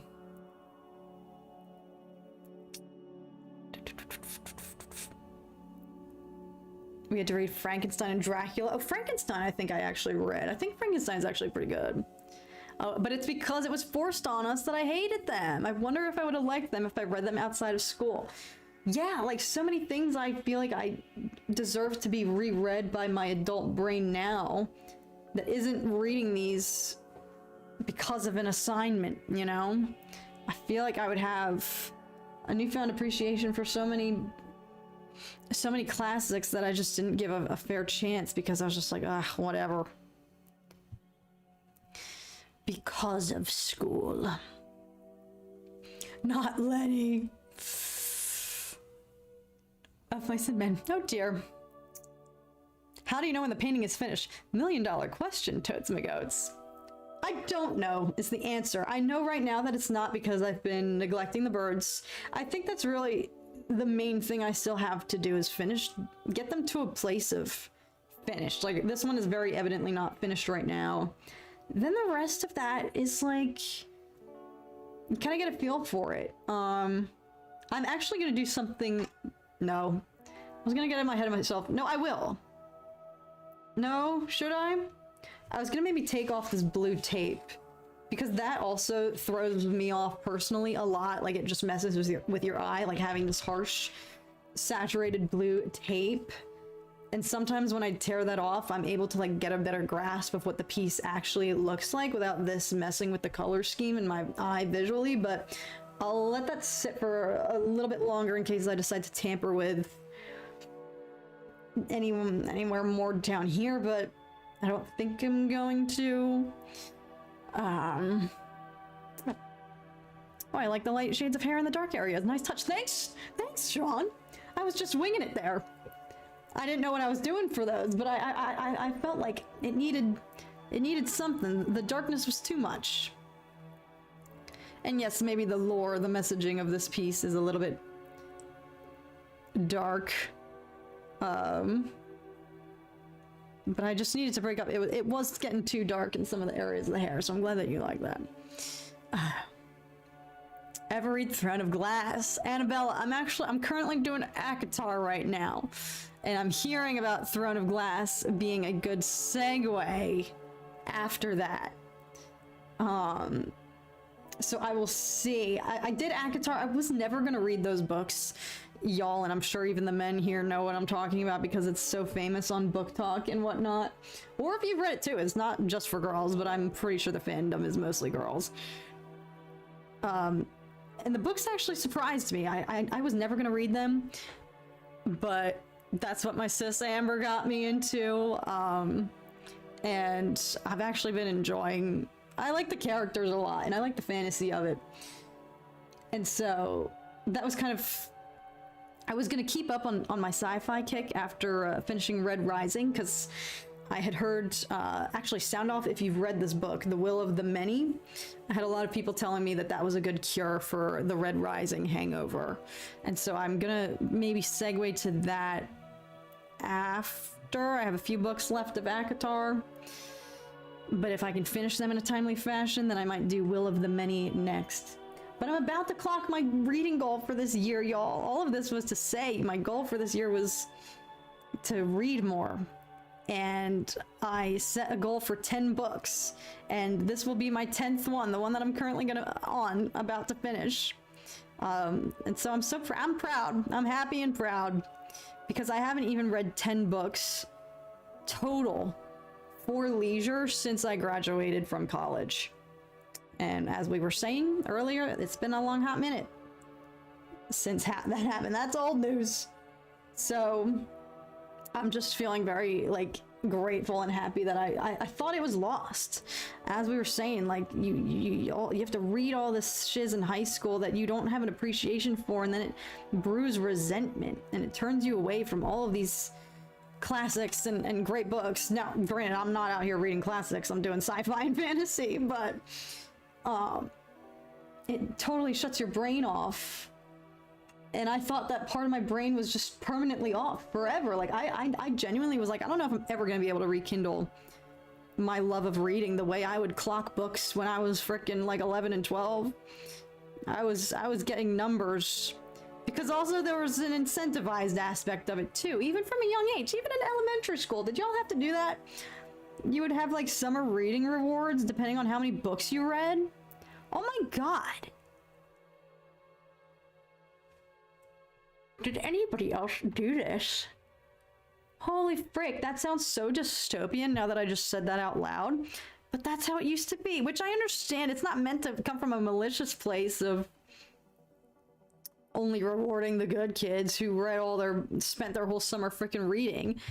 But I remember there was an incentivized aspect of it too. I wasn't just doing it all for fun, even as a little kid. In spite of the fact that I thought I was still being manipulated. I was still being lured with the promise of reward for my spending my summer vacation reading. So maybe that's a foundational just element of it too. The first red flag, I didn't notice it as a red flag at the time, but so much of the American school system is unfortunately just working against your natural instincts to want to read for fun.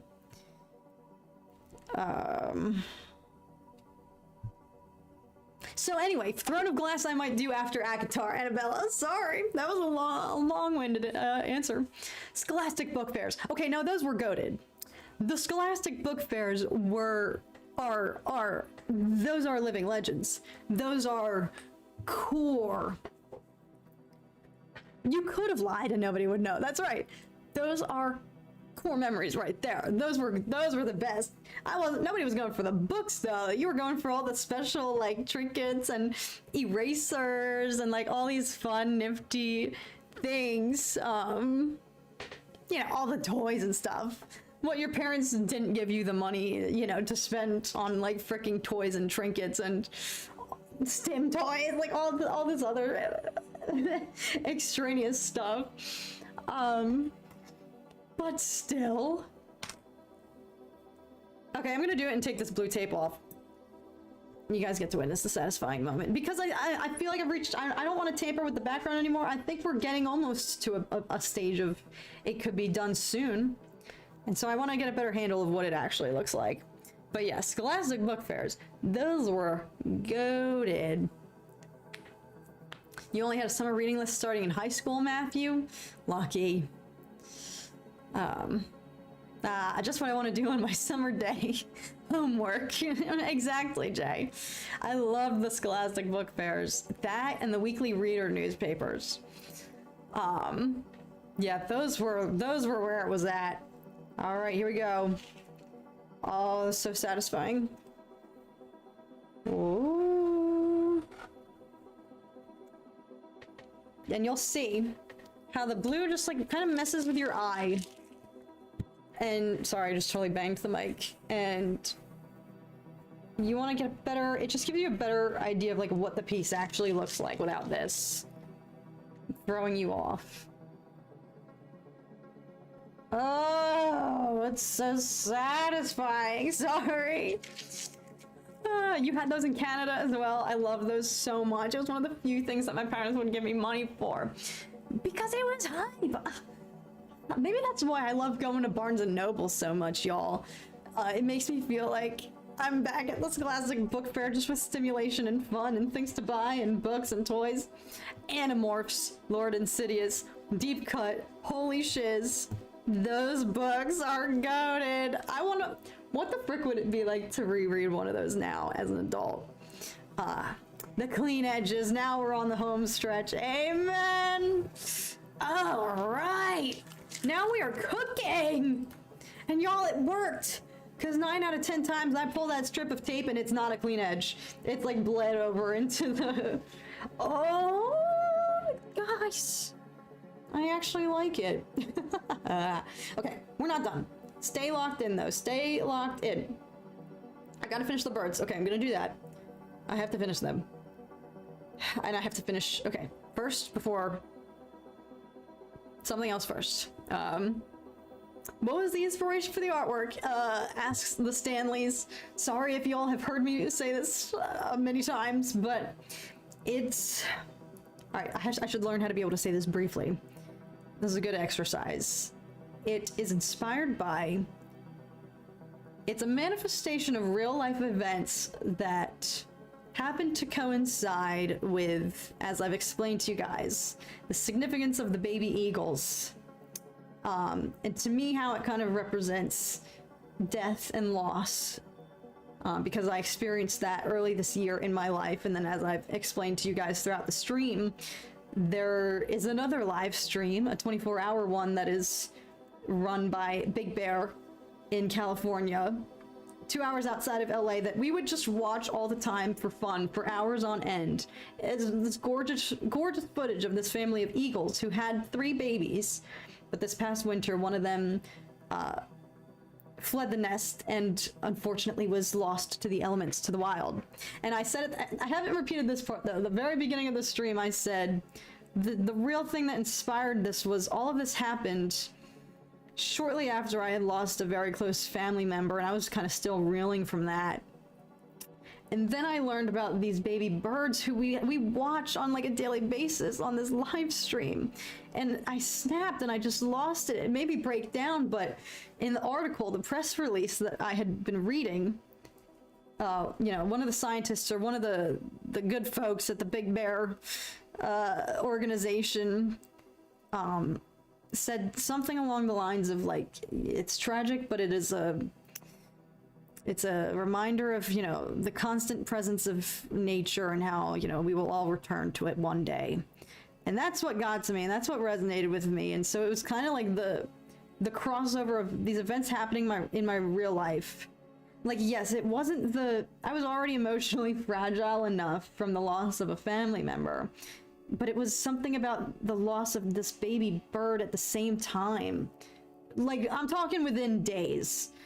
This all was happening, and then I was like chilling on the couch and had read this press release from Big Bear, and I said, "Oh my God, one of the baby eagles is dead." And it's not like that was sadder than losing my family member, but it just kind of set me off, you know? It's like when you're already down and then something happens in the world that kind of correlates and like serves as weird symbolism and reminds you of it, and you're like, oh my God. So that's what the inspo is for this one. It's inspired by that quote from, I gotta find it. Maybe I'll look it up now, because I should be able to repeat it off the top of my head. It inspired an entire freaking piece of artwork. Big Bear Eagle, baby. Their names are Sunny and Gizmo. Those are the bald eagles. Oh, those are the two still living chicks. Eaglets. The mother and father are Jackie and Shadow. Freaking badass name. They're currently raising eaglets named Sunny and Gizmo. These eaglets, now almost 12 weeks, are at a stage where they're almost ready to fledge, meaning they will soon be able to fly. So that's so cute. So yeah, they still have the two remaining babes. And so yes, you can go and watch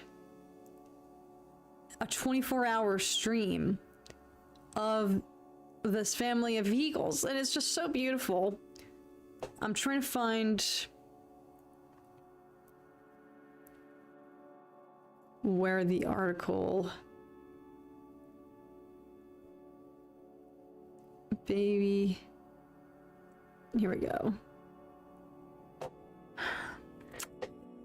Where was the article?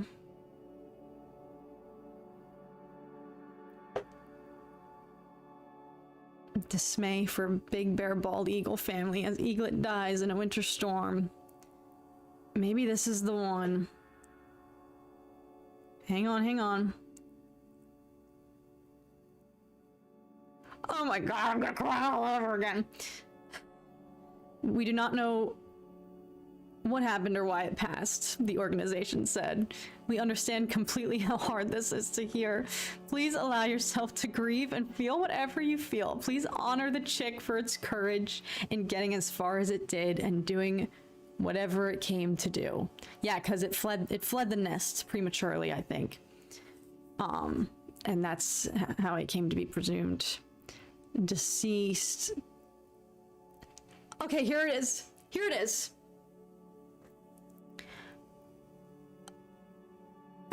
Okay, oh God, this was the quote. This is what inspired this whole freaking piece, y'all. So this is from the LA Times. I should publicly shout out this author. This article is titled "Dismay for Big Bear Bald Eagle Family as the Eaglet Dies in a Winter Storm." Published by the LA Times. Author is Corinne Pertil. This was published on March 15th, 2015. Y'all might remember I've been hinting that the month of March kind of sucked for me. But this quote, shout out Corinne. We are observers of nature. Things happen that we cannot control. Or shout out who is she quoting? Friends of Big Bear Valley took to Facebook on Friday evening to dispel rumors originating from viewers' misinterpretation of eagle behavior. Okay, so this is a quote from the organization, Friends of Big Bear Valley. So shout out to Corinne and shout out to Friends of Big Bear Valley.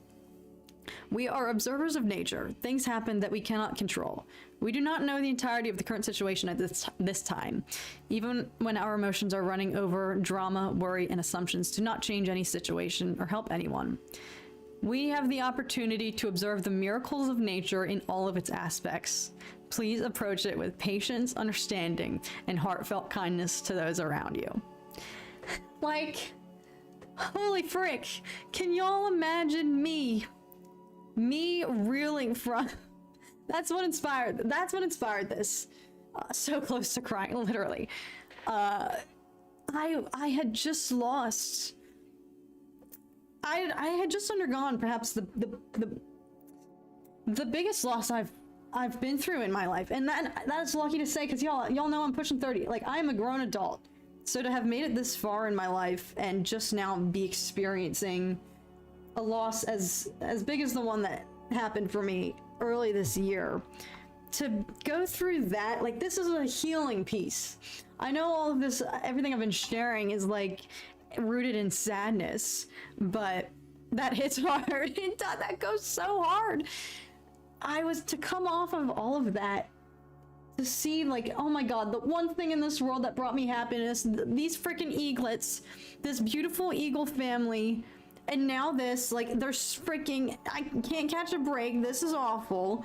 Like, I was like, there cannot be coincidence, though, in this timing and that message that I so desperately need to hear of, like, yes, there is tragedy, but there are miracles. It's all part of the same miracle of nature, and we can't control it, and we are just mere observers, and we are constantly reminded of the fact that nature is bigger than all of us. And, you know, to just allow it to work, it's just life in general is a miracle, obviously, right? So I just so, like, yes, all of this kind of like broke me a second time around when I learned about this poor baby eagle that had been claimed by the winter. But it was just the fact that it coincided in that messaging of, you know, again, it kind of just boils, it's the same as Yoda, to quote him again, rejoice for those who have, you know, become one with the Force. And like they were saying, you know, this courageous baby eagle, because like I just said, the Google AI just posted that the eagles who survived now, the other two chicks, or eaglets, are getting ready to be fledglings. Like, that's how young they were when this happened. They're only just now getting ready to like be able to flee the nest. So this one that perished was so, this is like National Geographic here today, y'all. What the frick, how this one that perished, you know, saying, you know, rejoice for its bravery, and yes, mourn this loss, but rejoice for whatever it was able to accomplish after it, for the brief amount of time that it fled the nest, and just accept that we can't control nature, or just life cycles in general. And so it was just the timing of this like symbolism with the eagles going on, coinciding with what was happening in my life. And I just like needed to hear those words more than ever. And it like completely changed, you know, my outlook on things. And I don't know, made the acceptance of, you know, life changes and the existentialism of, you know, losing your loved ones, and then all of the spawning thoughts that come from that. Like, just, it obviously, to lose a family member or loved one or close person or friend, anybody you know, it's always a harsh reminder of mortality, and like you forget about that until it applies to you, you know, like, and all these until you get reminded of it, and it's with someone close to home.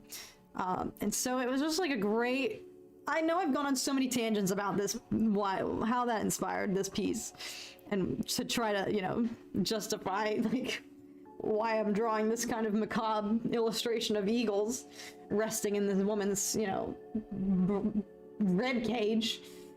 But that's what inspired it. And I'm glad we found that quote. Thank you for being here, Bew Gaming. Thanks for joining and tuning in. So yeah, that's what spawned it. Observers of Nature, title of the painting question, maybe catching Z's. That could actually be very fitting. That could actually work. What time is it now? Okay. All right, time's not flying. It's a grim day here in Los Angeles currently, so I'm like, why is it getting dark out? But it's just because it's cloudy. I was like, don't tell me the sun's already setting. But no, it's just clouds. It hasn't been sunny all day, actually, thankfully. Expression is a good healer. Exactly. That's what inspired this. Sorry, I'm like shaking the that's what inspired it. We had a Harambe chat. Yeah, oh god. Yeah, Alice, don't worry. You haven't missed we've been here I am about to say you haven't missed much after we've been going live for like 4 hours. But we spent quite a long time discussing Harambe, if that name rings any bells, in all of this kind of thematic discussions of nature and whatnot, and how that's kind of been inspiring me as of late. But yes, Harambe is a famous American historical figure who happened to be a gorilla. A historical figure gorilla.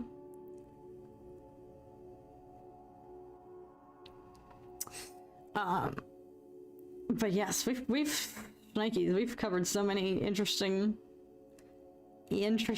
topics today, y'all.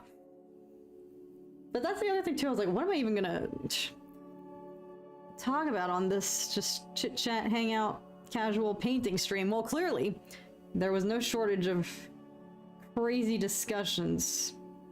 We talked about college, we talked about Harambe, I accidentally dropped the F-bomb because frick SeaWorld. Genuinely so sorry. If anyone here is employed by SeaWorld, I don't mean any shade to you. No shade to any currently employed folk. If you've ever visited SeaWorld, I'm with you there. I did that too when I was little. It happens. No shade to any. This is shade to those responsible for putting the orcas in a tank. We talked about that. We talked about. Did I already go on my rant about college? What the frick? We've covered a lot of existential topics today. I'm feeling really actually pleased about these little baby eaglets, y'all. I don't want to tamper with them too much longer because I feel really happy with how they look. Like the simplicity of the brush strokes. And I think if I overdo it, I'm gonna lose the kind of what's currently happening. I feel like I'm gonna lose the texture going on here, the fluff. They're a little floof. Sorry, that's the chair. Oh my god. I'm so sorry. The chair's squeaking. Oh god, I'm accidentally getting water all over. That's how you know we've got to be in the final countdown.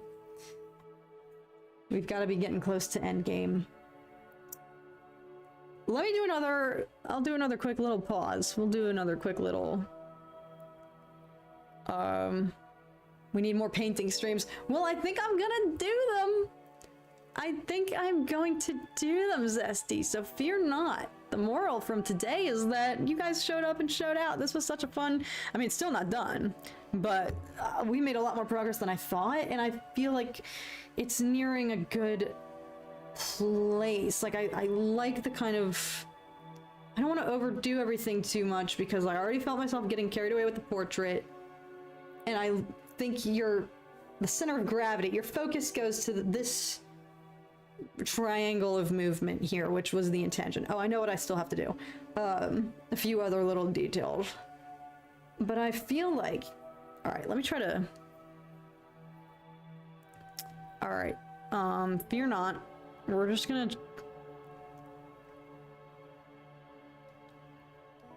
Nope, that's not what I wanted to do. Ew, that is not what I wanted to do. Flip it vertically. And I'll show you guys what it actually looks like. If I can... Okay, because I actually have the camera positioned upside down. So that you can look over it. Can you see that? Okay. I'm not doing a good job. Oh, but it's still flipped. Why is this so hard? Oh, it's because I still have it. Okay, hang on. Hang on. It's still flipped. Why can't I? There we go. That's what it's supposed to look like. Okay. Sorry, I had to freaking maneuver that. Ignore the cord. So, like, there's the actual angle. You guys are looking at it from... Or you have been looking at it from... over top. Now that I'm seeing the face on camera... Okay, y'all, sorry, I'm gonna just get readjusted here. Set it back up. That was one trick. I'm just invoking the advice of all of my professors today. I had another professor who... she would encourage breaks, and she would encourage us to go, take photo or, like, video of your work because... oh my god. You see it,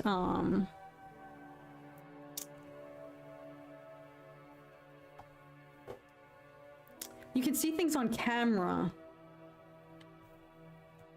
differently than what you're seeing in person. Right now... okay. Don't judge me, y'all. Do not judge me. I know I said I was done with the face, but what's happening now? This eye is too much of a void. There's darker shadow here than what there is over here, and logistically that's not right because this is the side of the face that's supposed to be in shadow. But I have darker, higher contrast shadows over on this eye right now. That's weighing it down when it's supposed to... this eye is the one that's actually in shadow and is supposed to have higher contrast.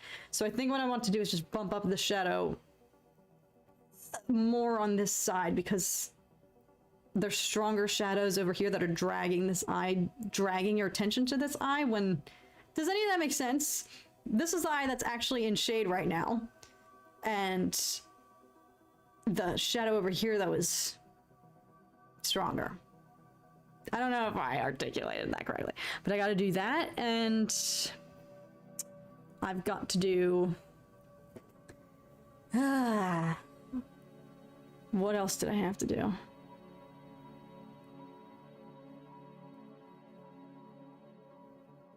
Oh, this other little details. So let me do those first, because truthfully, realistically, I think a few more little touches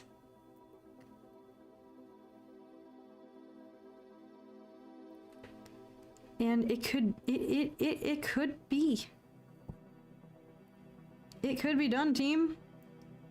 T minus, holy shnikes, 5 hours later, but this is also on top of working all day yesterday and however many hours I might have originally spent on the drawing. So it's actually been, I wasn't keeping track of my other timelines, but it's been a bit. Because if I do too much more to the background, like right now I feel like the leaves, the other branches that are, you know, extending here, they don't, they're not dominating it or distracting your eye too much. I think they're coupled with it nicely based on the level of detail that they have going for them right now. And so I want to keep that.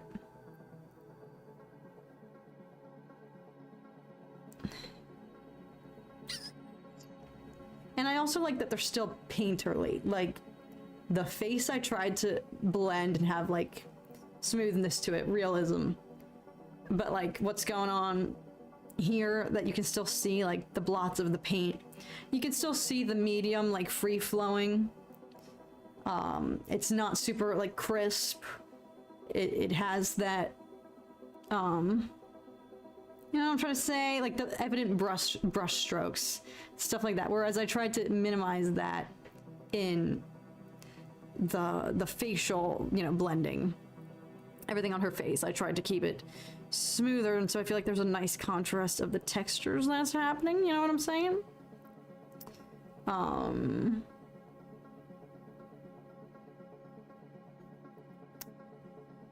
So yeah, that's my logic. This is a good exercise for me because I have to justify and explain. It's forcing me to explain my logic, my decision making.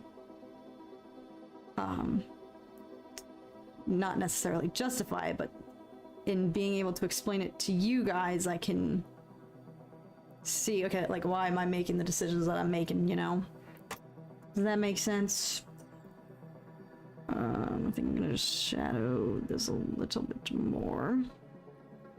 But yeah, other than that, I think I didn't actually know if we were gonna finish it today, team.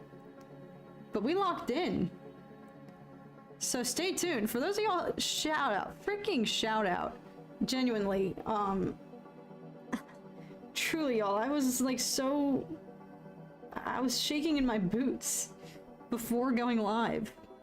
Because I was like, what if nobody watches it? What if nobody cares? And some of you guys have been here the whole freaking day. And I did not think that was gonna happen. Truly, like, I continue to underestimate just how generous you guys are when it comes to your support. And y'all have truly been here for moral support, helping me snap in when I need to go take much needed breaks. XYZ. Is the dark eye too big compared to the other one? That's what I feel like is happening. And so that's why I want to kind of go back and buff out the shadow in this eye to elongate it a little bit and balance the attention. Yes. What type of paint am I using? Asks Alice. This is gouache, which is essentially a it's like watercolor in the way that it behaves and moves. But it's been nice, y'all. Like, you can see, the best example I can give is like when we fricked up and there was a splatter right here. I was able to just go in and completely cover it up because the gouache is more opaque. Versus if this were watercolor and I had a huge splatter, like, it would probably be a much bigger headache to try to remedy. So, shout out to the gouache.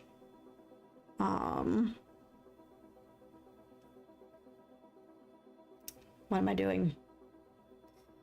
What else did I say? Okay, the eye. All right. One thing I'm gonna do that I think is also contributing is the lashes over there.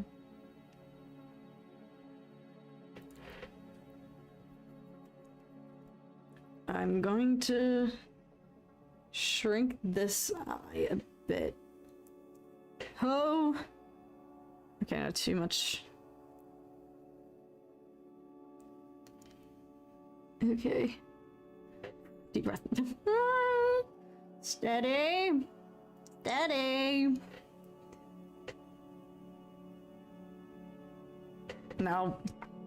My chair's creaking. It's throwing off our focus.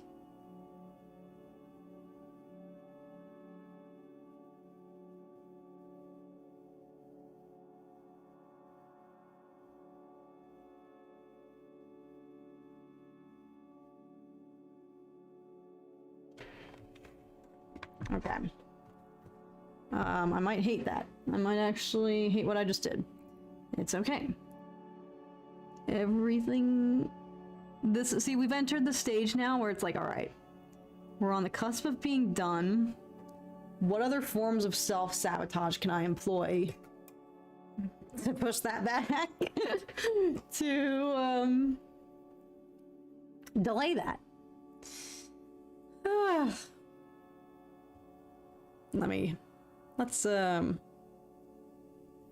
Let's catch up though. I've been neglecting the chat. Let's let everything dry for a hot second. Let's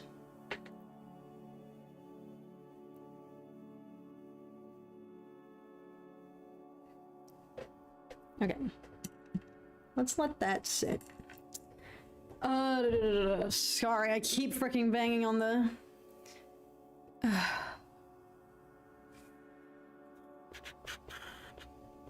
It looks like a sad Mona Lisa. I'm glad. She kind of has that similar, actually. I didn't even notice that. I'm describing lighting ratios, which is something in cinematography for sure, but is originally from painting. Well, I wouldn't be surprised. Yeah, that's what I didn't know that, but that's what I was trying to catch. Oh, catching Z's. Sorry, I probably missed you, but thank you so much for being here for a lot of this stream. What paper am I using? What paper is this? It's like a watercolor. It's like any regular watercolor paper. I think the brand is Canson. Maybe. I couldn't let you know though, Alice. I'll DM you.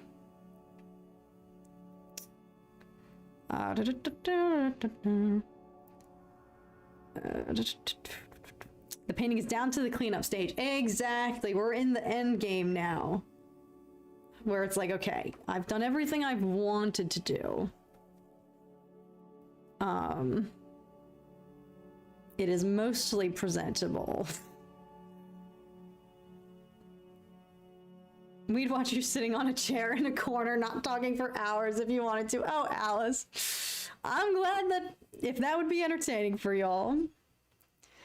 Oh, goodness. I absolutely loved this stream. It's great for a rewatch. Well, I'm glad, Danny, because it did turn into like a mini podcast because I was just ranting the whole time. So I'm happy to hear that. Yeah, now I gotta get cooking on my other ideas. What I'm gonna do next after this one, I have a list. Because once I started thinking about this one, y'all, as I said, I'm trying to get 15 of these down on lock between now and the end of this summer. I need to really lock in. So I have a list of my other ideas. I just haven't been thinking about them because I didn't want to deviate from this one. I was like, all right, let me execute at least one. Let me get one down before we start tandem painting.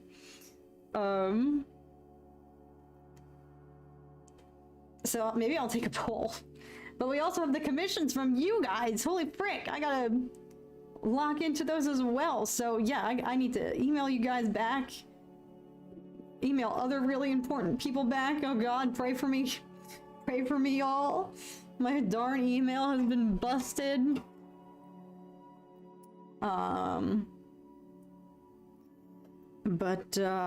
Yeah, we will definitely be doing more of these. Like I said, today was kind of just like a trial period because I didn't know how people would like it, if people would like it, if you guys would never associate with me again because you're like, Catherine, what the fuck did you just... Oh my God! I did it again! I did it again! What is wrong with me? What is wrong with me? I'm so sorry. I'm so sorry. Holy frick, I'm so sorry. That's twice. That is twice now. Oh my God. That's how you know I'm getting too comfortable with y'all. I just accidentally dropped the F-bomb twice. Oh my God, I'm so sorry. Oh my God. Don't hate me. Don't hate me, y'all. I spend the rest of the stream talking like this because I can't be trusted. Don't hate me. I'm so sorry. I'm so sorry, team. I'm just getting so lost in thought. We've been here. That's how comfortable I'm getting with y'all. We've been here all day. I keep forgetting to watch my mouth. I'm so sorry. Don't leave me. Y'all are gonna leave me. I've accidentally cursed you one too many times and not bleeped it. When was the last time that happened? I think I might have dropped the F-bomb during either Outlast or... Was it Outlast? Was it both? It could have been. Outlast and, what the frick? Oh my God. The one with Starkiller. Oh God.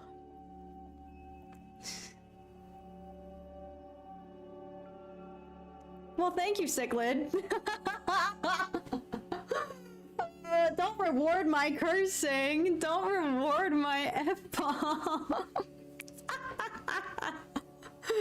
Oh, your F-bombs heal a part of the world. I'm glad that you think that. Oh, God. It's natural to swear. I've heard worse. I've said worse, just never in front of you guys. Just not in front of team. Not in front of y'all. Because I try to be better than that.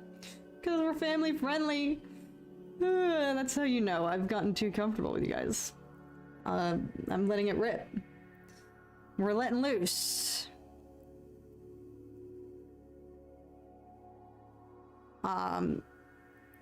What was I don't remember what I was saying before all this. Thank you, Cichlid, for the super chat and the sticker. You're an adult, I know. Listen, I do swear in my real life, folks. I mean, I say frick a lot as well. That's just part of my daily lingo. Anyway, you guys know what that's from, too, right? Have you ever seen that video of that kid?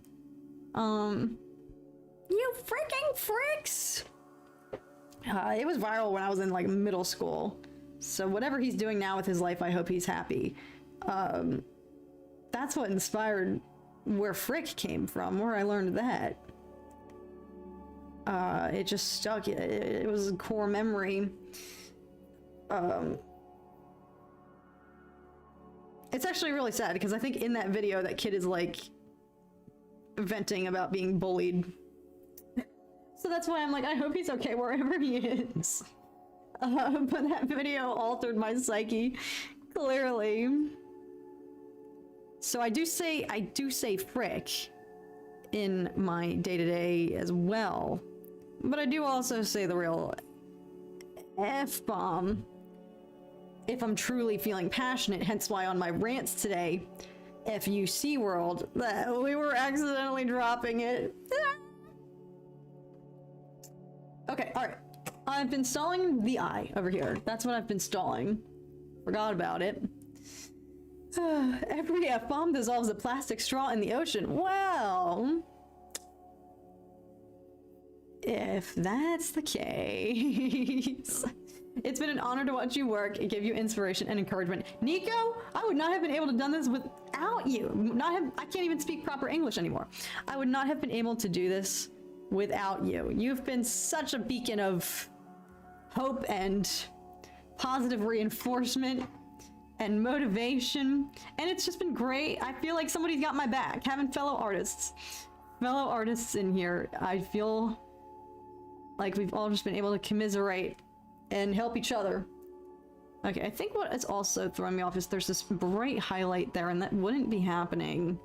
Because like I said, this side of the face is in shadow. Go back to the shadow.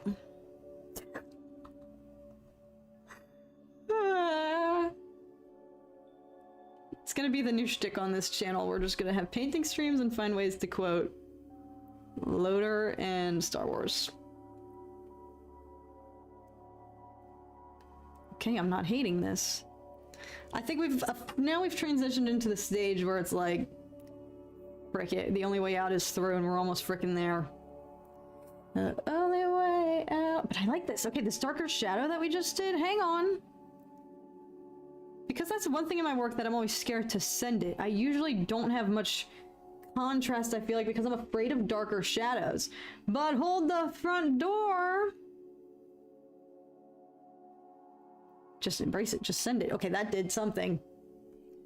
That did something. The only way out is through. I lost my mind over you. That's a really good song. I wish I could low-key play. I mean, I technically could. This would just get demonetized into oblivion. I wish we could just like play music and listen together during the streams, because that's what I'd do. If it wasn't for you guys, I'd either be listening to a podcast or watching a movie or listening to music, jamming. Okay, this I know, I think I know. I know what I have to do. I just don't know if I have the strength to do it. Okay, I'm not using the big brush to do it. That's freaking why. Step 1. This eye did get shrunk a little bit. So we're gonna elongate her. Careful.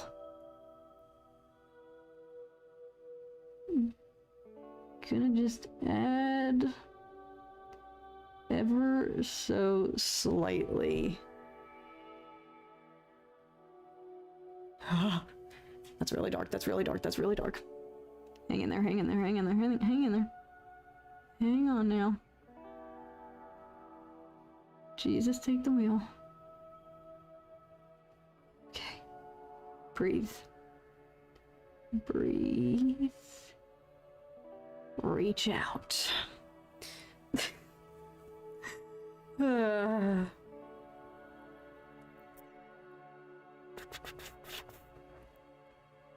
She looks cold/icy. Oh, I love to hear that. That's what I'm going for. Well, I'm going for something like nature and all that, so. Such a mysterious character. She's very ominous. I'm glad, y'all. That's what I was going for. But I wanted her to have this sense of mystery because I like to use figure in my pieces, you know, figures being the main vehicle or vessel for the concept, and then obviously, you know, spawning off of it with the eagles and whatnot. But oh, I see what's happened here. I don't want it to be about like the identity for this piece in particular, because also I used to just do a frick ton of self-portraiture, but I'm so done with that. I did that so much in undergrad, not because I was forced. I just was, because I was into that. And my biggest like artistic inspiration, or one of them, is Frida Kahlo. She's my queen, and she has done a lot. She did. She's unfortunately not with us anymore, but y'all, she's always been one of my biggest inspirations, and she did a lot of self-portraiture because she had a very tumultuous, rather unfortunate just dealt hand, y'all. The universe dealt her the worst possible hand, and she still made something with it. And I'm just gonna say it, for her to do what she did in her time and be, in my opinion, feel free to contend this if you're an art historian, in my opinion, she did the impossible and became more noteworthy than her husband. What happened here? I'm accidentally... Okay, careful. That was a tame one. She, in my opinion, like I said, feel free, disagree. I think she is more famous. I think more people know who Frida Kahlo is than who Diego Rivera. Granted, that could be different. That is an Ameri-centric point of view. I will acknowledge that. That is a very Americanized perspective. So perhaps in Mexican art history, this is not to belittle Diego Rivera. But I knew who Frida was before I knew who he was, and I'm just saying, to be a woman artist in her time, that is freaking insane that she was able to establish that legacy, where at least in parts of the world, I knew of her before I knew of him. Like, to me, Diego Rivera is Frida Kahlo's husband, and usually in the art world, it was like the other way around. If the wife had any sort of notoriety or like any sort of fame at all. You know what I'm saying? This came out probably so offensive towards Diego Rivera. It is not meant to be by any means. I'm just saying, Frida is my queen, and I think she set, to me, she did the impossible and was able to be a female artist who I find to be more recognizable again in America, in my world, than Diego Luna was. Not Diego Luna, Diego Rivera. However, Diego Luna is in her biopic.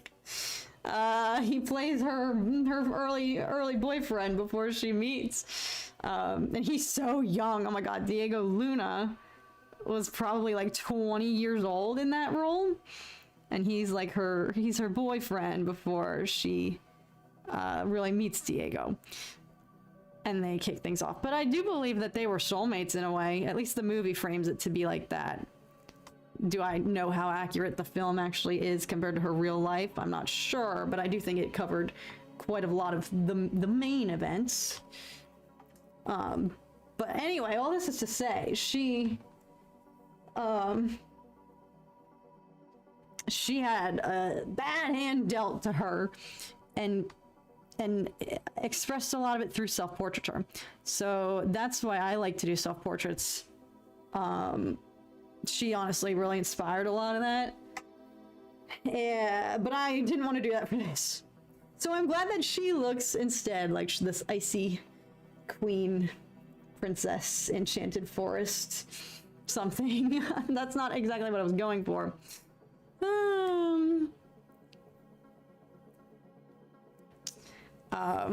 Well, Frida would be proud. Stop. Wait, this has been going on for so long. Yeah, we're going on. Oh my God, we're gonna go for like 6 hours. Holy shnikes. Yes, I have seen the film Frida. It's, I love that movie.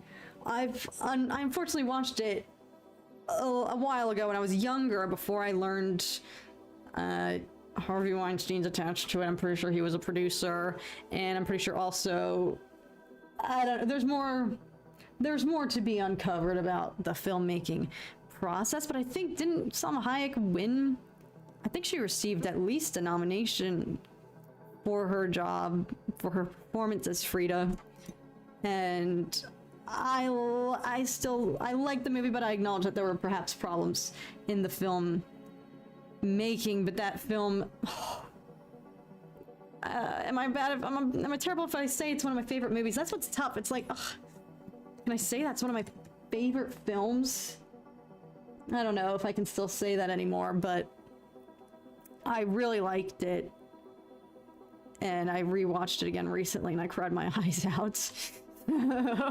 Because I was looking for it. I was looking for a good cry, y'all. Do you guys ever feel that? Where you're like seeking out media that's gonna make you cry because you kind of just need to get that catharsis. Oh, she just was dealt such a... It's just a great... What am I trying to say? I like that movie because it shows that in spite of being dealt perhaps the worst hand in life, she made so much of it in the brief amount of time that she was here, that we were blessed to have her. And she and I have the same birthday, y'all, and I felt when I learned about that when I was a kid, because I have to give credit to my parents. Like, so much of my artistic appreciation now would not exist were it not for our mom and dad made us go to any sort of massive exhibit that was happening at the Philadelphia Museum of Art or the Franklin Institute. That's another big museum in Philly for like science and history and stuff. They would take us and they would make us go. They didn't have to make me, because if we were going to the art museum, I was down. I was locked in. But I remember when we went to the Frida exhibit, and it was like it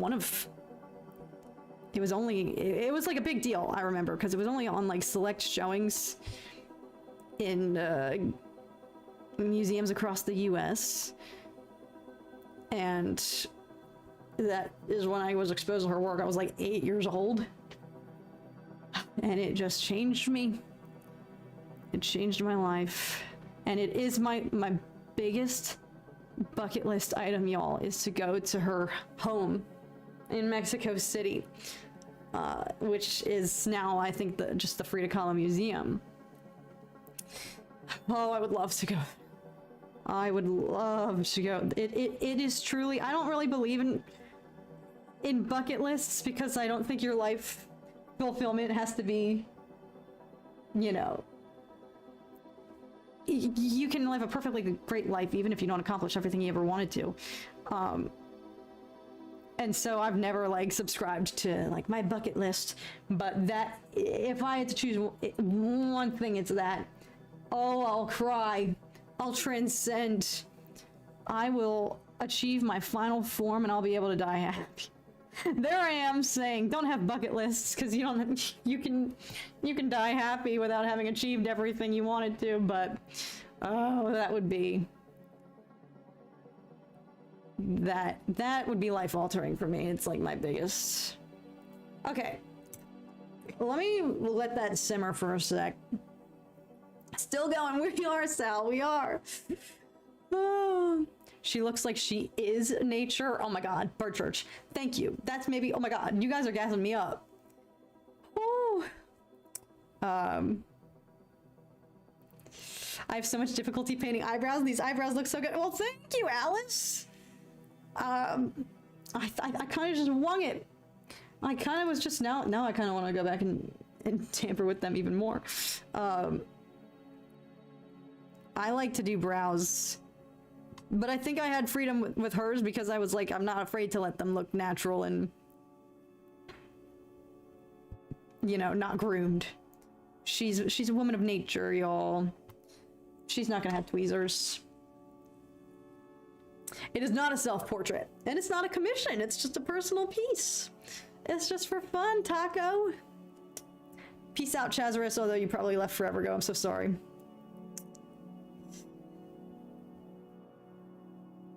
All right, I'm gonna do a lightning round. We're gonna break the world record for live streaming. Oh, definitely not. Def not. What kind of paint are we using? We're using Gouache, Taco. Here's the brand again. Actually, that should be up right for you guys, right? Yeah. Holbein is the brand. And it's basically just, this is acrylic gouache. It's essentially, don't mix with oil colors. Yeah. Not intended for children. There I was saying that it's kind of like watercolor, which it is, but as you can see, it's more opaque.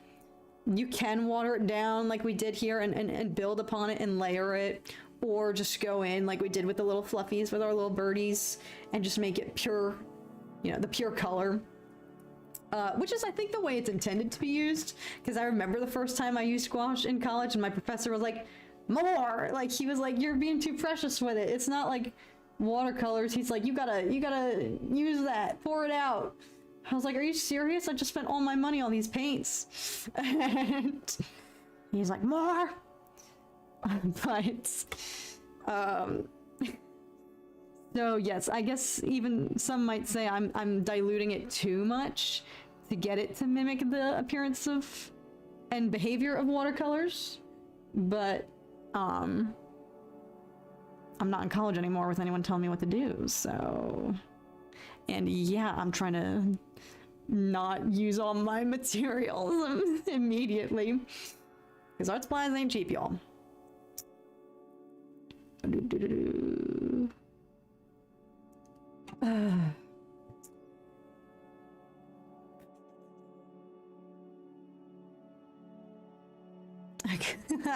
I like everybody sounding off on which films make them cry. Marley and me, frick yeah.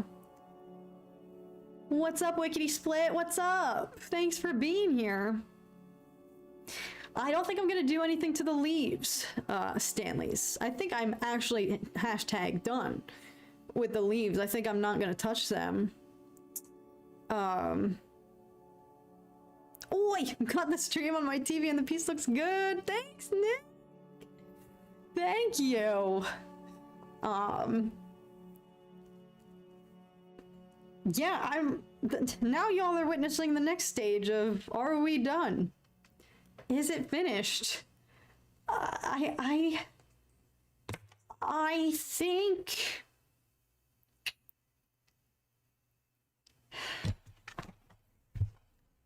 Sorry, now you're just looking at my desk because I need to look at it. Sorry, I stole it from you guys. I think what I need to do, I think technically, realistically, I have reached a place where it can be considered done. And I run the risk of doing more harm than good, potentially, if I go too much further. So what I'm going to do is leave it. I think we are going to, like, it's crazy. It just sneaks up on you like that, and you're like, oh, I think, am I done? That's how it always goes. It's done. Yeah, I feel like texturally, I achieved everything I wanted.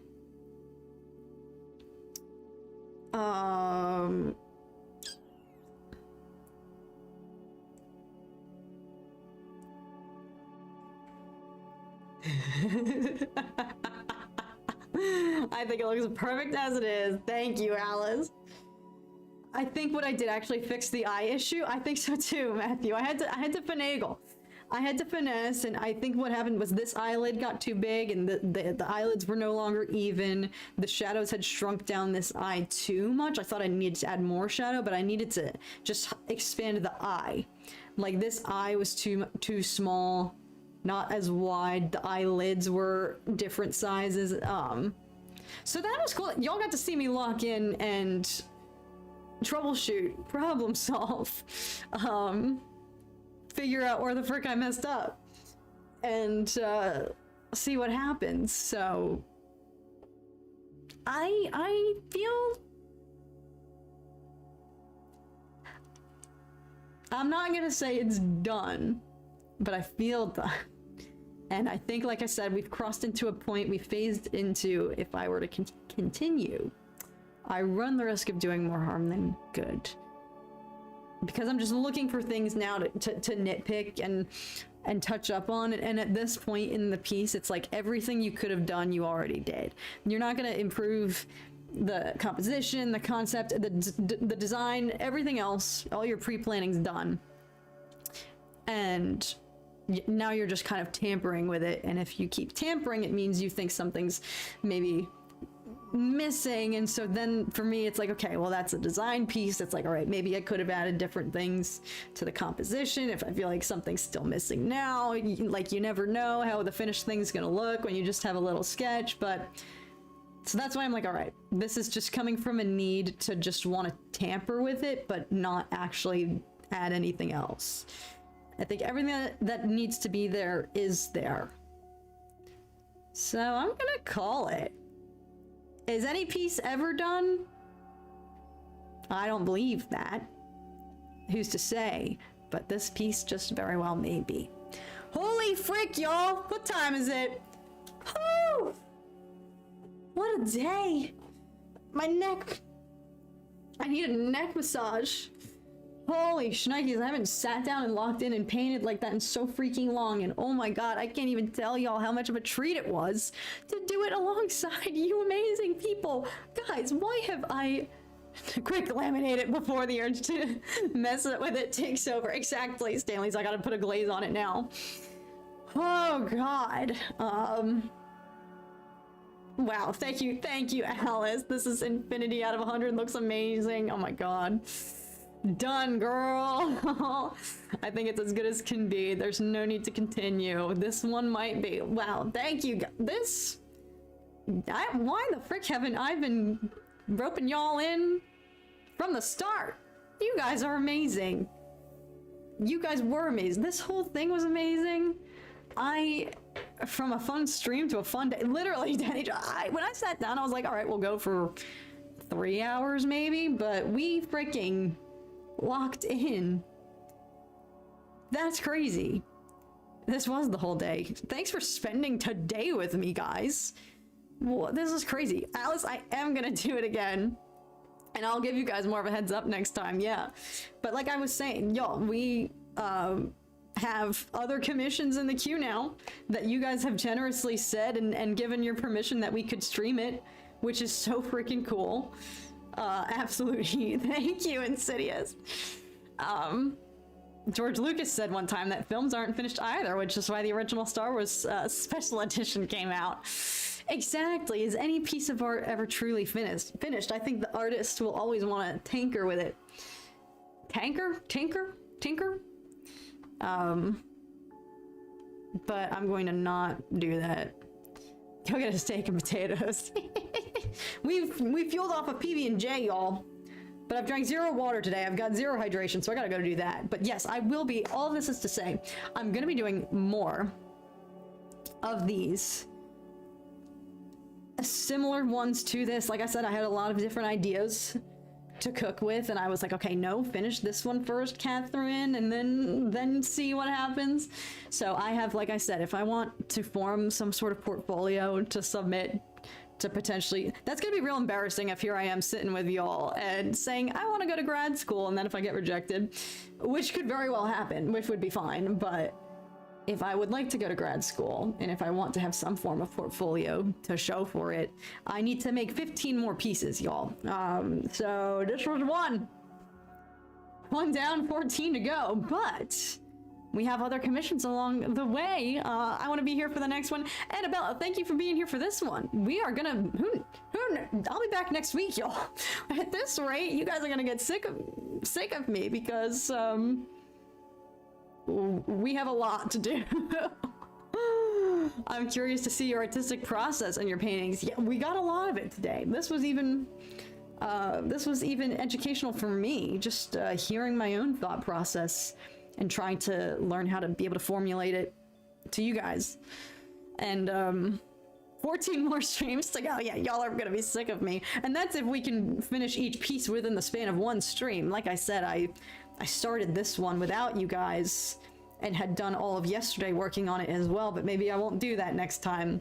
Now that you've already seen me mess up and frick up, I might just, I'll show you guys the whole process from start to finish. I won't sanitize anything, so.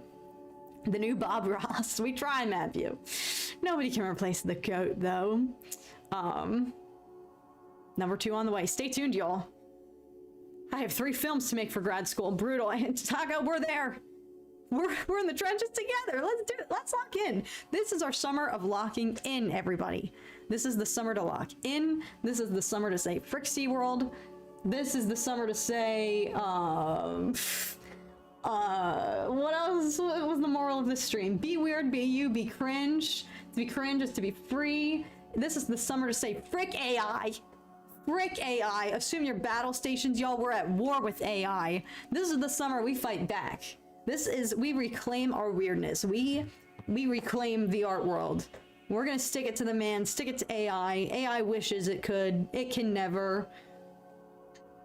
And that's where we're going. When's the next painting show? Next week, y'all. Stay tuned. Stay tuned. I have to think of another piece, so we may be working on a different piece similar to this, or one of the commissions from one of you lovely folks. So stay tuned. But this was so much fun for me, guys. Like, truly having you guys around. Yes, this is also the summer of R.I.P. Harambe. All of the morals from today's stream. What the frick was I saying? I don't really know. My brain kind of shut off. I couldn't have done this without you guys. I don't know why I never chose to do this before now, but I'm so glad that we did. So frickin' let's get it. And welcome to this new segment on the channel. This was I'm really so grateful. You all have no idea. I thought like one singular person was going to be watching this whole time, and that it was going to be my mother. So you guys proved me wrong. Thank you for that, and just thank you. Genuinely, I can't convey enough how having you guys here through the ether for moral support, even if we're not together, felt it was so much better than just working alone. I don't feel so alone, so thank you. And thanks for all your help and suggestions along the way, and just for being there. All right, on that note, I gotta go. I'm gonna go drink real water and stretch and roll my neck and lock in on my next idea. It took all my brain power to think of this one. The eagle soars, yes. The eagle soars. Go birds.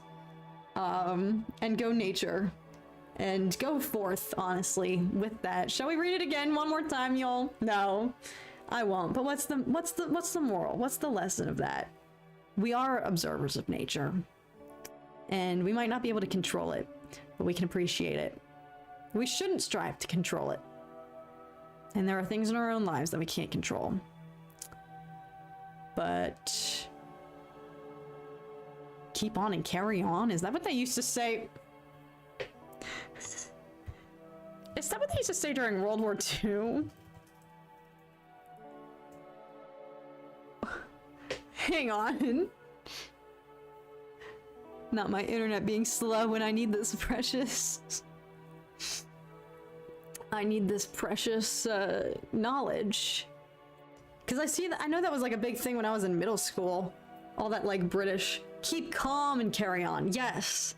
It was produced by the government of the UK in preparation for World War II. Keep calm and carry on. That's what we gotta do, y'all. That's what we gotta do. So on that note, thank you so much for watching. For those of you who tuned in all day, I hope you had an amazing day. I hope you have a great rest of your day, or night, or morning, or evening, or 3 a.m., wherever you may be.